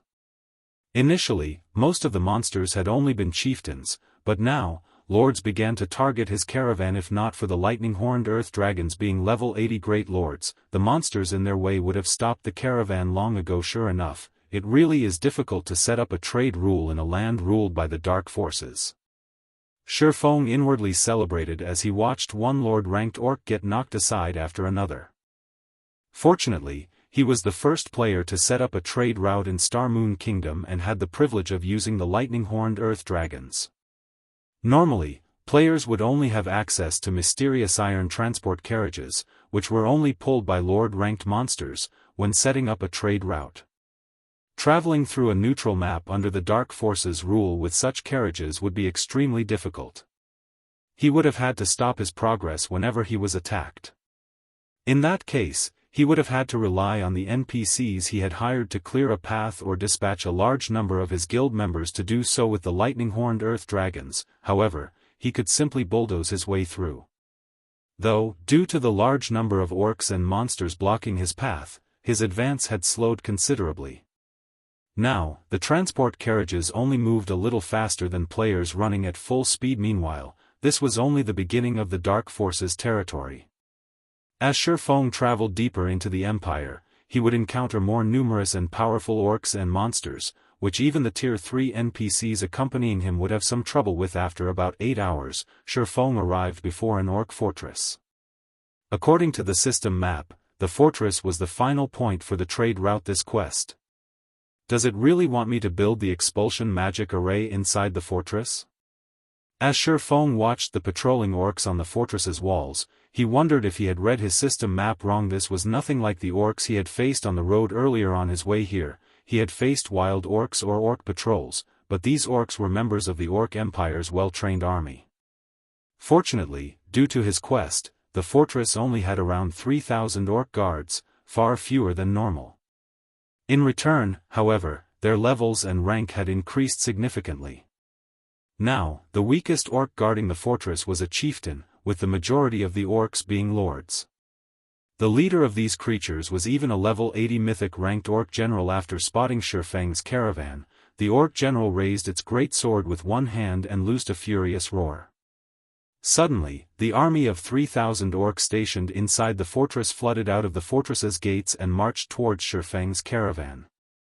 Sturdy, shield-wielding orcs occupied the front line while agile, bow-wielding orcs moved at the rear.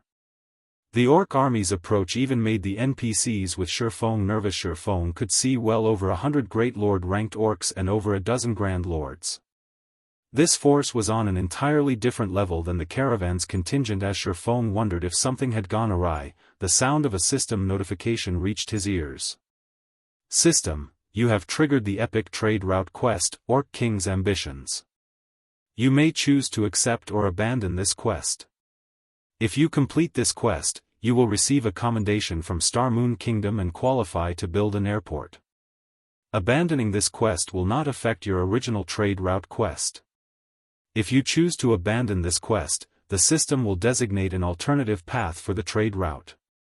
You have 3 minutes to consider. An epic trade route quest?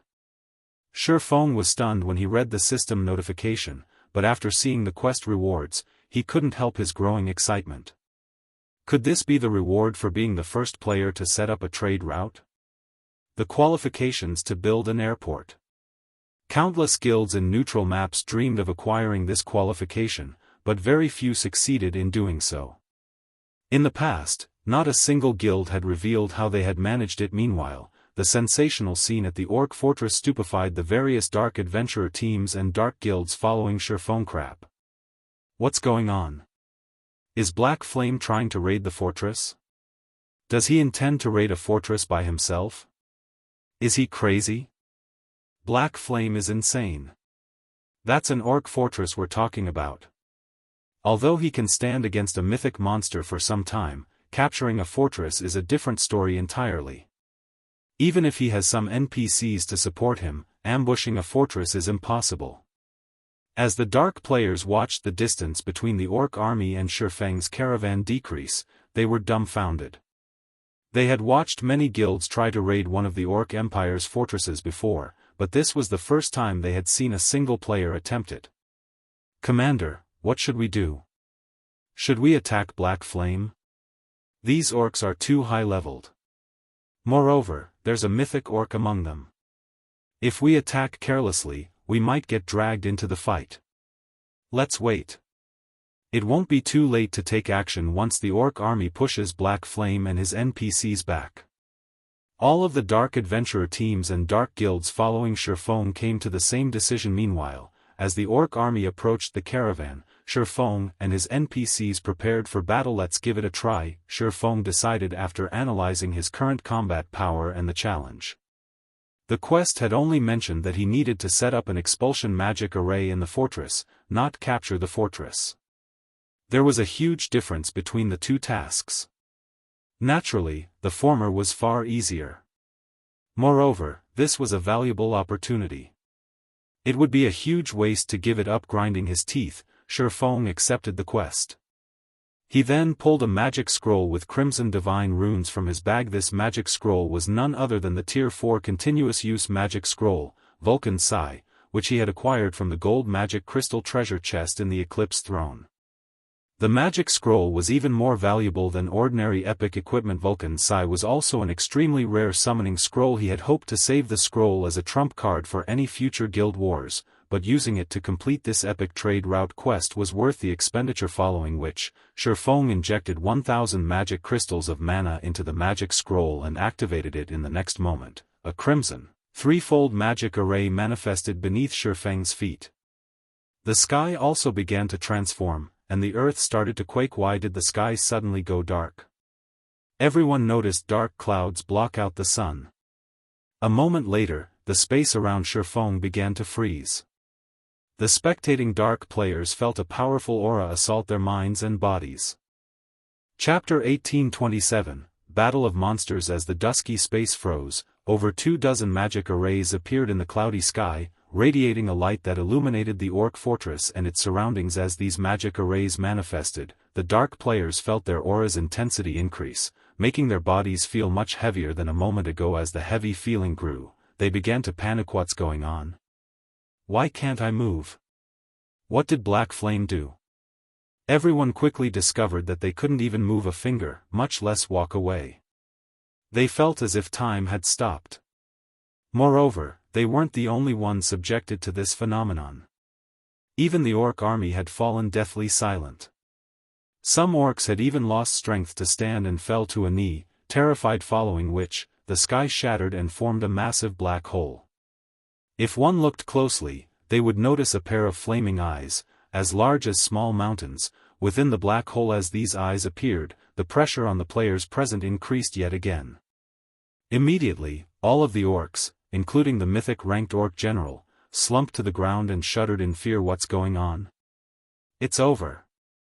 We're doomed. Damn it. This must be a trap Black Flame set up. We've been tricked. As the dark players looked up at the massive pair of eyes, they sensed their impending death and destruction. They weren't even ants before the owner of those eyes. As long as the creature willed it, its aura alone would slay these players. It wouldn't even need to attack. The players from the various dark adventurer teams and dark guilds suddenly regretted their decision to target Shifeng. Just as everyone cowered before their doom, the pair of flaming orbs vanished abruptly before fire began to pour from the black hole, raining down on the Orc Empire like meteors. Boom. Boom. Boom. A series of explosions shook the Orc fortress and the area. The ground trembled so violently that the dark players, who stood quite a distance away, nearly lost their footing. The shower of fire continued for 6 seconds, transforming the earth under the Orc army into a burning hellscape.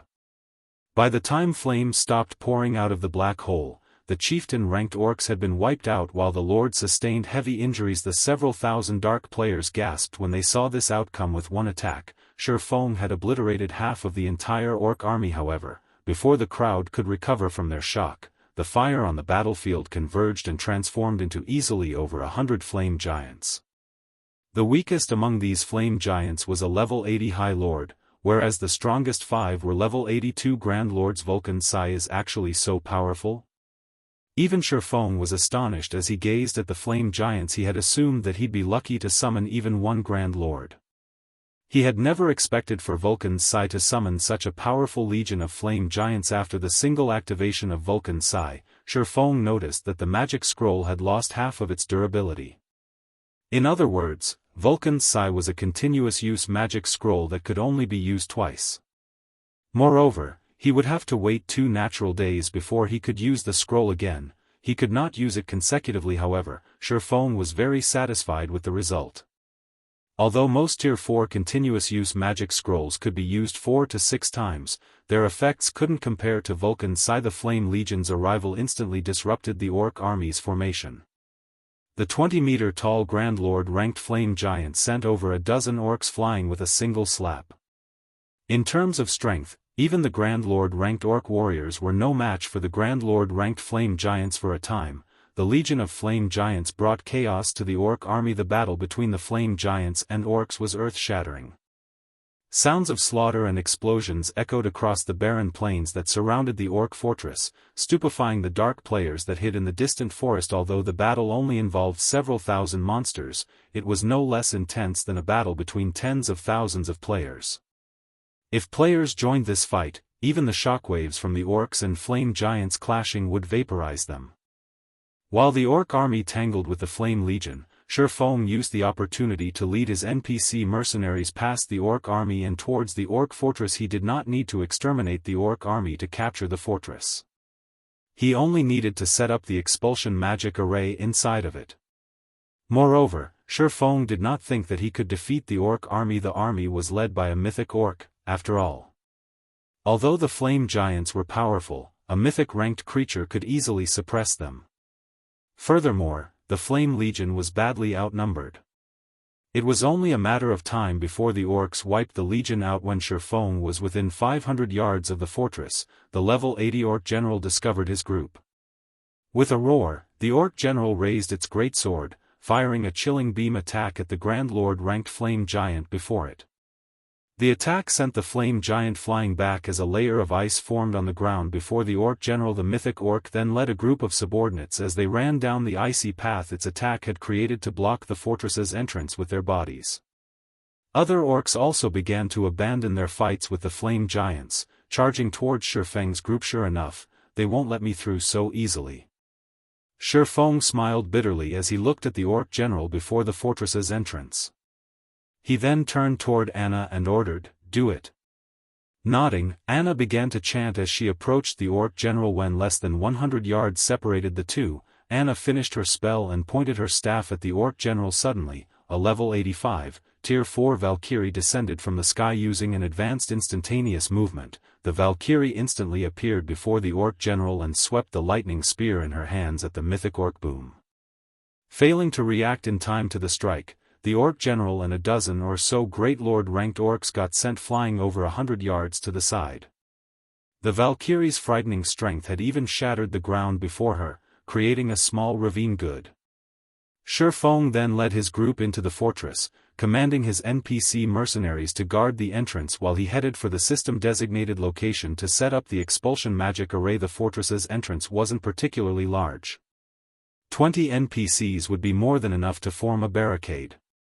Fortunately, the fortress's walls had been enhanced with magic runes, and not even mythic monsters would be able to jump over them. Now, the orcs could only enter the fortress if they destroyed its walls or the NPCs guarding the entrance. The fortress walls were quite sturdy, and it would even take a mythic monster some time to destroy them. By the time the Orc General created an opening, Shifeng would have long since completed his task. The only way the Orc General could get into the fortress before Shifeng finished was through the main entrance, hence, stationing guards would be enough very quickly. Shifeng found the targeted location.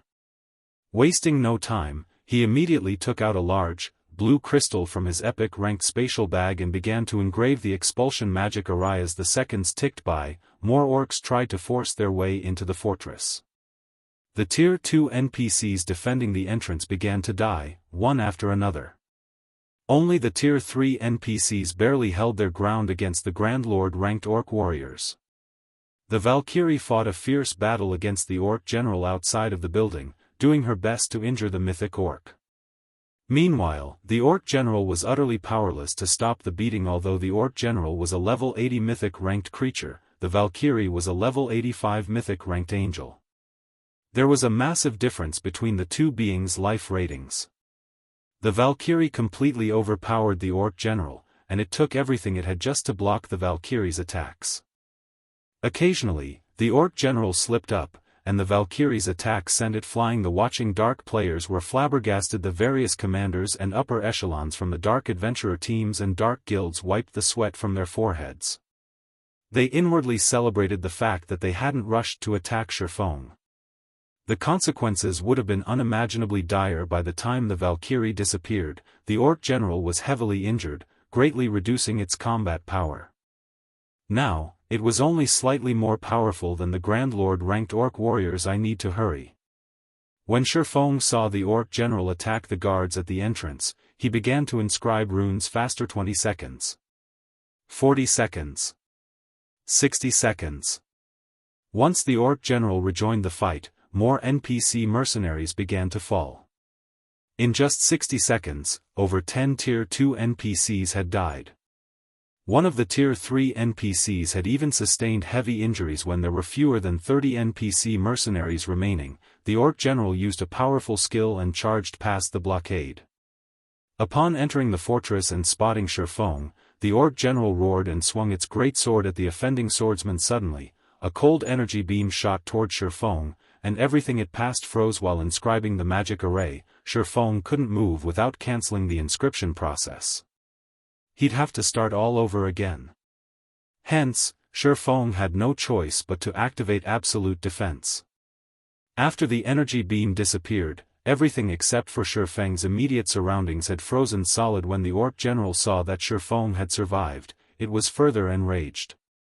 It charged up to Shifeng, brandishing its greatsword. Despite the fact that the power of the Orc General's attacks shattered the ground around him, Shifeng remained unharmed. However, his heart pounded with nervous energy, rather than feeling relieved just when Absolute Domain's duration was about to end. The blue crystal in Shifeng's hands suddenly lit up. He had finally finished inscribing the magic array. Go. Shifeng shoved the crystal into the ground. Before him, as the crystal melded with the ground, a magic array appeared beneath Shifeng's feet. Seeing this, Shifeng activated Heavenly Dragon's power, his attribute Skyrocketing Scram. Shifeng yelled as he swung Killing Ray at the Orc General. Lightning Slash. A blue lightning bolt struck the Orc General, and like a cannonball, the creature flew backward, only stopping when it crashed into a nearby wall. Losing this opportunity, Anna had her 10 rock guardians form a magic array around the Orc General, trapping the mythic orc. Meanwhile, Feng took out several small crystals for the magic array's finishing touches. Since Feng was now very familiar with the process, he only needed 10 seconds to complete the array. As the magic array completed, a blue ripple of light enveloped the war fortress. A moment later, a series of system notifications reached Feng's ears. Chapter 1828, Advanced Manager System, Congratulations. You have completed the epic trade route quest, Orc King's Ambitions. Rewarding Star Moon Kingdom reputation plus 100, plus 50% EXP of current level, and 1 Star Moon Kingdom airport building order. Orc Empire Region System Announcement. Congratulations to Zero Wing Silverwing Town for becoming the first town in the Orc Empire to set up a trade route. Rewarding 10,000 popularity points to Silverwing Town and 1 transportation firm design. The system announcement echoed 3 times in the ears of every player within the Orc Empire. Set up a trade route? What's that? It should be something that can lure in more NPC merchants. If that's true, doesn't that mean we can obtain even more rare items from the NPCs of Silverwing Town now? Zero Wing is really amazing. Silverwing Town got promoted into an intermediate town just recently. Now, Zero Wing has even managed to set up a trade route for it. The Orc Empire will definitely fall under Zero Wing's dominion in the future. That's for sure. Previously, the Evil Beast army was already helpless against Zero Wing. With how rapidly Silverwing Town is developing right now, I believe it will surpass Ancient Rock City before long. It would be great if that's the case. If Silverwing Town really does surpass Ancient Rock City, we won't have to worry about getting ambushed by dark players when grinding in the Orc Empire's outer area. The players grinding in the Orc Empire promptly started a discussion about Zero Wing. They all held an optimistic view of Zero Wing's future. At the same time, they also hoped that Silverwing Town could develop quickly. For some reason, Ancient Rock City had actually become a mecca for the dark forces.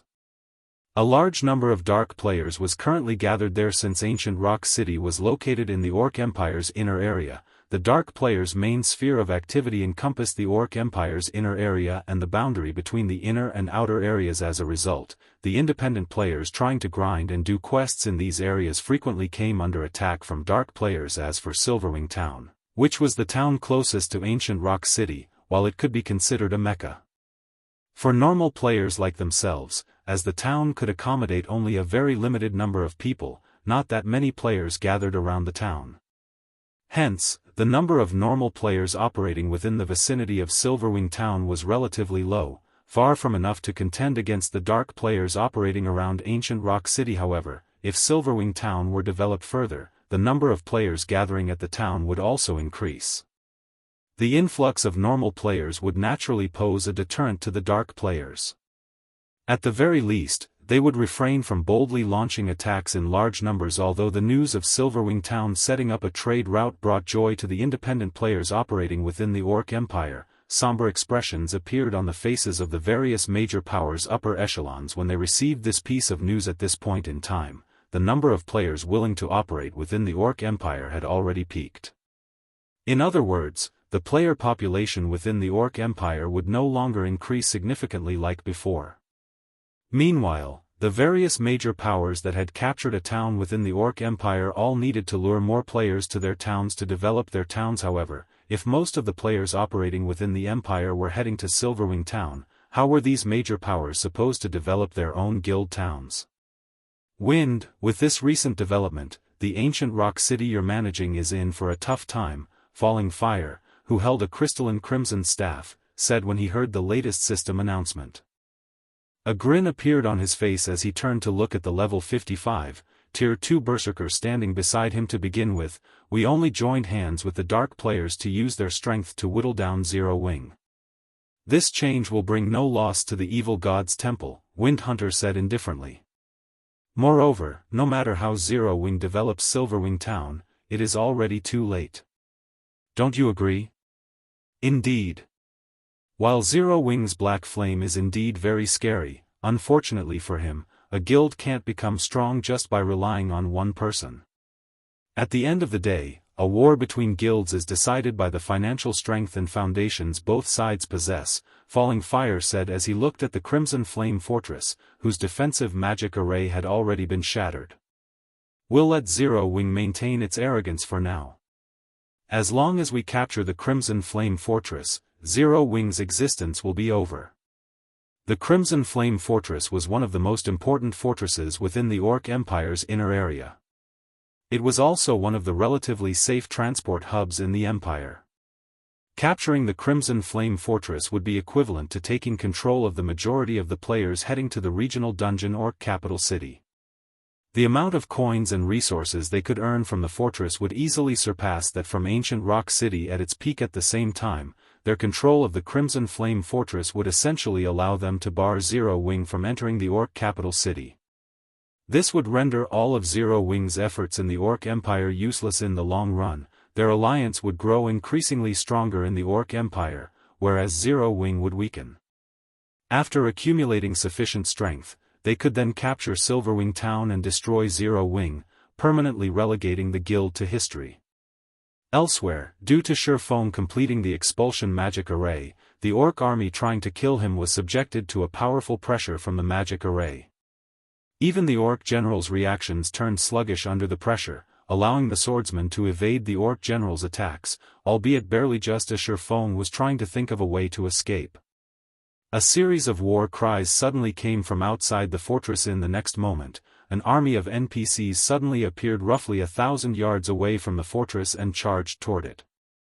Although there were only 1,000 NPCs in this army, they were all very high-leveled, at least level 100 inches God's Domain. Level 50 was a major turning point.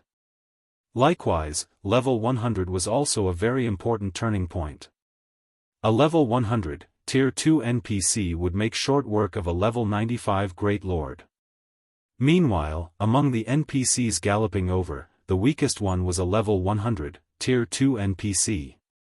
Claude, the NPC leading the charge, was even a level 120, Tier 3 Knight Captain. Although Claude was only Tier 3, he was not in the same league as ordinary Tier 3 NPCs, because Claude was fully equipped in epic equipment. The silver spear he wielded was even a fragmented legendary weapon. His combat power was no doubt at the peak of Tier 3. He could even go toe-to-toe with ordinary Tier 4 mythic monsters. Shortly after these NPCs appeared, they quickly engaged the Orc army in battle. Riding atop a one-horned beast, Claude swung his spear at the Orc warriors that were trying to force their way through the entrance. Claude's spear transformed into a silver streak of light, tearing a hole through space as it swept at the Orc warriors. 2 level 80 Grand Lord ranked Orc warriors went flying. Meanwhile, the Lord ranked Orcs, which were caught in the crossfire, were killed on the spot in the blink of an eye. Claude cut open a path in the Orc army and charged straight into the fortress reinforcements. Shifeng was both joyful and confused at Claude's appearance. He had never thought that the system would provide such a service after he completed his quest. In the eyes of a level 120, Tier 3 NPC, the level 80 mythic ranked Orc general was no different from a common monster with a lot of HP. Claude sent the Orc general flying with every one of his attacks. As Claude and the Orc general clashed, the Orc general's HP continuously decreased. When the Orc general's HP fell to 50%, the mythic Orc let loose a frustrated and indignant roar. In the next moment, the battling Orc army started retreating. As for the Orc general, it, too, backed up to the top of a fortress wall, then jumped off and escaped after the Orc army fled. Claude approached Shifeng. Lord Protector, thanks to your efforts, we were able to set up this important trade route. From now onward, Star Moon Kingdom's army will be managing this place to assure the trade route's security. Meanwhile, as you are the pioneer of this trade route, are you willing to pay 60,000 gold to repair this secret stone fortress and become its advanced manager? Chapter 1829, Secret Stone Fortress, Advanced Manager. Shifeng was ecstatic upon hearing Claude's words. In God's Domain, becoming a fortress town's manager was akin to becoming a noble of an NPC town or city. Players would gain the authority to manage a portion of the shops in the fortress town and would be able to determine its development direction. However, an NPC fortress town wouldn't have only one manager. Just like Thunder Island, there could be multiple managers overseeing a single fortress town. An advanced manager possessed more authority than a basic manager. An advanced manager was close to being the deputy mayor of a fortress town. They would be able to manage important establishments such as the auction house, teleportation hall, and adventurers association, not just a bunch of shops. Although becoming an advanced manager was inferior to fully occupying a fortress town, since an NPC fortress town would be partially operated and guarded by NPCs, barring special situations, it was much safer than a guild fortress town, for example. Currently, so long as the secret stone fortress was being garrisoned by level 100 NPCs, even if Beast Emperor sent his entire evil beast army over, he wouldn't be able to take down the fortress. Unless Beast Emperor had some way to reduce the garrisoned NPCs' levels, capturing the fortress would be impossible. Lord Claude, must the 60,000 gold be paid right now? Shi Feng asked. 60,000 gold was no small sum. This was especially true for Shi Feng right now, as he had already spent most of his funds on this expedition. 60,000 gold is indeed a lot of money. Moreover, it'll take some time to get the necessary materials to repair the secret stone fortress, Claude said, nodding. It'll take 4 days at the quickest for the kingdom's army to arrive. It is fine so long as you gather the 60,000 gold within these 4 days. System, you have triggered the quest, Secret Stone Fortress. Collect 60,000 gold within 4 days. Failure to do so will result in the loss of the opportunity to become Secret Stone Fortress's advanced manager. Wonderful. Shi Feng breathed out a sigh of relief upon seeing the system notification. While it might be difficult for ordinary first-rate guilds to collect 60,000 gold in 4 days, some might even have to sell some of their lands to do so, this was not a problem for Shi Feng after all. He had a business deal with the Dragon Phoenix Pavilion and Unyielding Soul. Both these super first-rate guilds had shown great interest in the Dark Corrosion set. They had also placed an order for a large number of all-round devices and elven silver.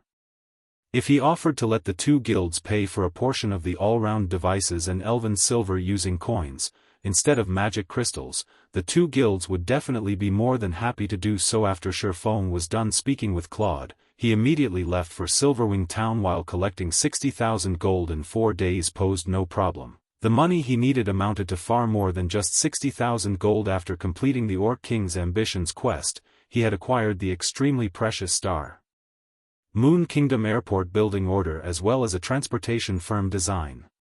Both these items were priceless treasures. The Star Moon Kingdom Airport building order was akin to a permit to open up an air route. However, he would need a lot of funds to build an airport.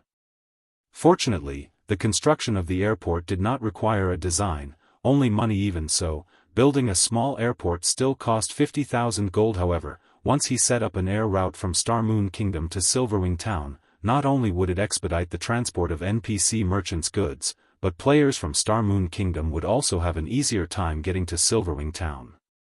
Although air travel wasn't as fast as teleportation, it was still many times faster than traveling on land on a mount. Moreover, the transportation fee one had to pay was also much cheaper than that for a teleportation array in the past. A large part of the reason why many superpowers were able to develop their neutral towns into an advanced city was their possession of an airport. Although many first-rate guilds possessed great financial strength, the neutral towns they developed only managed to reach the basic city standard. They simply couldn't become an advanced city no matter what. Only the first-rate guilds that succeeded in building an airport were able to develop their neutral towns to the advanced city standard. This was because an airport was capable of bringing a town or city immense popularity and prosperity. Not only could an airport help NPC merchants enter a town or city much more easily, but it also provided the ability to transport cargo safely and swiftly. A delivery trip that normally took 1 or 2 days by land could be completed in just a few hours by airship. Moreover, in God's domain, some NPC trading firms restricted their development to towns and cities with airports. In addition, there was the recruitment of NPC soldiers. As neutral maps were located very far away from human civilization, many NPCs were unwilling to travel to neutral towns and cities. However, if a neutral town had an airport, the number and quality of NPCs willing to work as a soldier for that town would also increase. With this, the improvement of the neutral town's security level would accelerate. Due to this reason, the development speed of a neutral town with an airport far surpassed that of a neutral town without an airport. This was also the reason why Shifeng had decided to undertake the Orc King's ambitions quest no matter what. As for the transportation firm, its construction cost 20,000 gold. The transportation firm was something that would be of great help to the players developing in the town where the firm was based. Once he constructed it in Silverwing Town, players would be able to pick up transportation quests in Silverwing Town. When players completed these quests, they could not only obtain a large sum of coins but also accumulate transportation firm contribution points. Players could then spend the CPs and coins they earned to purchase items that were exclusively traded between NPCs to players that were incapable of raiding high-difficulty team dungeons. This was a good opportunity to acquire top-tier weapons, equipment, and tools. In the past, the transportation firm was actually much more popular than even the auction house. Normally, NPC auction houses hosted auctions only once a week. However, the transportation firm would stock up on new items every day. Moreover, the more prosperous the town or city a transportation firm was based in, the better the quality of the items sold. Hence, in the past, any guild, town or city that housed a transportation firm had become a holy land for independent players. Meanwhile, the airport and transportation firm would complement each other. If he could build both in Silverwing Town now, he might not even need a month to upgrade Silverwing Town into an advanced town. However, building these two constructions would cost an astronomical number of coins.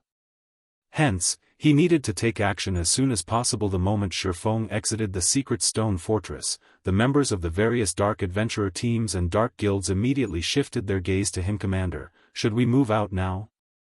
A level 54 assassin asked, licking his lips as he turned to look at the level 54, tier 2 ranger standing beside him.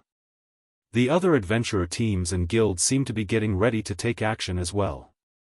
After the battle with the orcs ended, the NPCs following Shifeng had also disappeared.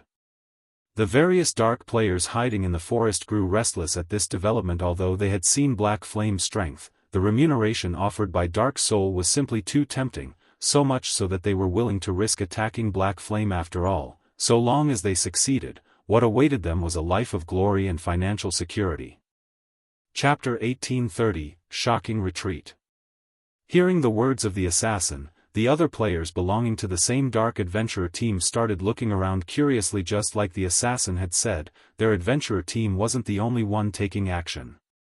The members of the 24 or so other adventurer teams and several dark guilds around them had also started sneaking closer to Shifeng. It was obvious that these dark adventurer teams and dark guilds were growing impatient. In God's domain, the dark forces were constantly oppressed. During the early stages of the game, players belonging to the dark forces had a much more difficult time getting by than normal players. After all, the dark forces were still incapable of contending against the various kingdoms and empires right now. Meanwhile, dark adventurer teams and dark guilds with the potential to become a superpower were extremely rare. The conditions to join one such power were extremely stringent. Powers like Dark Soul, which was as strong as a superpower and also offered its members the freedom of an adventurer team, were even rarer. Joining Dark Soul would definitely bring plenty of benefits to their future development. They also wouldn't have to worry about getting hunted just because they killed the members of certain guilds. Moreover, they could grind in the high-resource maps occupied by Dark Soul and not make do in poor maps. Commander? The assassin could not help but call out to the silent tier 2 ranger once again. If we don't make a move now, I'm afraid we'll lose this chance to the other adventurer teams. Fine. In for a penny, in for a pound. Even if we fail, at worst, we'll lose a level. If we succeed, we'll become members of Dark Soul in the future and instantly join the upper ranks of the Dark Forces, the gruff man carrying an exquisite crystalline longbow said, nodding. A hint of killing intent flashed across his eyes as he looked at Shifeng. Dark players had a much more difficult time getting by than normal players. The difficulty of finding a strong support to rely on as a dark player was also much greater than what normal players faced when trying to join the various superpowers. Now that there was an opportunity to join Dark Soul, how could he possibly let this chance get away? When the 24 or so members of the adventurer team heard their commander's words, they immediately revealed fierce expressions. They then followed their commander and slowly inched their way toward Shifeng. At this moment, aside from this one adventurer team, the several thousand other dark players hiding in the forest were also entering a combat-ready state. Some stealth assassins had even gotten within 200 yards of Shifeng already. Black Flame has many means of escaping. We must not let him get away from us. First, form an encirclement around him, then, use war bondage to trap him here. Once the battle starts, use your silencing skills on him right away. We must finish him in the first exchange. A level 54, Tier 2 assassin clad in dark grey robes said to the 30+ assassins around him through the team chat. As long as we kill Black Flame, everyone in our Poison Blade Guild will get to join Dark Soul. Then, we'll be able to live like kings in the Dark Knight Empire. We won't need to fear even super first-rate guilds. When their leader said that, the eyes of the 30+ level 53 and level 54 assassins glowed with excitement. Their guild, Poison Blade, was a relatively ordinary dark guild in the Dark Knight Empire. Normally, they could fight only second- and third-rate guilds. When facing first-rate guilds, they had no choice but to run away. As for super first-rate guilds, these existences were no different from gods to them. Let alone provoking one, they didn't even dare to come into contact with one. When they thought about how they wouldn't need to fear Crimson Emperor and Unyielding Soul after joining Dark Soul, they could not help but feel excited as they entertained visions of such a future. Their footsteps as they approached Shifeng became much lighter than before. Their auras also became gentler.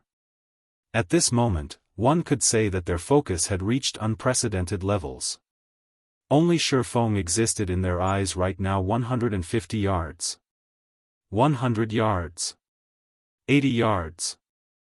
As these assassins closed in on Shifeng's rear, they also grew increasingly nervous. When the assassins were within 50 yards of Shifeng, a low voice suddenly entered everyone's ears and echoed loudly in everyone's mind. Scram. Before anyone could react, Shifeng abruptly turned around and unsheathed Killing Ray. He then swung the sacred sword at the air before him. Suddenly, countless arcs of lightning formed before Shifeng and joined together to form a blue river. Like a primordial beast, the blue river of lightning scorched everything in its path, spreading out in a cone covering an 80-yard radius. Before the stealth assassins could even react, countless arcs of lightning had already devoured their bodies. After a brief moment of exposure, the assassins' bodies then transformed into streaks of light and disappeared from the area. As the lightning river gradually dissipated, the other dark players, who were still a distance away, could not help but gasp. In just one hit, Shifeng had killed over 70 stealth assassins. Right now, numerous pieces of shiny equipment littered the scorched ground. Meanwhile, due to Shifeng's sudden attack, the footsteps and breathing of the other stealth assassins turned chaotic, their bodies becoming exposed to everyone. This is the Sword King's strength? A Tier 2 assassin wearing dark grey leather armor gulped in fear as he looked at the scorched ground that was just a few centimeters beside him. Compared to the players hiding in the distance, he had managed to get a much clearer view of Shifeng's attack just now. From the moment Shifeng started activating a skill until the time the skill had fully activated, he, a Tier 2 assassin, had actually failed to react. By the time he realized Shifeng had attacked, the blue river was already shooting out from Shifeng's sword. Moreover, despite him being able to clearly see the approach of the blue river, his body had been unable to react at all. This situation was just too frightening. His mind could not process how Shifeng had executed such an attack. An ordinary expert player might not understand the implications of such a situation, but he did. The requirement for activating a life-saving skill was for players to think the skill's name. Only after doing so would the life-saving skill activate.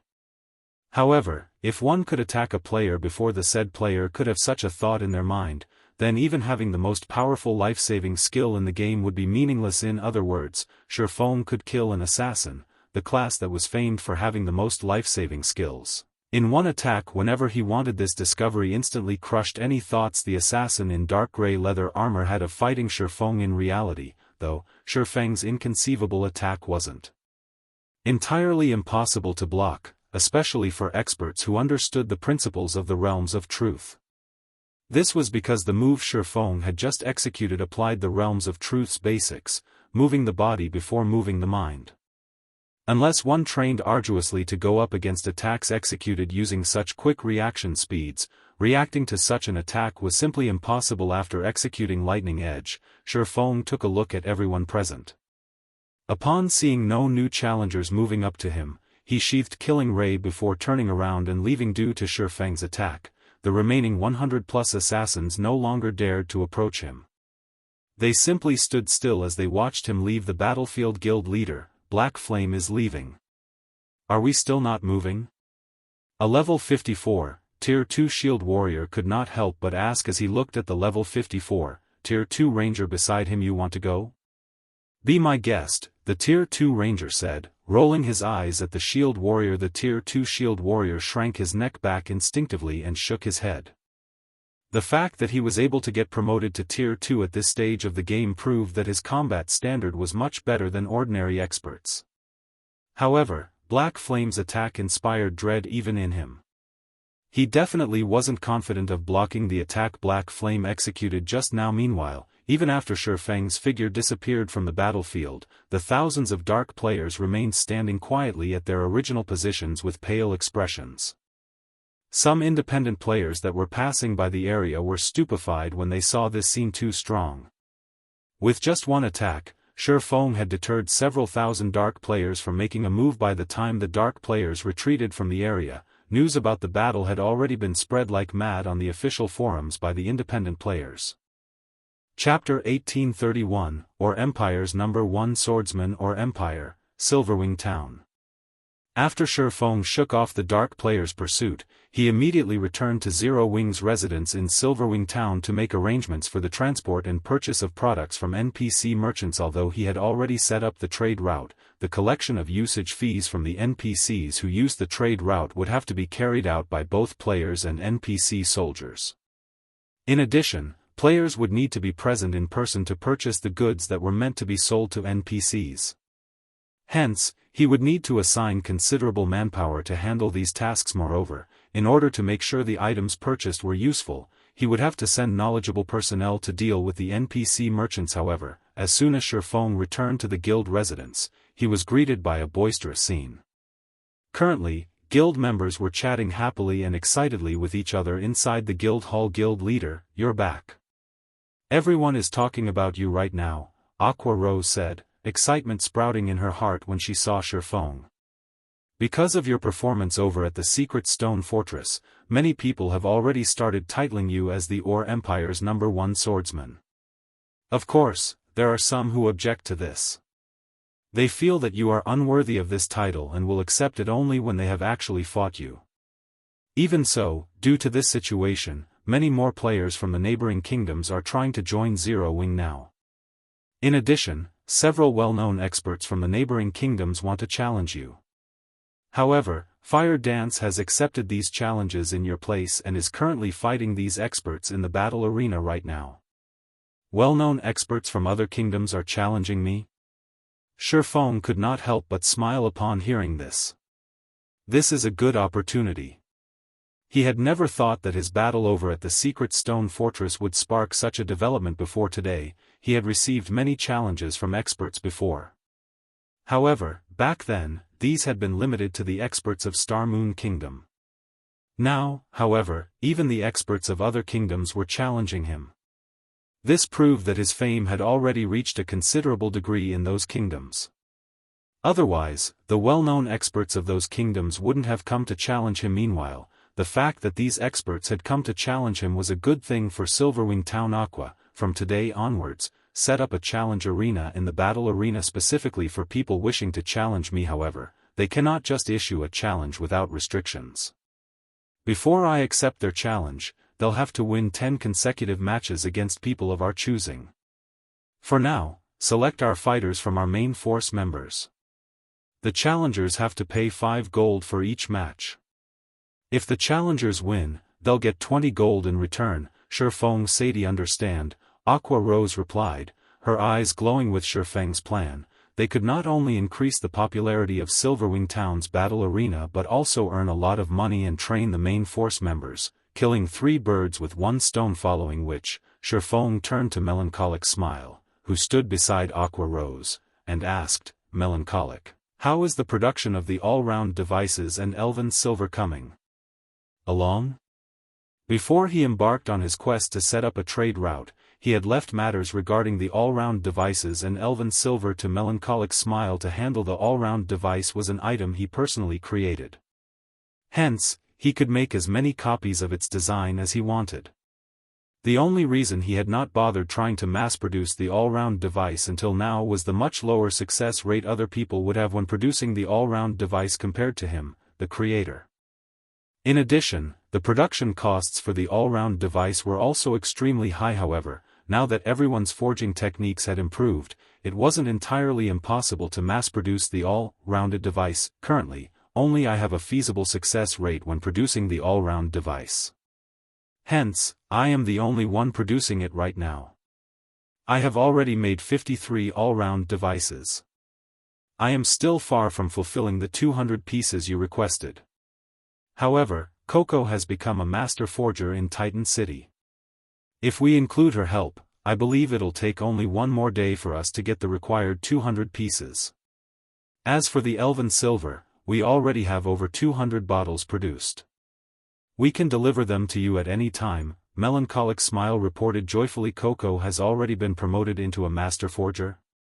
Shifeng was overjoyed at this piece of news. A master lifestyle player would be welcomed by any major power, not to mention a master of the forger subclass, which was one of the 3 most popular subclasses. Now that Cream Coco had already become a master forger, the Candlelight trading firm's forging standards would also improve. Although Candlelight had 2 master forgers, as he was a guild leader, he was always busy with one thing or another. He simply could not afford to stay cooped up producing items. Likewise, Melancholic Smile had to manage the Candlelight trading firm. The time she could spend producing items was also very limited.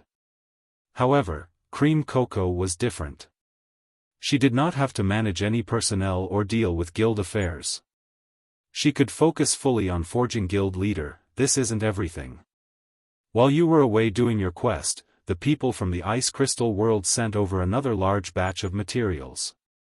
Save for some of the specialty materials, I split the other materials into batches and had them brought to other kingdoms and empires to be sold.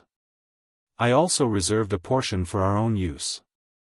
After deducting our purchasing costs and the cost of the products brought over to the Ice Crystal world, we netted over 53,000 gold from this batch of materials. Melancholic Smile said. That much? Shifeng was a little surprised when he heard Melancholic Smile's report. While it had been several days since he returned from the Ice Crystal world, he had emptied the market of all the rare materials he could find in the 2 NPC cities before leaving. He had never imagined that the players there would refill the market with materials so quickly. He had to admit that the wealth earned by selling the rare materials obtained from other worlds was truly amazing. Of course, a large part of the success this time was due to the Azura Adventurer Team and Adventurer Alliance. Without these 2 organizations, collecting so many rare materials from the Ice Crystal world wouldn't have been possible. Meanwhile, they had already generated such massive wealth despite occupying only 2 NPC cities. If they could occupy the entire Ice Crystal world, the wealth they could generate would be many times more than even what the Secret Pavilion's magic crystal vein could provide. It was no wonder the various superpowers fought heavily over other worlds during his previous life. Back then, the intense competition for other worlds didn't allow second- and third-rate guilds to poke a hand into the competition. Even first-rate guilds could only fight for the scraps left behind by the various superpowers. Alright, I got it. After pondering for some time, Shifeng turned to Aqua Rose and said, Aqua, contact Phoenix Rain and Unyielding Heart and tell them that we'll have their items ready by tomorrow. If they are lacking in magic crystals, they can pay a portion of the bill using coins. I'll notify them right away. Aqua Rose nodded. After Shifeng was done dealing with these matters, he promptly headed to Silverwing Town's advanced smithy. Currently, the advanced smithy was overcrowded with players. The majority of these players were here to disassemble their obsolete weapons and equipment, after which, they would use the materials they obtained to order custom-made weapons and equipment. Whenever these players used the services offered by the advanced smithy, 10% of the total bill would go into Zero Wing's coffers. For the item breakdown service, Zero Wing would receive around 10 to 15 copper for bronze equipment, 20 to 30 copper for mysterious iron equipment, 40 to 50 copper for secret silver equipment, 70 to 80 copper for fine gold equipment, and 1 silver to 1 silver, 50 copper for dark gold equipment. While this might not seem like much, there were tons of people coming to get their old equipment disassembled. Including the money received from repairs and custom orders, Zero Wing earned over 400 gold from the advanced smithy every day. However, this was only the beginning. As players reached higher levels and the fame of the advanced smithy spread, more and more players would come to order custom-made equipment. At that time, the advanced smithy could earn 1,000 to 2,000 gold per day. After Shifeng took a look at the advanced smithy situation and had his weapons and equipment repaired, he used a return scroll and teleported back to White River City. He then made his way to Starmoon City's Adventurers Association. Starmoon Kingdom, Starmoon City. Inside one of the Adventurers Association's VIP rooms. Lord Protector, how may I be of service to you today? The NPC Senior Administrator asked as he looked at Shifeng. I wish to construct a transportation firm in Silverwing Town. Here is the design for it. I hope that you can start construction as soon as possible, Shifeng replied before placing the transportation firm design on the table before him. Previously, as his funds had been insufficient, he had planned on setting the transportation firm aside for the moment. However, now that he was rich again, he naturally had to get it constructed as soon as possible. That won't be a problem. The construction fee will be 20,000 gold, the senior administrator said, nodding after confirming that there was nothing wrong with the design Shifeng presented. Shifeng then took out 20,000 gold and handed the sum over to the senior administrator. After Shifeng completed the transaction, a system notification suddenly entered his ears. Chapter 1832, 3 Great Trading Firms. System, congratulations. You are the first player to have constructed a transportation firm. Rewarding 1 silver Twin Lions trading firm token. The system announcement repeated 3 times, the system's emotionless voice echoing in Shifeng's ears. Upon hearing these words, Shifeng fell into a daze that lasted for a long time. A silver Twin Lions token? Shifeng stared in shock at the silver token in his hand. Carved on this circular silver token was the image of 2 lions. There were also golden divine runes etched along its rim. It radiated an extremely ancient aura, obviously having existed for a very long time. Lord Protector, congratulations on obtaining this Twin Lions trading firm token. You are now a silver VIP of the Twin Lions trading firm, one of God's domain's 3 most ancient trading firms. It is very difficult to become one of the trading firm's VIPs. This token will be of great help to you when you are doing business or transporting goods. Lord Protector, please make sure to keep the token secure. You will not be given a new one if you lose it, the NPC Senior Administrator explained. However, at this point, Shifeng wasn't even listening to the NPC's explanation anymore. After all, he had a clearer understanding of the value of the Twin Lions trading firm's token than even the NPC Administrator. Having long familiarity with the ability and influence of the trading firm, the Twin Lions trading firm was one of the oldest trading firms extant in God's domain. Its origins were unknown. However, rumor had it that the Twin Lions trading firm had a hand in the establishment of the famous War God's Temple. Although the Twin Lions trading firm currently did not possess as extensive an influence as the War God's Temple, whose influence spanned the entire continent of God's domain, it was still more influential than an ordinary empire. Only the 4 great empires of God's domain could possibly rival the trading firm in influence. Meanwhile, to guilds, the Twin Lions trading firm was much more important than even the 4 great empires. In fact, the trading firm's importance to guilds surpassed the War God's Temple's. This distinction was because the Twin Lions trading firm's trade routes covered over half of the entire continent. Anyone ferrying non-bag space items would prefer to use the trade routes of the trading firm, as these were much safer than the trade routes operated by players. Aside from the greater danger, player-operated trade routes were far less efficient. By using the Twin Lions trading firm's trade routes, one could save more than half the travel time they would normally need when using a player-operated trade route. However, getting to utilize the Twin Lions trading firm's trade routes was not an easy task. One had to be a member of the Twin Lions trading firm. In other words, they needed to obtain one of the trading firm's tokens. Only then could they transport goods through the trading firm's trade routes. Hence, the various large guilds and merchant players in the past all sought to join the Twin Lions trading firm. Of course, the benefits and treatment one received depended on one's status in the Twin Lions trading firm. VIPs not only got more discounts but also had access to trade routes that were normally not open to lower-ranking members. This was especially true for trade routes in neutral maps. In addition, higher-ranking members also had the privilege of hiring NPC escorts from the Twin Lions trading firm. For example, in the past, due to Shadow's low ranking in the Twin Lions trading firm, Sherfong had no choice but to lead the guild's delivery runs himself. As a result, they frequently came under attack from NPC bandits. Had Shadow's ranking been enough in the Twin Lions trading firm to hire NPC escorts to serve as a deterrence, the guild's caravans wouldn't have come under attack so frequently. In the Twin Lions trading firm, the token one held represented their rank in the trading firm. From lowest to highest, the ranks were common, bronze, silver, gold, and elder. Although there were only 5 ranks, even the lowest common token was extremely difficult to obtain. On the market, a common Twin Lions token had been worth around 10,000 gold. Even so, nobody who had a token would be willing to sell it. One could easily imagine the difficulty of acquiring a common token. In addition, the Twin Lions trading firm acknowledged only the token and not its owner. There was no way to upgrade a token's rank. The number of tokens distributed also had a limit, and the tokens would all drop upon death. Hence, many players and powers had sought to steal the tokens in the past. From what Sherfong knew, there were only 99 common tokens, 49 bronze tokens, 24 silver tokens, and 12 golden tokens in the game at any time. As for the Elder token, he had never heard any information about it. However, he expected it to be limited to 10. With the billions of players in God's domain, this small number of tokens simply wasn't enough to satisfy the demand. Hence, every token was extremely valuable, regardless of its rank. In the past, Sherfong had managed to get his hands on a common token only by a stroke of good luck. He had never dreamed of obtaining a silver token in this life. With this, transporting important items across neutral maps will no longer be a problem.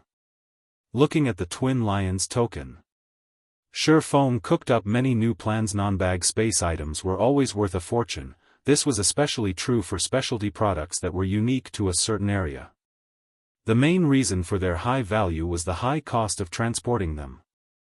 However, many items important to players generally required the use of these materials. Moreover, as players reached higher levels, the development of guild towns and cities would also start to require more and more non-bag space items. In addition, some special weapons and tools would necessitate the use of non-bag space items. Hence, the Twin Lions trading firm had been extremely popular among the various large guilds and merchant players. Now that Sherfong had a silver token, he would have no problem traveling across many neutral maps. He could also use these specialty non-bag space items to make a fortune. In addition, the Twin Lions trading firm would hold an auction once a month. The standard of this auction far surpassed any auction hosted by players and empires. One could say that the Twin Lions trading firm's auction was the highest standard auction in the entire God's domain. In the past, even legendary items had appeared in the auction, as well as fragmented legendary items in significant quantities. As for epic items, they were no different from commonplace items in the auction. In the past, every Twin Lions trading firm auction was a time for the various large guilds to increase their combat power. However, participating in the auction was not easy. At the very minimum, one needed to possess a common token. Depending on the rank of one's token, the number of people one could bring into the auction would differ. The common token allowed only one person entry into the auction venue, whereas the bronze token allowed 2 people, the silver token allowed 3, and the gold token allowed 5. As for the Elder token, as nobody had ever obtained one even after 10 years had passed in God's domain, nobody knew how many people the token allowed entry to. It seems I can have Aqua start tasking some people with transporting the diamond would we have stockpiled to the Apocalypse Empire's shipyard. Sherfong smiled as he looked at the silver token previously, as he had been worried about having insufficient strength to protect the shipment, he had not bothered transporting the diamond wood they collected. Now that he had a silver token, he could borrow the Twin Lions trading firm's power. By spending a little money, he could easily send the stockpile of diamond wood over to the Apocalypse Empire. Although he didn't have a bronze speedboat design right now, using diamond wood to construct advanced speedboats would still increase the attributes of the speedboat somewhat. Afterward, Feng contacted Aqua Rose and had her dispatch some guild experts to make the necessary preparations. As for himself, he returned to the Candlelight trading firm and started producing all-round devices. Although Cream Cocoa and Melancholic Smile could indeed produce enough all-round devices for the Dragon Phoenix Pavilion and Unyielding Soul, he was also in dire need of the all-round devices himself, as he planned to head to the Flame Demon's Valley and activate the World Gate as soon as possible. Only with the help of the Philosopher's Hand could he increase the development speed of Candlelight's lifestyle players. The production of ships required a large number of master engineers, not to mention the production of the Hell Chariots and Guardian Puppets. Having just 2 or 3 master engineers simply wasn't enough. Meanwhile, over at Silverwing Town, the transportation firm's construction was just completed. The sudden appearance of the 3-story, stadium-sized building immediately caused a commotion among the players in the town. Chapter 1833, Gathering at Silverwing Town. The 3-story tall transportation firm was located close to Silverwing Town's main entrance. Meanwhile, 10 level 100 NPC guards stood before the entrance, one of which was a Tier 3 guard captain. The guard captain carried a great sword on his back and wore silver armor. Due to the strict atmosphere around him, players kept a wary distance from the transportation firm, only daring to glance at the building from far away. However, although players did not dare approach the building, one NPC merchant after another nonchalantly entered the firm. Large caravans also moved their goods into the building on a regular basis. After several minutes, the stadium-sized building was crowded with carriages and NPCs. Many players mustered their courage and entered the building after such a lively scene. Amazing. There are so many NPC merchants here. Upon entering the transportation firm's first-floor hall, the curious players immediately spotted many NPC merchants lined up at the front counter, handling some formalities. There were easily over 1,000 NPC merchants in the building, some of which had set up stalls in front of their parked carriages, selling a variety of precious items. The scene was simply dazzling. Meanwhile, the most eye-catching thing in the transportation firm had to be the gigantic crystal hovering in the center of the hall. The crystal displayed the transportation quests available today and their corresponding rewards. The quest difficulty and requirements were also listed. Players' jaws dropped after they inspected the colossal, translucent crystal in the hall. Delivery to Bronze Teeth Town, difficulty, 2-star. Requirement, Tier 2, must have completed 5 1-star quests. Remuneration, 3 gold, 300 contribution points, and 1 void magic gold. Recruiting 6 people. Delivery to Bronze Teeth Town, difficulty, 1-star. Requirement, level 50 or above.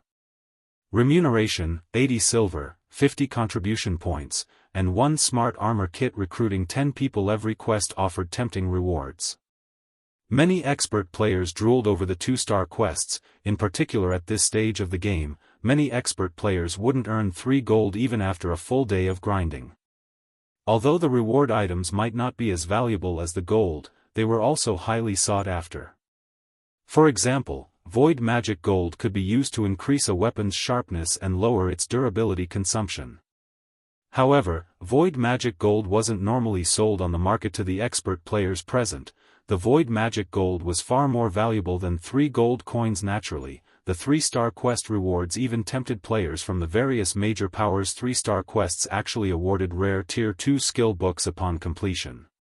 Even the various major powers experts lacked Tier 2 skills. Aside from purchasing such skills with legacy points, players could only obtain them by farming monsters for skill books.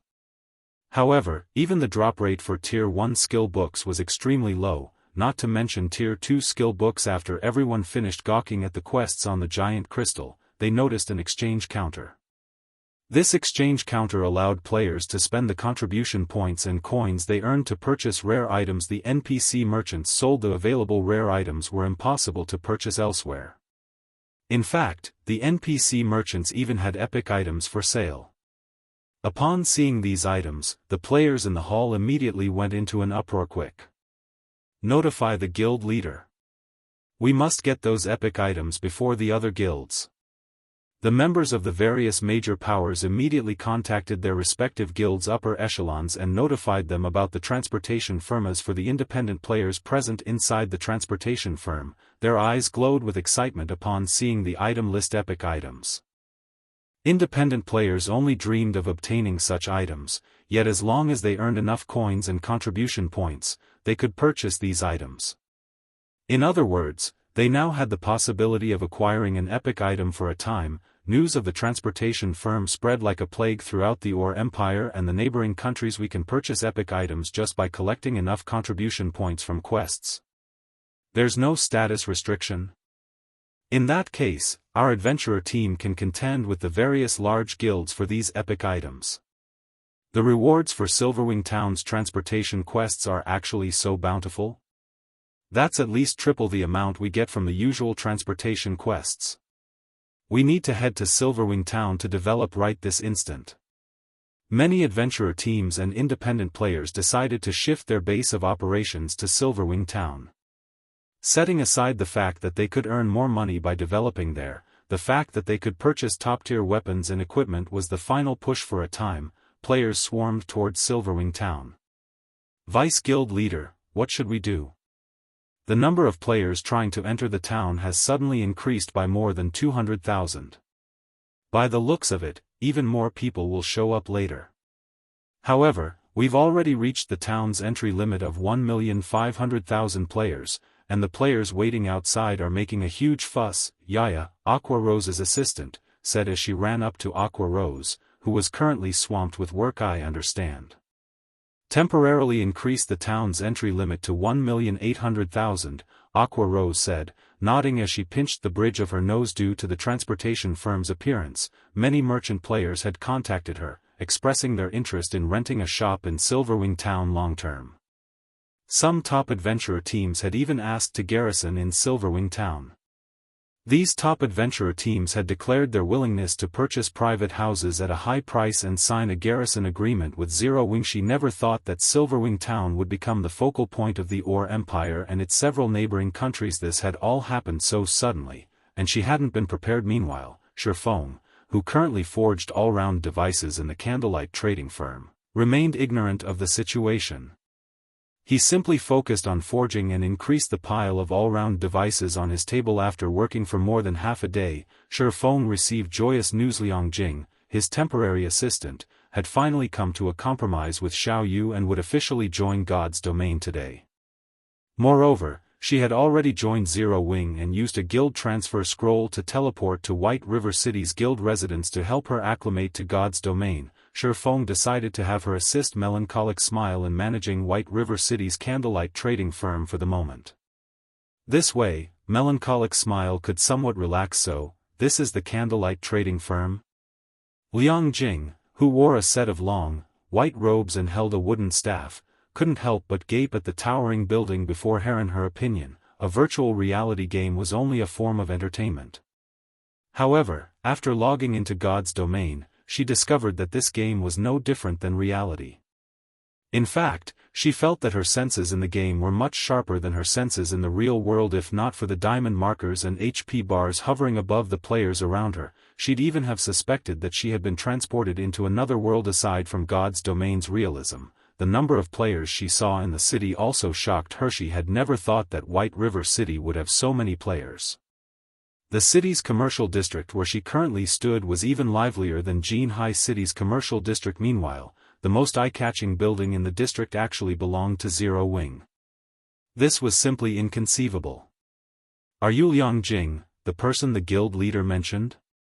While Liang Jing tried to process the new information and environment, she noticed a mellow voice. Turning towards its origin, Liang Jing discovered a beautiful young woman in a luxurious dress. Upon hearing this woman greet Liang Jing, nearby players shot the new woman envious glances. What's going on? Liang Jing was even more confused upon noticing players' reactions. Chapter 1834, Frightening Zero Wing. Looking at the woman approaching her, Liang Jing could feel the weight of the surrounding players' gazes. The long line of players waiting to enter the Candlelight trading firm turned to look at her, as well. If these people were focused on the woman approaching her, she could, more or less, understand their reactions. After all, the woman before her was tall and elegant, with a face and temperament to match.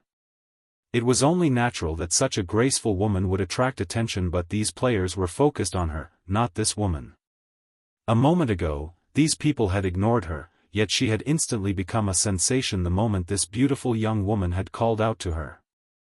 The beauty greeting Liang Jing was none other than Melancholic Smile. According to Shifeng, he had found her a capable assistant, although her guild leader had asked that she show Liang Jing the ropes first. Hello, I am Melancholic Smile. I will be helping you learn about the Candlelight trading firm and all there is to know about our business. If there is anything you don't understand, feel free to ask me. Melancholic Smile introduced herself. After Melancholic Smile's introduction, the nearby players went into an uproar. Crap. Who is that woman? Melancholic Smile actually came out to greet her? Could she be some sort of master lifestyle player? That can't be it. She's only level 10, and she isn't wearing a lifestyle insignia. She's definitely a newbie, but she must be someone important if Melancholic came to welcome her personally. Maybe she is the heiress of some major corporation, here to visit the Candlelight trading firm? For a time, the lifestyle players seeking to join the Candlelight trading firm quietly discussed Liang Jing's identity, glancing at the woman with envy and admiration. Not only was Melancholic Smile the Candlelight trading firm's manager, but she was also a master forger. She was one of Zero Wing's core upper echelons. Rumors had it that many superpowers and major corporations had even offered astronomical prices to hire her, but she had rejected them all. Melancholic Smile was an idol to lifestyle players like them. Not only was she very beautiful, but her forging standards also ranked at the apex of God's domain. They all dreamed of a life like the one Melancholic Smile enjoyed. That was also the reason that so many lifestyle players had come from neighboring kingdoms to join Candlelight. Meanwhile, overhearing the nearby lifestyle players' discussions, Liang Jing was inwardly shocked as she examined the player before her. She never thought that this woman held such a high position. She also blushed with embarrassment as she heard the players guess her identity. The heiress of a major corporation? She was only the assistant of the Big Dipper Group's chairman. She was insignificant compared to an heiress. After Melancholic Smile and Liang Jing introduced themselves, they entered the Candlelight trading firm. White River City's Candlelight trading firm was the sole 3-star shop in Starmoon Kingdom. When Liang Jing entered the building, she felt as if she had stepped into a modern shopping mall. Only, the shop had magical elements. Unlike a mall in the real world, customers crowded the first-floor hall, stupefying Liang Jing. She hadn't imagined that a shop in God's domain could be so lively. Melancholic Smile simply smiled at Liang Jing's reaction before leading the new recruit to the third floor. The third floor and up were not open to the public, only Candlelight's members had access. Currently, the Candlelight trading firm has over 20,000 lifestyle players. They're split across multiple branches. Among them, over 4,000 have officially signed a contract to become internal members. You could say that Candlelight is the bona fide #1 trading firm throughout Starmoon Kingdom. This shop alone houses a little over 2,000 lifestyle players. In the future, you will manage this shop and its employees, Melancholic Smile explained as she gestured to the various workshops, which contained Candlelight's lifestyle players hard at work. Although you won't have to manage a lot of people at first, once you get used to the job and perform well, I'll have you take over managing Silverwing Town. Things are getting hectic in Silverwing right now. We just increased the entry limit to 1,800,000 people. We'll have to increase this number slowly in the future, so we have a lot to do. As Liang Jing listened to Melancholic Smile's explanation, she wondered if she had heard wrong. Candlelight had over 20,000 employees. Moreover, over 4,000 were officially contracted to the trading firm. In other words, there were over 4,000 players working as full-time employees for Candlelight. This was several times more than the Big Dipper Group's employees later. She'd even have to manage a town with 1,800,000 players. This was simply madness. If the situation was as melancholic Smile had described, as the assistant of the Big Dipper Group's chairman, she was certain that Zero Wing was far wealthier than the Big Dipper Group. There was simply no comparing the two. She had always wondered why Shifeng acted so nonchalantly towards the Big Dipper Dojo's offers. It had offered a salary and benefits that countless people dreamed of, yet Shifeng had settled for a temporary position, focusing his efforts on God's domain now. She finally understood. It turned out that the Big Dipper Group's offers, which it had deemed quite generous, were little more than a farce to Shifeng. He had only been working for the Big Dipper as a pastime. Meanwhile, Shifeng had offered her a position with Zero Wing in God's domain because he had appreciated her management skills, and Xiaoyu wanted to use the opportunity to learn more about Shifeng's affairs. Whether she chose to work for the Big Dipper Group or Zero Wing Workshop in the future would be up to her. However, right now, she had no idea how she was supposed to report her discoveries to Chairman Xiao. What Liang Jing did not know was that Silverwing Town wasn't Zero Wing's most populated territory. Rather, Star Moon Kingdom's Zero Wing City saw far more traffic with a player population several times higher than Silverwing Town elsewhere. Shifeng, ignorant of Liang Jing's thoughts, still focused on forging all-round devices. Finally, after a full day of work, he had crafted over 100 all-round devices. He had also made quite a few standard level 50 fine gold and dark gold weapons. Thanks to all the EXP from forging, he had finally reached level 68. Although he had killed plenty of monsters when setting up the trade route, due to the NPC's participation, the EXP reward had been significantly reduced. He had only received a lot of EXP after he completed the quest. Even so, it hadn't been enough to push him to level 68. However, compared to his recent level up, the Philosopher's Hand's ability truly surprised Shifeng when he used the Philosopher's Soul to help guide him in forging level 50 fine gold and dark gold weapons. The designs he had obtained from Titan City, the finished products had ranged between level 50 and 55. It was a massive improvement. Although a standardized level 55 fine gold weapon was slightly weaker than level 55 fine gold equipment acquired from monsters, it was still considerably stronger than a level 50 fine gold weapon. This was also the case for standardized level 55 dark gold weapons. The highest leveled players in the various large guilds were currently level 55. Hence, trying to acquire level 55 weapons was extremely difficult. Currently, most of these level 55 experts still used level 50 fine gold weapons. If given the choice, these experts would definitely wield a standardized level 55 dark gold weapon. If he sold these standardized dark gold weapons in bulk, he could fetch a higher price than normal. Suddenly, Melancholic Smile contacted Shifeng and reported, "Guild leader, the representatives from the Dragon Phoenix Pavilion and Unyielding Soul have arrived. They're waiting in the second floor VIP reception room." "Alright, I'll head over now." Nodding, Shifeng collected his forged items and headed to the reception room. Chapter 1835, Massive Profits. Candlelight Trading Firm's VIP reception room. Currently, Phoenix Rain, Blue Phoenix, Unyielding Heart, and Mu Lingsha waited in the reception room. "Uncle Heart, are the items you mentioned really that effective?" Mu Lingsha asked worriedly. "The guild has employed various methods, but we still haven't made it into the Dark Battleground's inner region. Moreover, the Silent Water's corrosion is extremely powerful. Even the rare advanced toughness potion only extends our survival rate a little. We've shed all pretenses with the Starline Corporation already and are engaged in an all-out war with them. We can only spare a very limited amount of resources. If we spend so many magic crystals, and these items end up being useless, it'll be disastrous."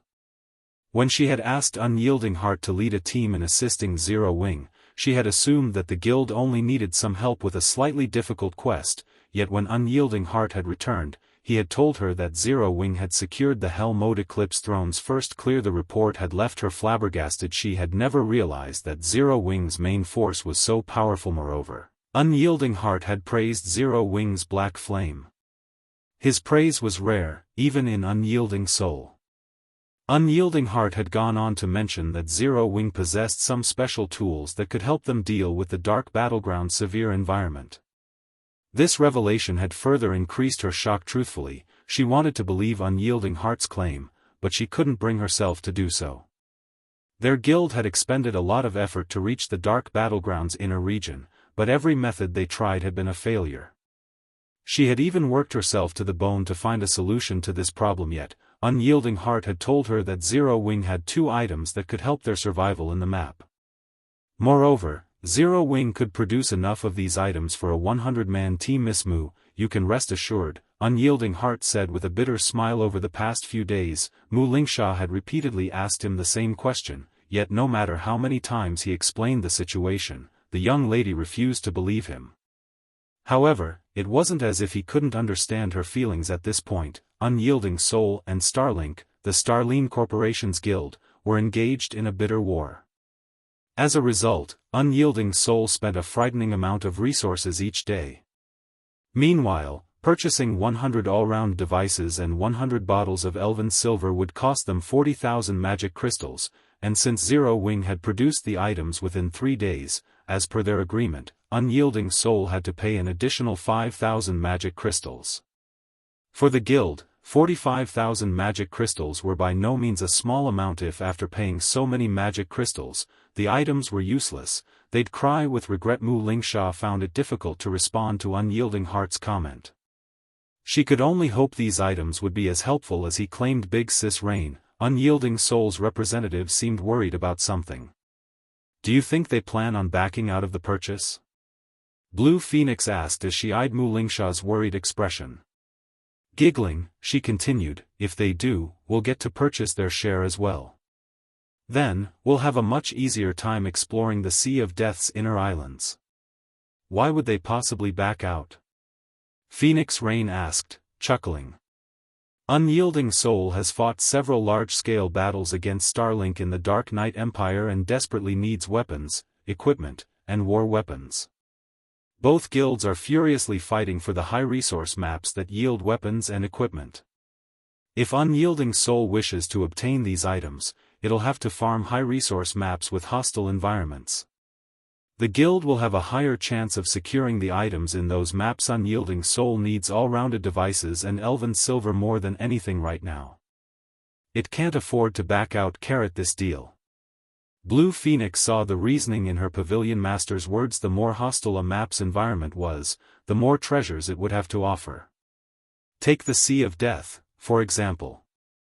After exploring the sea zone's dangerous islands, the various superpowers had acquired a significant harvest. Now, all of the various superpowers were organizing large, powerful teams to explore the Sea of Death. However, to explore the map's islands effectively, the superpowers would need items that could reduce the hostile environment's impact on their players. While acquiring a small number of such items was not a problem, acquiring them in bulk was almost impossible. If they could get their hands on the all-round devices and elven silver, even if they didn't use the items for themselves, they could earn impressive profits by reselling them. While both guilds' representatives quietly talked among themselves, the reception room's door swung open. Following which, a cloaked, middle-aged man entered the room, and the occupants fell silent when they saw him. He is Black Flame? Mu Lingsha was shocked when she looked at the new arrival. What a powerful aura! Shifeng radiated an extremely strong, violent aura. In Mu Lingsha's eyes, Shifeng felt like a primordial beast, rather than a player. What Mu Lingsha did not know was that the aura didn't belong to Shifeng. Instead, it radiated from the abyssal blade at his waist. The abyssal blade's aura could no longer be contained after Shifeng had upgraded it to level 50.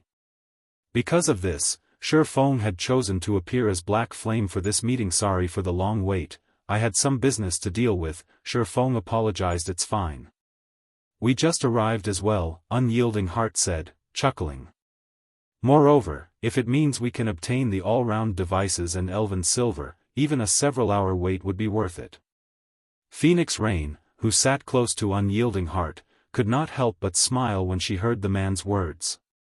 She hadn't expected Unyielding Heart to be so direct about his desire for the items. All right, since everyone is here for these two, let's get straight to business, Shifeng said. He then took out the all-round devices and elven silver he had prepared and placed them on the table before him. After working around the clock with my people, we forged a total of 400 all-round devices and 450 bottles of elven silver. According to our previous agreement, 200 of each item will go to the Phoenix Pavilion Master, while 100 of each item are reserved for Brother Heart. As for the 5,000 magic crystals we agreed on before, we'll just forget about that. I'd like to sell the remaining 100 all-round devices and 150 bottles of elven silver via a private auction. You may bid for these extras with coins. May I know your opinions about this arrangement? Alright. I have no problems with that. Upon hearing that Shifeng had so many extra items, Phoenix Rain could not help but inwardly celebrate. I don't have any arguments either. Unyielding Heart nodded in agreement. Only, he slightly regretted his previous decision. Had he known Zero Wing was capable of producing so many all-round devices and elven silver, he would have ordered more. However, when he considered his uncertainty about how useful the elven silver would be against the Silent Water, he dismissed his regret. Hearing the two players' agreement, Shifeng proceeded with fulfilling their previous arrangements. In the end, Shifeng received 80,000 magic crystals from Phoenix Rain and 40,000 magic crystals from Unyielding Heart. He then allowed both to bid for the additional all-round devices and elven silver, auctioning the items off in batches of 10. As the transaction could be completed using coins, both guilds bid on the items without issues. In the end, Phoenix Rain had purchased 80 all-round devices and 120 bottles of elven silver, while Unyielding Heart bought the rest. When comparing foundations, Unyielding Soul was definitely superior to the Dragon Phoenix Pavilion. However, Unyielding Soul didn't have as much financial freedom due to its war with Starlink.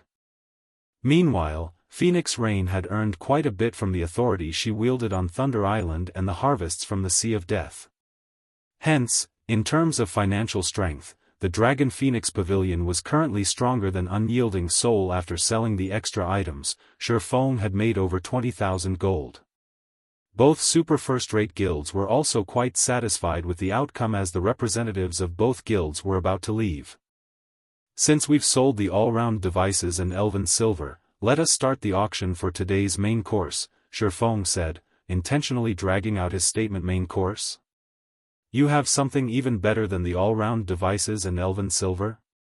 Phoenix Rain and Unyielding Heart gave Shifeng confused looks. How could he possibly have something more valuable than the two items? Correct. Shifeng then began to pull the standardized level 55 dark gold weapons from his bag, putting them on display before his guests. Chapter 1836, Arming Teams. The one-handed saber Shifeng placed on the table looked quite modest, like a very ordinary weapon, yet it radiated the glow unique to dark gold weapons. A dark gold weapon that can be used up to level 55? When Phoenix Rain and Unyielding Heart looked at the dark gold weapon, they could not help their confusion. In terms of attributes, it was only slightly better than a level 50 dark gold weapon. While it might be very tempting to ordinary expert players, to guild upper echelon like themselves, it was nothing special. Although a level 55 dark gold weapon was indeed very valuable, in terms of usefulness, there was simply no comparison between it and the all-round device or elven silver. Not to mention, the level 55 dark gold weapon Shifeng just took out did not possess any special traits. It neither added any resistances nor granted extraordinarily high attributes.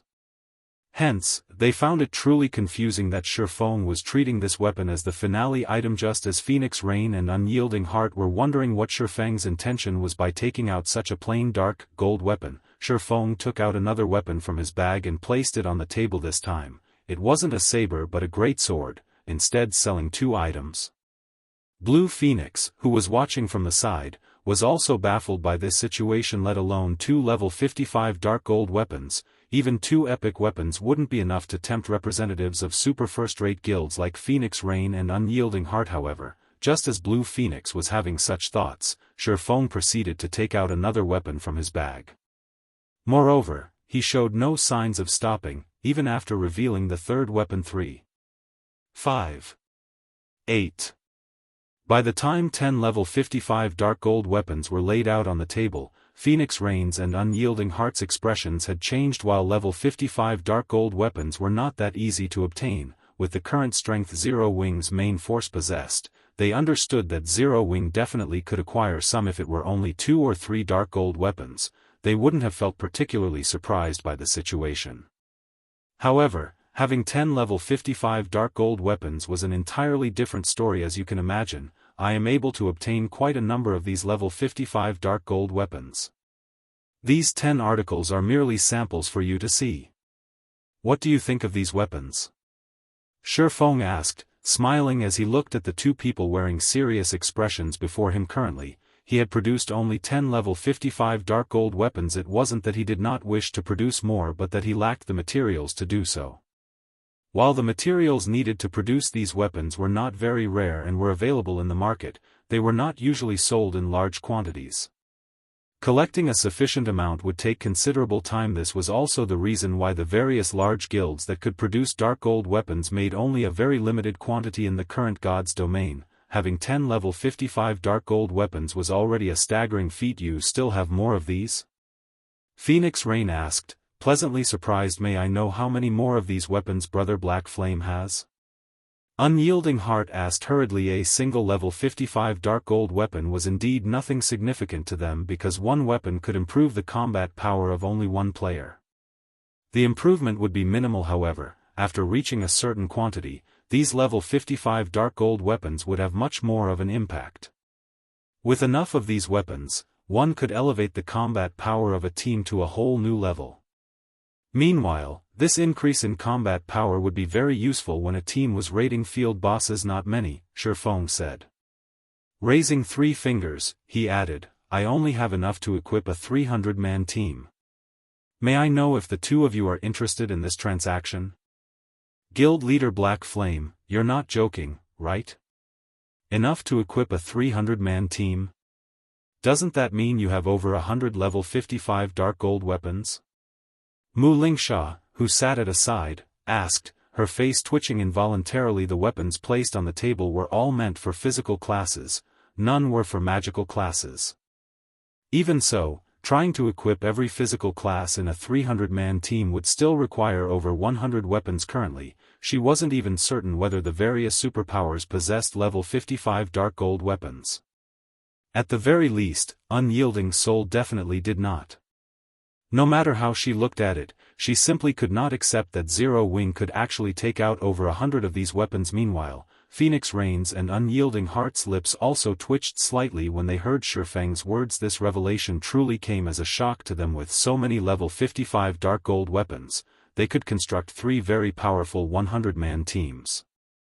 So long as each team had sufficient tier 2 players, even raiding level 50, 100-man team dungeons wouldn't be a problem. If they had 3 teams capable of consistently raiding level 50, 100-man team dungeons, their guild's income of weapons and equipment would increase drastically. They could even acquire level 50 dungeon set equipment within one cooldown cycle. May I know how Brother Black Flame plans on selling these weapons? Unyielding Heart asked, a passionate flame burning in his eyes. Right, Guild leader Black Flame, how do you plan on selling these weapons? Phoenix Rain asked in a serious tone as well. She could not help but admit that this finale item was truly a finale among finales.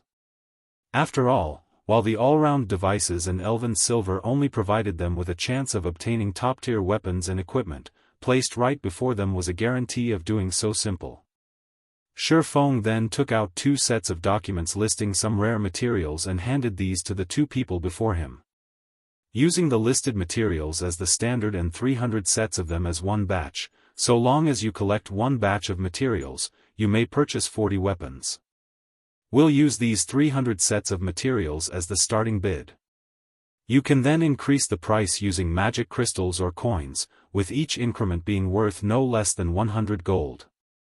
After reading the list of materials Shifeng provided, Phoenix Rain and Unyielding Heart gasped involuntarily. Although the materials listed were not particularly rare, 1 full set was already worth quite a lot.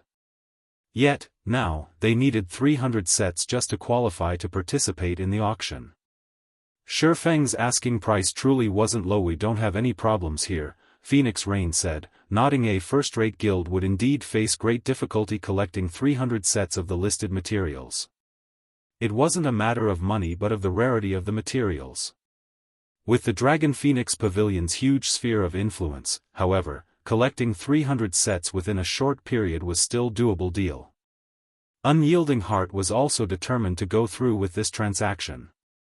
So long as he could obtain 40 of these level 55 dark gold weapons, he would have the confidence to lead his guild's main force to obtain the first clear of a level 50, 100-man team dungeon. Moreover, in terms of ability to collect resources, his side was much stronger than Phoenix Rain's. After all, the Dragon Phoenix Pavilion was an alliance of two guilds. Phoenix Rain could mobilize only half of the guild's resources at most. Since both of you are fine with this, let us start the auction now, then. Upon seeing that both sides found his proposal acceptable, Sherfong grew even more joyful. Truthfully, even he felt that the amount of materials he was asking for was a little excessive, and he expected that the two guilds might balk at the condition. After all, even the current Zero Wing wasn't capable of collecting 300 sets of the materials at short notice. However, when he thought about how both the Dragon Phoenix Pavilion and Unyielding Soul were super first-rate guilds, he concluded that acquiring 300 sets of the materials shouldn't be impossible for them, although it would hurt their pockets slightly by setting such a high price in the first place. So long as he could acquire 300 sets of the materials required, given his production success rate, which was above 30%, he could instantly earn not only his cost but also quite an amount of materials. To arm Zero Wing now, however, it would seem that he had somewhat underestimated the foundations of the two super first-rate guilds. After all, the two representatives before him didn't even frown as they agreed to his proposal. Apparently, they were more than capable of acquiring over 300 sets of the materials. Chapter 1837, Titan Guard upgraded. As Sherfong started the auction, Phoenix Rain and Unyielding Heart placed bids in a frenzy without any concern for each other. 2,000 gold. 3,000 gold. 5,000 gold. Whether Phoenix Rain or Unyielding Heart won the items, 40 level 55 dark gold weapons would serve a great purpose. These weapons were of the utmost importance to their respective guilds' development. Naturally, they wouldn't hold back. Rather than increasing the bid in 100 gold increments, they increased it by 1,000 gold increments. In just a few minutes, the price had reached 24,000 gold with Unyielding Heart's bid. Including the cost of the materials, the total value of his offer was far more than what these 40 dark gold weapons were worth. However, Unyielding Heart did not care. Even Mu Lingsha had hinted that Unyielding Heart had to acquire the weapons regardless of the cost. Their guild currently competed with Starlink to obtain the first clear of a level 50, 100-man team dungeon. Both guilds had already reached the final boss in their respective dungeons, and these weapons would ensure Unyielding Soul's victory. Even if they had to spend a little more coins than expected, they could easily earn back the cost 30,000 gold. Phoenix Rain instantly raised the price by a significant margin. She had already acquired the all-round devices and Elven Silver, but if she had these dark gold weapons as well, capturing the Sea of Death's inner islands would become far easier. After competing for several more minutes, Phoenix Rain won the first batch of weapons for 40,000 gold and 300 sets of materials. Unyielding Heart then claimed the second batch for 43,000 gold and 300 sets of materials. Although he wanted to win the last batch as well, due to lack of funds and these weapons' ordinary nature, he didn't go all out in the bidding. As a result, Phoenix Rain won the third batch of weapons for 41,000 gold and 300 sets of materials. Super first-rate guilds really are rich. After Sherfong signed a contract with both sides, joy filled his heart. Although he didn't show it, he had to admit that becoming a master forger really was beneficial. Just by selling 3 batches of standardized dark gold weapons, he had earned 124,000 gold and 900 sets of materials. This price far exceeded his initial expectations. Now, he had the money to construct the airport and repair the secret stone forest, in addition to enough materials to arm Zero Wing's members. Had he sold these weapons in single units or to small guilds, he would never have gotten such a good price. However, the Dragon Phoenix Pavilion and Unyielding Soul couldn't collect the required materials as easily as Sherfong had suspected either. This was especially true for Phoenix Rain, who would need roughly 1 day to collect all 300 sets. Unyielding Heart similarly needed a little time to collect all the material. Sherfong could not help but breathe a sigh of relief. He could only start crafting the weapons after he obtained the materials, and if the 2 guilds paid him in one go, he wouldn't have their purchased items ready. Hence, as a compromise, Sherfong had asked both guilds pay a portion of the required materials as a down payment. Only after they brought the remaining materials and funds would he hand over the weapons. With this compromise, not only would he have materials to produce the weapons, but the 2 guilds would also have extra time to collect the remaining materials. Neither Phoenix Rain nor Unyielding Heart had any issues with this arrangement. They hadn't brought enough money for the purchases, to begin with, so it was expected that Sherfong ask for a down payment. Doing so would also ensure that Zero Wing couldn't sell the 120 dark gold weapons to anyone else. Neither Phoenix Rain nor Unyielding Heart had suspected that Zero Wing had crafted these weapons. They had assumed that the guild had acquired the items from farming monsters. Since their guilds didn't have the full payments ready, a down payment was understandable. Phoenix Rain and Unyielding Heart had their subordinates deliver the agreed-upon down payment, which was 30% of the full amount. In return, both guilds would be granted a full day to collect the remaining funds and materials. When the 270 sets of materials were delivered, Sherfong recruited Melancholic Smile and Cream Cocoa to help him craft the weapons. Although standardized level 55 dark gold weapons required a lot of time to produce, with 3 master forgers working around the clock and the Philosopher's Hand's guidance, it took them no time at all to complete the 120 weapons. After less than half a day, the 3 had used all 270 sets of materials and produced 114 weapons. Including the original 10 Sherfong had made, they had a total of 124 level 55 dark gold weapons. Now once the weapons had been forged, Sherfong left the transaction's follow-up work to Melancholic Smile. He then contacted Aqua Rose and had her gather 20 main force members. He planned to head to the level 70 neutral map, Flame Demon's Valley. After his trade with the Dragon Phoenix Pavilion and Unyielding Soul, Sherfong realized that he had to prioritize unsealing the Philosopher's Hand fully. Partially unsealing the Philosopher's Hand had already been so profitable. If he could fully unseal it, he could nurture a large number of master lifestyle players. Not only would he be able to arm Silverwing Town to the teeth, but he'd also be able to fortify the Lost Town. Then, he wouldn't have to worry about the Evil God's Temple, which grew stronger with each passing day in the Orc Empire. He wouldn't have to worry about Blackwater, either. He could definitely afford a battle of attribution with both the Evil God's Temple and Blackwater simultaneously.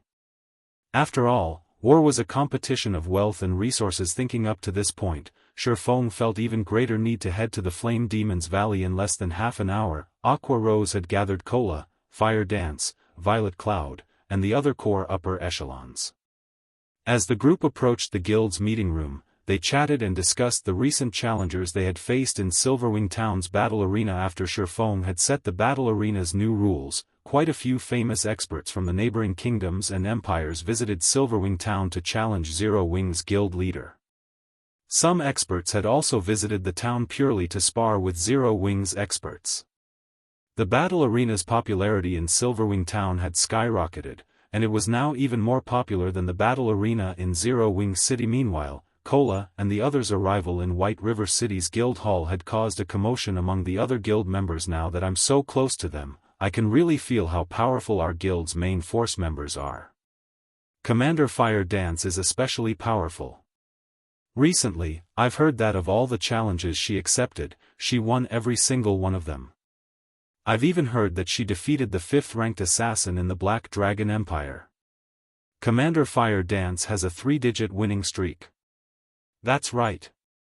I've also heard that on the latest issue of the God's Domain Experts list, Commander Fire Dance ranks as the 319th expert thanks to her excellent battle records.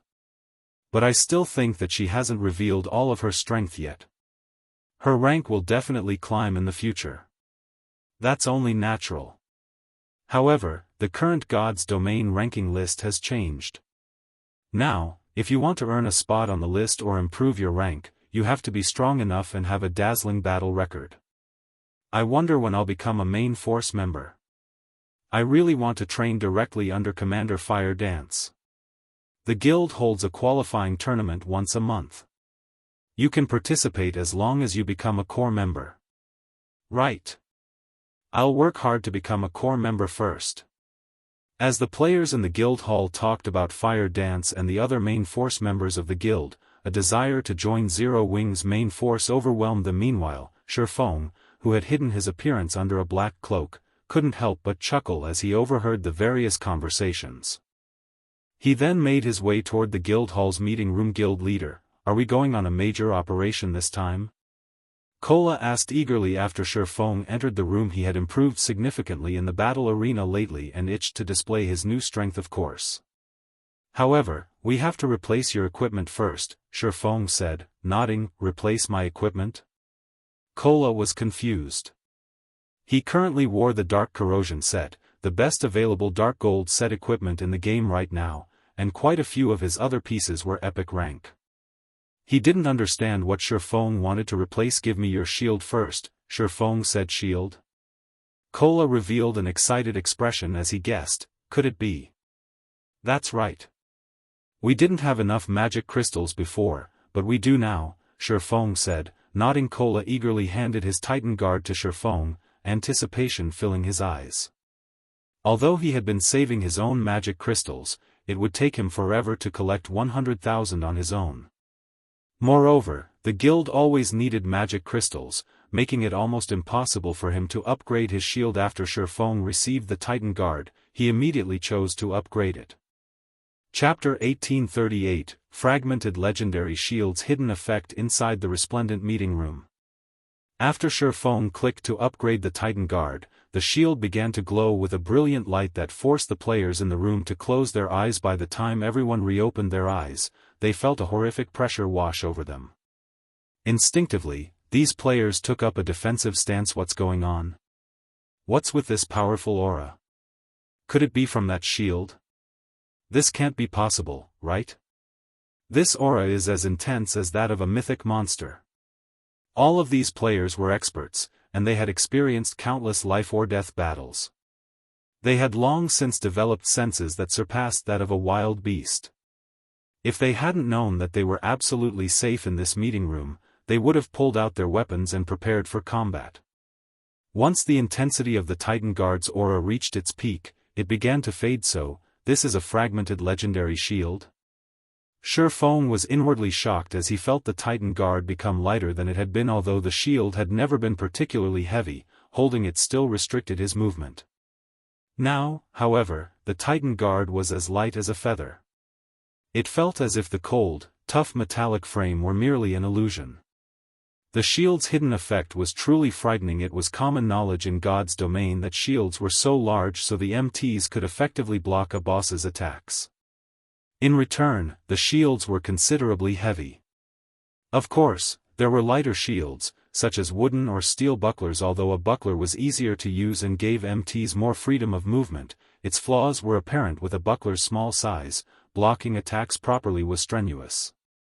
This was especially true during a high-speed fight. Hence, the various large guilds' MTs usually used large, heavy shields. However, now, not only did the Titan Guard possess a huge defensive area, but it was also light. It was a dream shield for any MT. Moreover, compared to the Titan Guard's hidden effect, its new attributes were truly frightening. Titan Guard, Shield, Fragmented Legendary Rank. Minimum Equipment Level, 50. Equipment Requirement, Strength 1400. Attributes adjust according to user's level. Defense plus 9450, level 50. Block rate, 39%. Strength plus 245, Endurance plus 224, Agility plus 190. Defend skill plus 3 levels. Reaction ability plus 2. Strength increased by 35%, Agility increased by 30%, and Endurance increased by 30%. Ignore levels plus 20. All item level requirements reduced by 5 levels. When equipped, all magic damage received reduced by 50%. Reaction speed increased by 20%. Paralysis effects reduced by 40%. Frontal damage received reduced by 30%. All resistances increased by 30%. Additional passive skill 1 dash. Guardian Shield automatically generates a layer of guardian energy, which can block an attack and absorb a portion of the attack strength to recover user's stamina every 10 seconds. Additional passive skill 2 dash. Iron Wall reduces the impact from incoming attacks by 50%. If attacks are of a lower tier than user, reduces damage by 70%. If attacks are of the same or higher tier than user, reduces damage by 30%. Additional active skill 1 dash. Titan's Heart generates 3 layers of protective energy that absorbs damage equivalent to 10 times of wielder's maximum HP, increases physique by 30%, reaction speed by 20%, and movement speed by 20% for 45 seconds. During this period, battle recovery improved by 800%, and healing received increased by 100%. Cooldown, 5 minutes.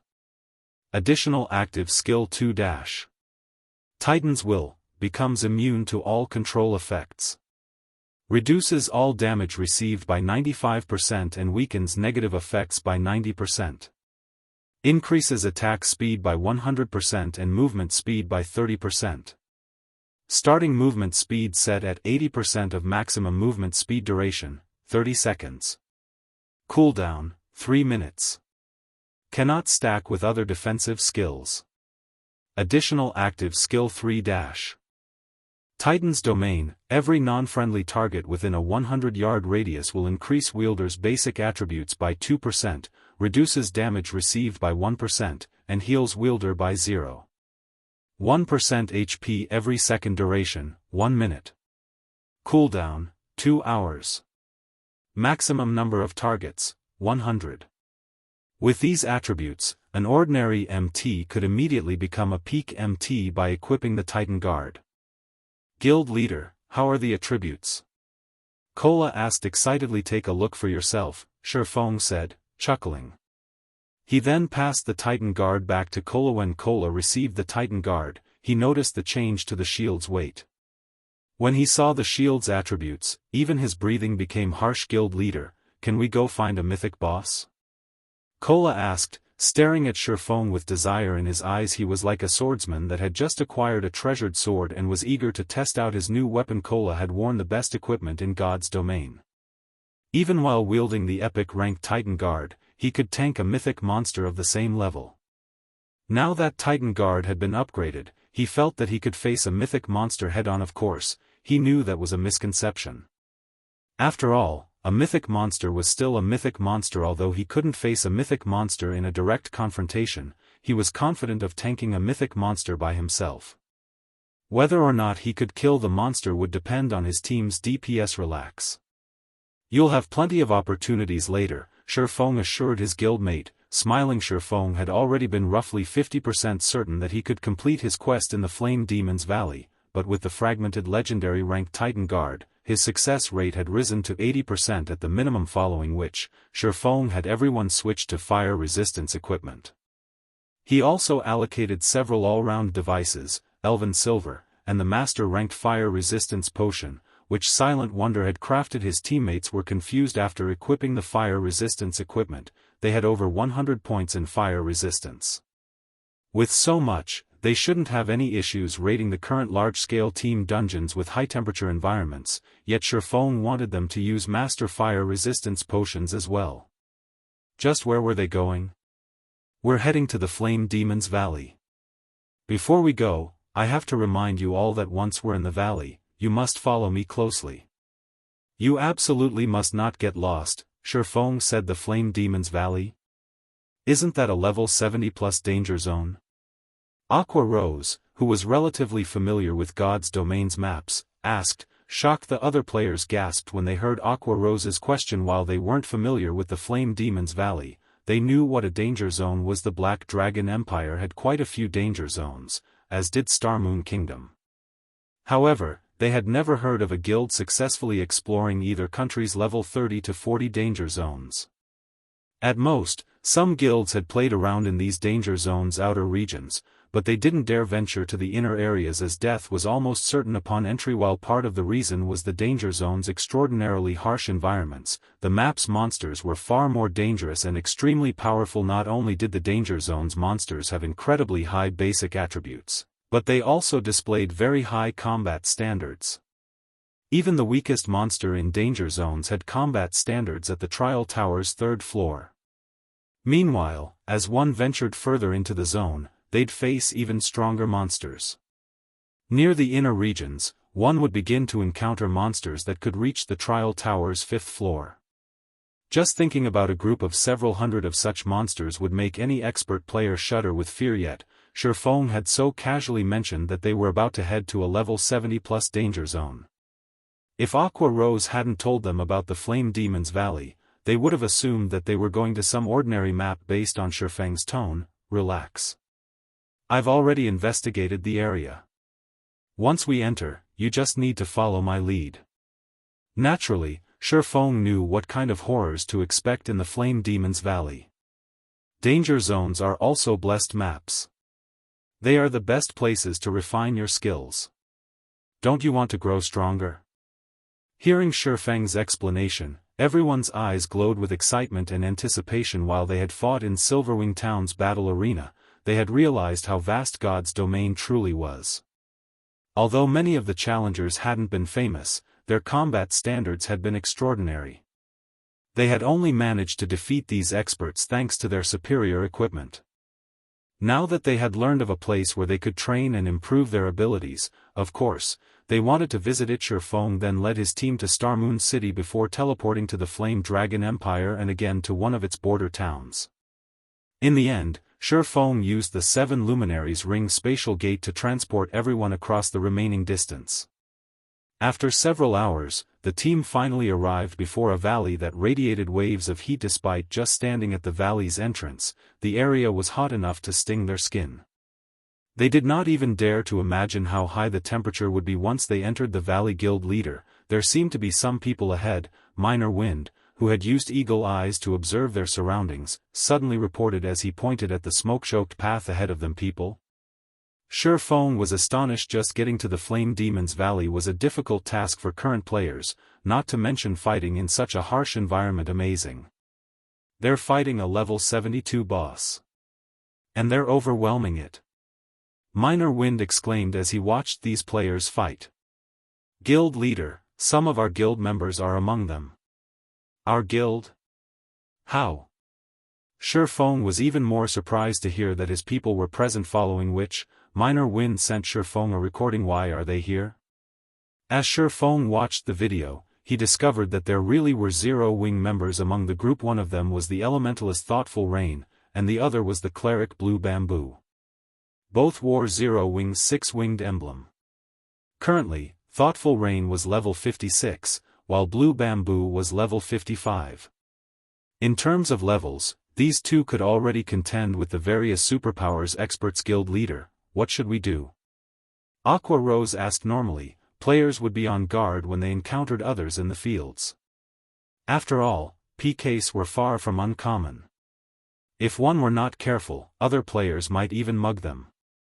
Furthermore, the unexpected party was engaged in a boss fight. They should be even more on guard. However, the Flame Demon's Valley only had one entrance. They couldn't just wait until the other party finished their raid. Moreover, they had already used their all-round devices, Elven Silver, and Master Fire Resistance potions, all of which had time limits. Let's wait and watch them for now, Shifeng said after giving the matter some thought. Chapter 1839, Neutral Races. Piles of large rocks decorated the scorching valley. Due to the constant screen of black smoke from within the valley, it was extremely difficult to examine the area with the naked eye. One would be fortunate if they could see up to 200 yards away. Even those with stronger physiques would only see an additional 20 or 30 yards. Only with skills like Eagle Eyes could players see up to 700 to 800 yards. While 700 or 800 yards might seem far, it was nothing to monsters in a level 70+ danger zone. These monsters could normally see up to 500 yards. Due to the level difference between these monsters and Zero Wings players, the monsters would have an easier time discovering them. If they were not careful, the monsters might even notice them from 800 yards away. Under Shifeng's lead, Zero Wings' team quickly moved to 200 yards away from Thoughtful Rain's team. Rocks and smoke obscured their position, so the other team would find it difficult to notice their presence. Saya sent that rain? Akka Rose was a little surprised as she watched Thoughtful Rain in battle. Her combat standard has improved by quite a bit. Thoughtful Rain dealt with 3 level 70 Lord-ranked Flame Demon guards, which moved alongside the boss monster, by herself, yet despite being outleveled and outnumbered, she faced the 3 lords on equal footing. She had thoroughly distracted the 3 flaming humanoids, allowing her teammates to focus on the boss. It was evident that her combat standard had already reached the refinement realm. However, Thoughtful Rain's teammates were even more surprising. None of these players were human, but foreign races. They were either half-beastmen with tiger ears and tails or half-elves with snowy white skin and pointed ears. What is going on? They're not actually human. Fire Dance exclaimed in shock. Every player on Zero Wings' team was shocked. As far as they knew, it was only possible to play a human when starting the game. There weren't any other races to choose from. Although they had encountered demon players and monster players, they were transformations. Technically, they still identified as human. However, the players on Thoughtful Rain's team were different. Their initial statistics showed that they weren't humans who could transform. Instead, their races identified as half-beastmen or half-elves. While Shifeng found the situation surprising as well, he did not find it particularly strange. Moreover, he finally understood why these other players were here. In God's domain, players were only allowed to play as human at the start of the game.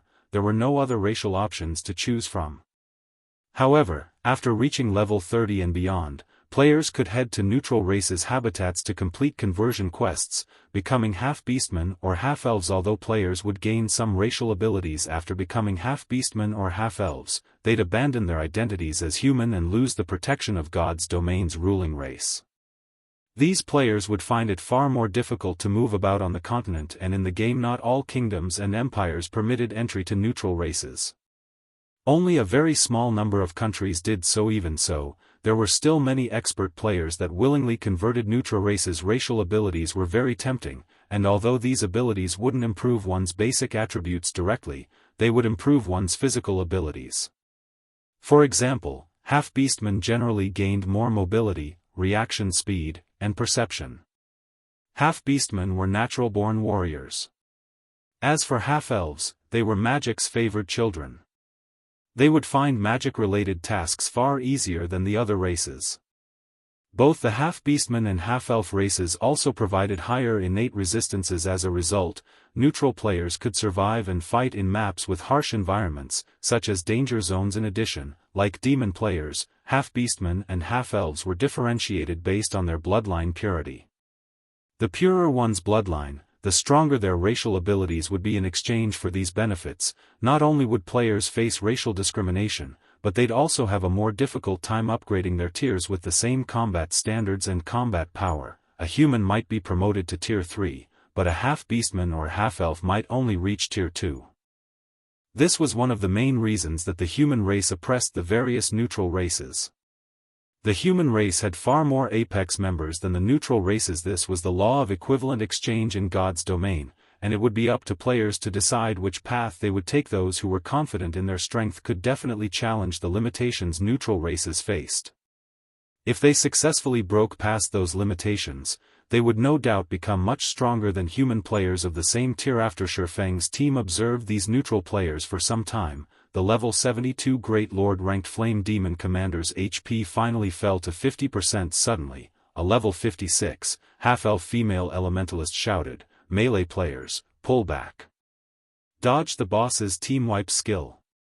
Hearing this half-elf's command, the 9 half-beastman players fighting the Flame Demon commander darted back from the boss. The 6-meter-tall Flame Demon commander roared. Towering pillars of fire rose from the ground around it, melting the earth until it was molten lava. In the blink of an eye, the monster had formed a field of lava void of life. As the lava field continued to expand, the half-elf elementalist used a Tier 2 Ice-type curse, Ice River. The lava then stilled, cooling until only frozen dirt remained. The Flame Demon Commander was also frozen, becoming an ice sculpture. Attack with everything you've got.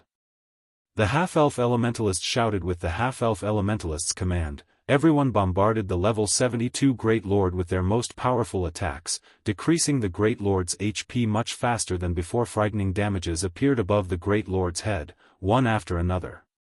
Even the weakest attacks dealt over -10,000 damage, whereas the stronger blows dealt over -20,000 damage in 2 short minutes. The Flame Demon Commander's HP fell to 30%. Once it did, the Great Lord's flaming body split into balls of flame, forming miniature Flame Demon Commanders.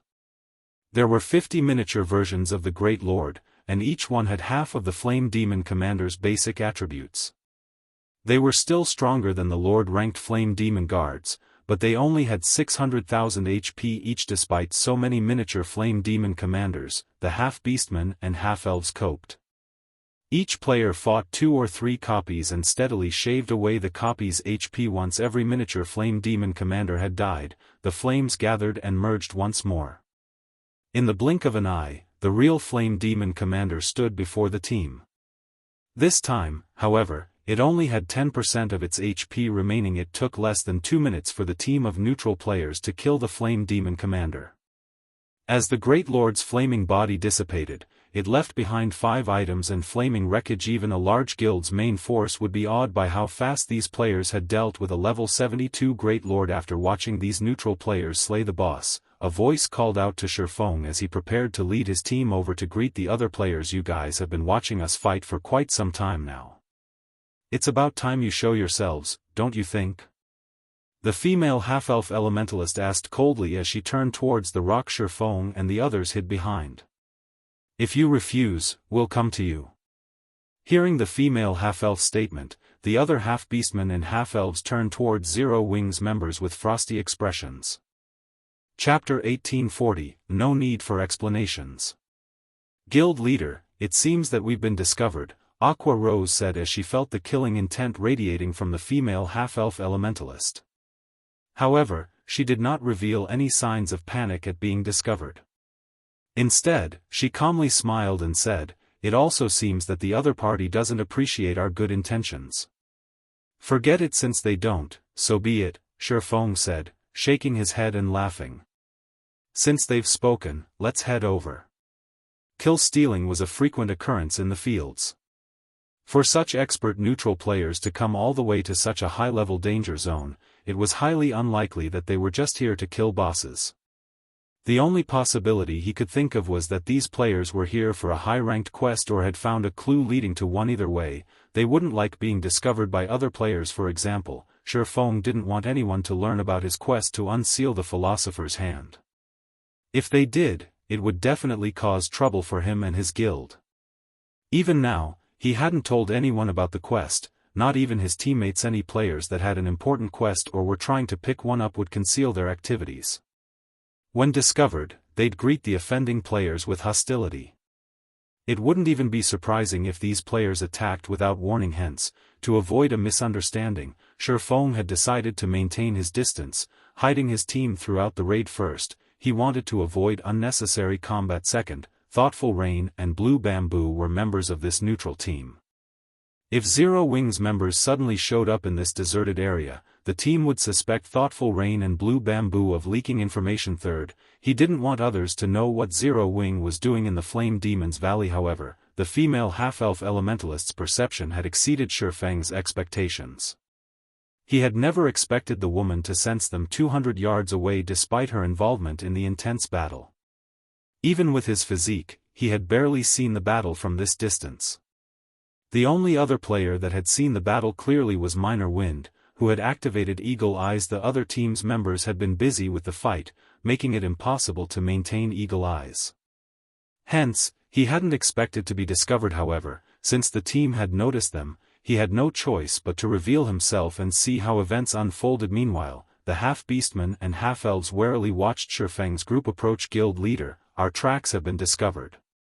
Should we kill them? A level 55, Tier 2 Berserker, a half-beastman in armor and wielding a white-boned spear, asked, lacing his words with killing intent. Let's hear them out first. At the end of the day, this map is controlled by the human race. Moreover, we're already halfway through our quest. An interruption will only make it more difficult to complete, the female half-elf elementalist quietly responded. During the battle, she had discovered Shifeng's group, but she had remained silent about it to see what the other players intended. At first, she had assumed that the team was here to steal, but even after the boss had died, Shifeng's group had been motionless. This proved that Shifeng's group had no designs on their loot. Even so, she couldn't let the other party follow them. After all, she had an important quest to complete. She could only expose the team and persuade them to leave. Of course, the decision had some risk. If negotiations soured, it was likely they would have to fight each other. If Shifeng's group insisted on following them, she would have to act. Her quest offered an extraordinary reward, which would qualitatively transform their guild. With this reward, it was entirely possible that their guild would instantly become as strong as a first-rate guild. As Shifeng's group increasingly closer to the female half-elf's team, Thoughtful Rain and Blue Bamboo, who were busy with 3 flame demon guards, stared with wide eyes. Rain, aren't they from our guild? Even Vice Guild Leader Aqua and Commander Fire Dance are here, Blue Bamboo said, stupefied. What should we do? Will Big Sis Melody suspect us of leaking information? The team they had joined on this expedition to the Flame Demon's Valley for a quest was extremely important to Melody, the guild leader of Ninth Heaven. This quest could even determine the life or death of Melody's guild. Hence, the woman had repeatedly forbidden them from telling anyone about the quest. Neither she nor Thoughtful Rain had spoken a word of their actions, yet their guild members had shown up here. At this point, avoiding a misunderstanding was almost impossible. We don't have a choice. We have to explain to Big Sis Melody and hope that she understands. But this is really a terrible coincidence, Thoughtful Rain, who kept the 3 flame demon guards busy, said helplessly. Unfortunately, as Shifeng's group approached, Melody and the other Ninth Heaven members noticed the 6-winged emblem on these players' chests. A 6-winged emblem? Isn't that the same one that Rain and Blue wear? Could they be Zero Wings members? Guild leader, we haven't said anything about this operation to anyone. How could Zero Wings members be here? Could it be? Did Rain and Blue? I knew outsiders couldn't. Suddenly, the half-beastmen and half-elves turned to Thoughtful Rain and Blue Bamboo. Although they did not question the two directly, they watched the women with questioning gazes. Enough. I'll handle this. Melody roared as she shot her team members a chilling look. Let's find out why they're here first. Suddenly, this team of neutral players heard a deep voice. I am Black Flame, Zero Wings guild leader. My team and I have a task in the Flame Demon's Valley. May I ask you to remain here for some time? Once we're done, we'll invite you in. Shifeng's voice was sonorous, echoing throughout the valley. Moreover, his aura was imposing. He felt like an ancient behemoth that had just woken. Damn it. It's true. When Melody's team members heard Shifeng's statement, they glared at Thoughtful Rain and Blue Bamboo with indignation. Meanwhile, Thoughtful Rain and Blue Bamboo were at a loss for words. They felt as if any explanation would be useless. Guild leader, since they've come to steal our quest, we should kill them. One of the Tier 2 Berserkers said, exuding killing intent, I want to see just how powerful Zero Wing truly is. They had more or less heard of Zero Wing. This guild, which had started with nothing, had gone on to take control of Star Moon Kingdom. The guild was powerful enough to rival a first-rate guild, many times stronger than Ninth Heaven. However, they didn't think that they'd lose to Zero Wing's experts in terms of individual combat standards. They had the innate advantage of half-beastmen and half-elves, which would be particularly prominent in PvP. Waving to her teammates for quiet, Melody turned to Thoughtful Rain and Blue Bamboo. In a low tone, she asked, I just want to ask one thing. Did you two leak our secret? Big Sis Melody, we didn't say anything about this, Thoughtful Rain insisted. Blue Bamboo nodded, repeated, firm resolution in her eyes. All right, I believe you, Melody said, revealing a gentle smile. She did not think that thoughtful Rain and Blue Bamboo would betray her trust. She then turned back to Shifeng and said, "Hello, Guild Leader Black Flame. I am Melody, the Guild Leader of Ninth Heaven. May I know why we cannot enter? That way, I'll understand what I should do." Although there was no arrogance in Melody's voice, her voice held no deference, either. Rather, her tone contained questions and threats depending on Shifeng's explanation. She wouldn't shy from a battle to the death or mutual destruction. Thoughtful Rain and Blue Bamboo tensed. The reason? Shifeng suddenly laughed. "I'm afraid that you don't qualify to demand answers from me. Moreover, Zero Wing has never needed to explain itself. All you need to know is that you are not allowed entry for the moment. If you refuse, I'll simply treat you like the other monsters." Shifeng then swung Killing Ray at the Flame Demon guards chasing Thoughtful Rain, tearing the space before him. A golden lightning bolt struck one of the three lords from over 60 yards away. The powerful Flame Demon guards then fell to one knee, the strike leaving a deep gash in their flesh. All three lords were heavily injured. Meanwhile, a damage of over -100,000 appeared above the Flame Demon guards' heads. Among the three lords, one even suffered nearly -300,000 damage. But compared to Shifeng's damage, what truly surprised the other guild leader was his ability to land his attack against the three moving lords without harming Thoughtful Rain, despite being over 60 yards away. Moreover, Shifeng had sent his attack through the other team, striking the Flame Demon guards before they had been able to react. Shifeng's timing and skill usage were godlike. This stunned Melody and the Ninth Heaven members, who had planned to put up a fight. Without another word, Shifeng led his team into the Flame Demon's Valley, leaving the dumbstruck members of Ninth Heaven behind. Chapter 1841, Rich Danger Zone. Melody and her teammates only breathed a sigh of relief after Shifeng's group had vanished too strong. The strength and frightening aura Shifeng had displayed had been stifling. For a moment, they even thought that they had already died. So, that is Rain and Blue's guild? How could such a powerful expert exist? When Ninth Heaven's members turned to Thoughtful Rain and Blue Bamboo, who still fought the three Flame Demon guards, they watched the women with shock and fear. They had never realized that Zero Wing was so powerful. The racial talents they were so proud of were little more than a joke before Shifeng. Even Thoughtful Rain and Blue Bamboo, who had thought that they understood their own guild, couldn't help but gape after witnessing Shifeng's attack. Not only had Shifeng's single attack alleviated the pressure they faced, but he had also shocked Ninth Heaven's experts, deterring them from attacking. Among the Ninth Heaven experts present, quite a few were even stronger than the two of them. This was especially true for Melody. Melody wore 3 pieces of epic equipment and had stronger combat standards than them, yet against Shifeng's attack, even she had failed to react. Melody also could not help but shake her head and smile bitterly as she looked at the 3 Flame Demon guards' wounds. She had intended on threatening Zero Wing and questioning Zero Wing's purpose in the Flame Demon's Valley. After all, both teams had roughly the same number of players. Even if their teams fought, she did not think that her team would lose. At worst, their teams would suffer mutual destruction. However, reality proved that her thoughts were laughable. Guild leader, what should we do? Are we going to give up, just like that? A tall, robust Tier 2 Tigerman Berserker asked. Before he had seen Shifeng's power, he had been confident in defeating Zero Wing's members, but after, he understood one thing: he absolutely must not clash with Shifeng. He would only find his death if he did. He hadn't only come to that conclusion because of Shifeng's superior basic attributes, but also because of the technique the swordsman had displayed. Why should we give up? We've gone to great lengths to find this quest, and Flame Demon's Valley is so large. Do you really think that they have eyes in every corner of the valley? A Tier 2 female ranger carrying an icy, crystalline bow said, clicking her tongue. She had no intentions of giving up on their quest.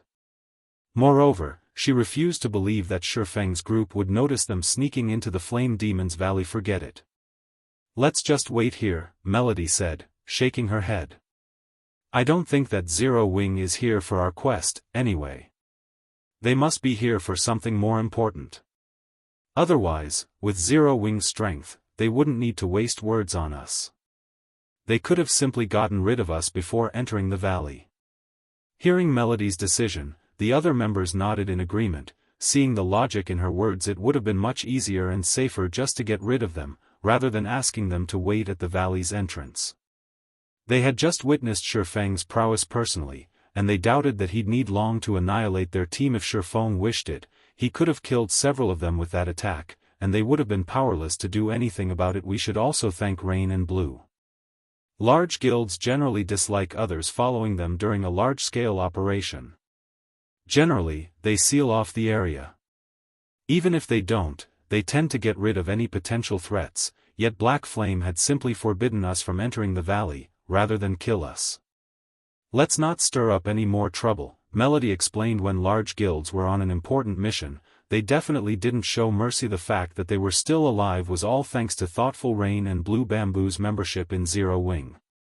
If not for these two women, she didn't dare imagine what kind of outcome her team would have suffered. Upon hearing Melody's explanation, her teammates gave thoughtful Rain and Blue Bamboo grateful and apologetic looks. They now felt that their decision to invite the women on this mission had been a wise one. Otherwise, they would have likely died an unjust death at the entrance of the Flame Demon's Valley. This turn of events had also bewildered thoughtful Rain and Blue Bamboo, who still tried to figure out how to clear up the prior misunderstanding. A moment ago, the team had been hostile towards them, but now, their teammates seemed grateful and cordial. It felt like they had been dropped into hell before being thrown into heaven in the next moment. They had no idea how to react. Zero Wing is so strong, guild leader. And I've heard that Candlelight, the guild's trading firm, is doing quite well. Both Rain and Blue are Zero Wing's core members. If we can get acquainted with Black Flame through them and partner with Zero Wing, our guild's development in Forest City will definitely go more smoothly, the Tigerman Berserker quietly suggested as he looked at thoughtful Rain and Blue Bamboo. I get what you're trying to say. I'll ask them for their opinions later. However, I must say this, if they don't want to help us in that way or find it too difficult, you will let the matter rest. Melody nodded as she turned to the Tigerman Berserker in surprise. Previously, the Tigerman Berserker had been very opinionated about thoughtful Rain and Blue Bamboo's participation in this operation. She had never expected him to suggest that they cozy up to the women. The Tigerman Berserker nodded silently in response. Meanwhile, in the Flame Demon's Valley, Shifeng remained ignorant of the fact that his behavior had made thoughtful Rain and Blue Bamboo VIPs in Ninth Heaven. He simply led his team toward the Flame Demon's Valley's core region. Although the Flame Demon's Valley didn't house a lot of flame demons, as a danger zone, its severe environment was incredibly uncomfortable for those who entered. Despite having equipped fire resistance items and drinking master flame resistance potions, Zero Wing's team sweltered in the heat. This prevented them from displaying their full strength. Although Shifeng had been very careful in selecting their path, due to Aqua Rose and the others' low levels, they still attracted flame demons.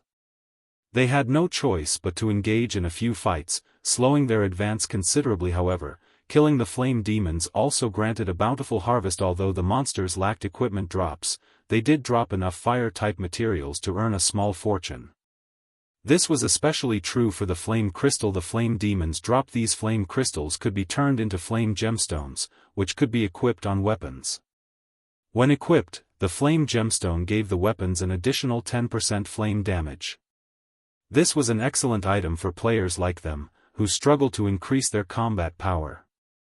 Unfortunately, the flame gemstones were consumable items, unlike ordinary attribute gemstones, which could be used indefinitely. Even so, the flame gemstones were an excellent item. After advancing for around 4 hours, Zero Wing's members finally reached the Flame Demon's Valley's core.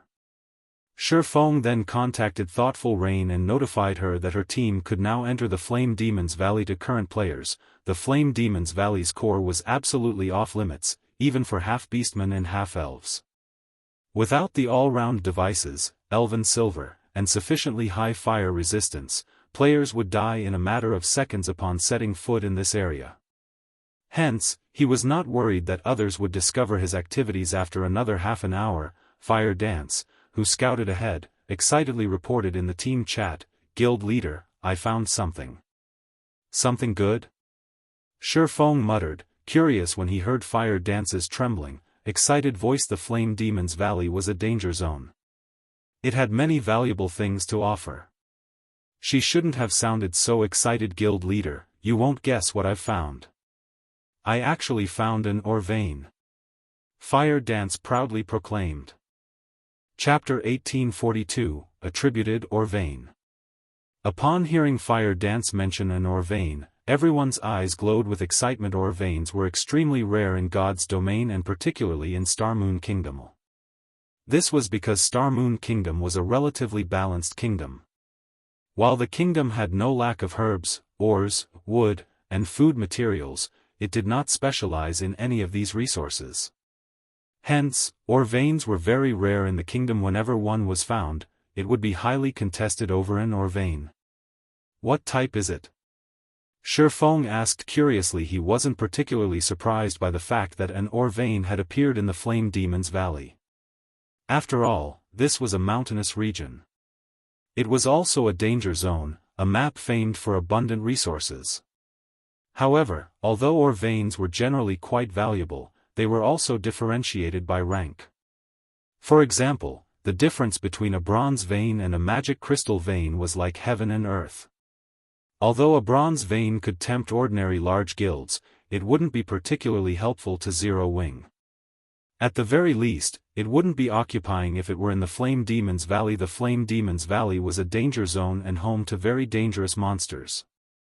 The map's harsh environment would only make it even more difficult to mine the vein. Even super guilds had a hard time setting up mining operations in danger zones within kingdoms and empires, and the Flame Demon's Valley was both a neutral map and a danger zone. Normally, superpowers ignored ore veins in danger zones. The rewards simply weren't worth the effort. A source fire vein. Fire Dance exclaimed. When Fire Dance reported the vein's identity, her teammates let out a gasp. In their opinion, finding a copper or mithril vein was already exciting, yet they had stumbled across a source fire vein. Source fire? Shifeng's heart raced upon hearing this. A source fire vein was a bona fide grade 2 vein. Unlike ordinary grade 2 veins, a source fire vein was also an attributed ore vein. It was extremely rare even among grade 2 veins. Normally, an ore vein didn't attributes, just like how ores were normally unattributed. However, if an ore had an attribute, its price would increase by several fold. For example, frost steel ore was an ice-type ore. When using this type of ore to forge weapons, the weapons produced would deal additional frost damage. When used to produce equipment, the equipment would have additional ice resistance. This was why attributed ore veins were far more valuable than their non-attributed counterparts. Superpowers would even fight over a grade 3 attributed vein, not to mention a grade 2 vein. If the various superpowers found out about this source fire vein, they would do everything they could to acquire it. The vein might not be as valuable as a grade 1 vein, but it would greatly help their members when raiding dungeons or exploring new maps. Even if the price were great, they would pay it to secure the source fire vein. However, Shifeng had never heard of an attributed ore vein in the Flame Demon's Valley in the past, leaving him a little confused. Had such a vein existed, the Flame Demon's Valley would have been a battlefield for the various superpowers, rather than some obscure map that no one cared about. Send the coordinates. We'll head there immediately. Thinking up to this point, Shifeng wanted to verify the authenticity of the vein. If the source fire vein were real, it could help Zero Wing's rapid advance in both ship and weapon production. After Fire Dance relayed her current coordinates, Shifeng led the team, slowly approaching the assassin's location. Fire Dance was situated before a canyon that was surrounded by mountains and lava. The canyon was clear of black smoke, so visibility was excellent. Only, the terrain was extremely dangerous. There were also a large number of giant lava beasts in the area. Moreover, laying at the canyon's entrance was a gigantic, level 80 mythic ranked beast. Lava Hound, elemental creature, mythic, level 80. HP 450 000/450 000. Everyone felt their heads ache when they saw the two-headed lava hound guarding the canyon's entrance. However, they could clearly see a cave in the distance with some crimson ore around its entrance. This crimson ore was none other than source fire ore. It's actually real? Feng's eyes burned with desire as he gazed at the source fire ore. Although the vein seemed small, it was definitely a source fire vein. How unfortunate. There are too many lava monsters nearby. There's even a level 80 mythic monster guarding the canyon's entrance. We don't have a chance of securing the vein, Aqua Rose said, slightly frustrated as she looked at the cave entrance. With their current strength, they might be able to defeat level 60 mythic monsters, but a level 80 mythic ranked monster was still too difficult. Furthermore, they had to fight the lava creature in such an extreme environment. Under such circumstances, they wouldn't be able to defeat the lava hound even if they were level 80. This was because this was a danger zone. The monsters here had much higher combat standards than monsters in a normal map. Including the frightening attributes of a mythic monster, they had no hope against the level 80 lava hound unless they returned at level 90 or 100. Lava creatures were different from ordinary monsters. Players would be subjected to the burning heat radiating from the monster's body if they got close to it. Even if players had sufficiently high fire resistance to avoid taking any damage, they'd still feel the searing pain. This pain would significantly affect players' combat power and prevent them from fighting at their best. However, this was not the most frightening aspect about lava creatures. Lava creatures' corrosive ability was far more dangerous. Weapons and equipment would rapidly lose durability when they came into contact with these creatures.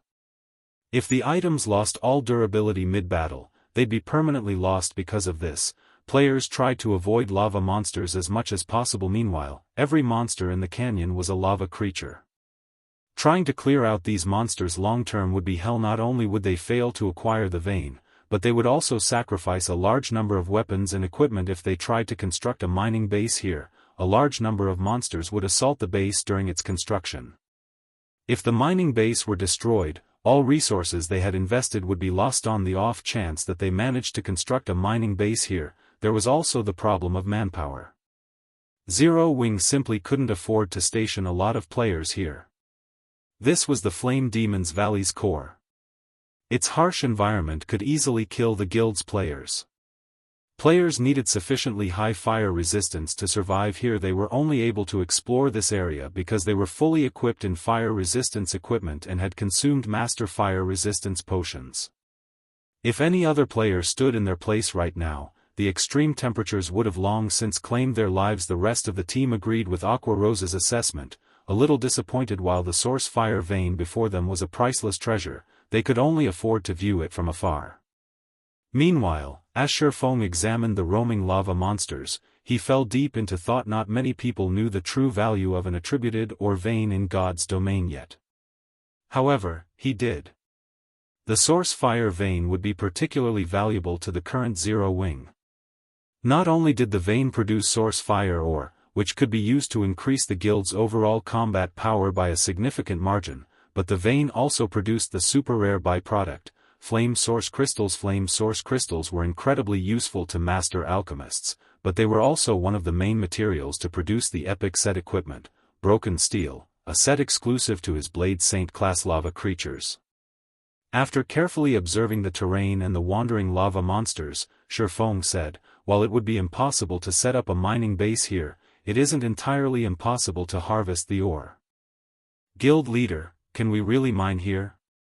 Anticipation burned in Aqua Rose's eyes as she looked at Feng. Nowadays, fire resistance weapons and equipment were in high demand since the various large guilds had realized how necessary these items were to their development. If Zero Wing could harvest the source fire vein, it would definitely increase the guild's development speed.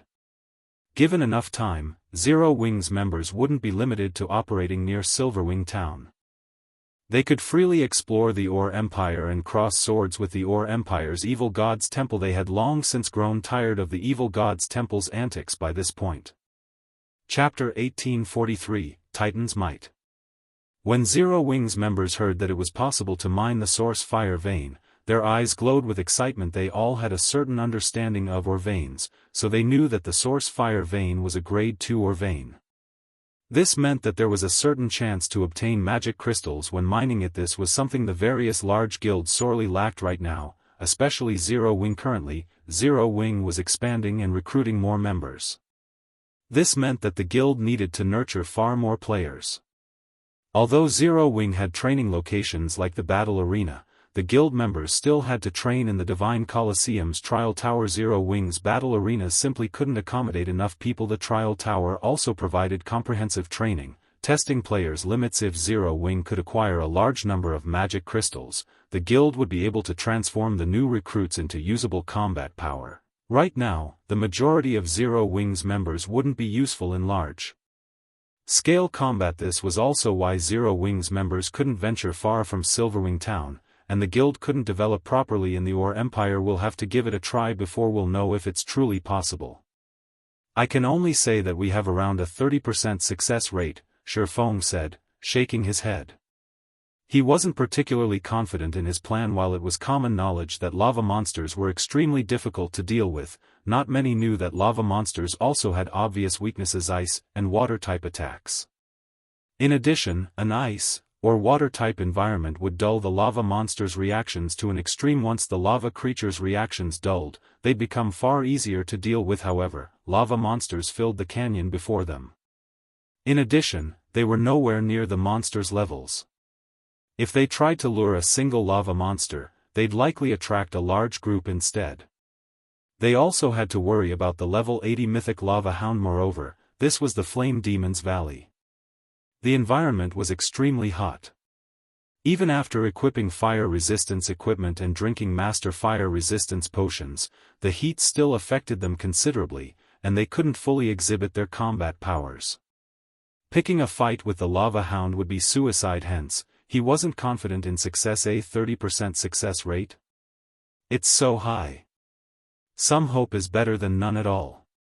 Guild leader, just tell us what you need us to do. When they heard their chance of success, the team grew excited, rather than disappointed. Even the various superpowers weren't likely to occupy this source fire vein, but if Zero Wing could, it could grow into a super first-rate guild within a short time. Zero Wing would then be able to compete for dominance over God's domain.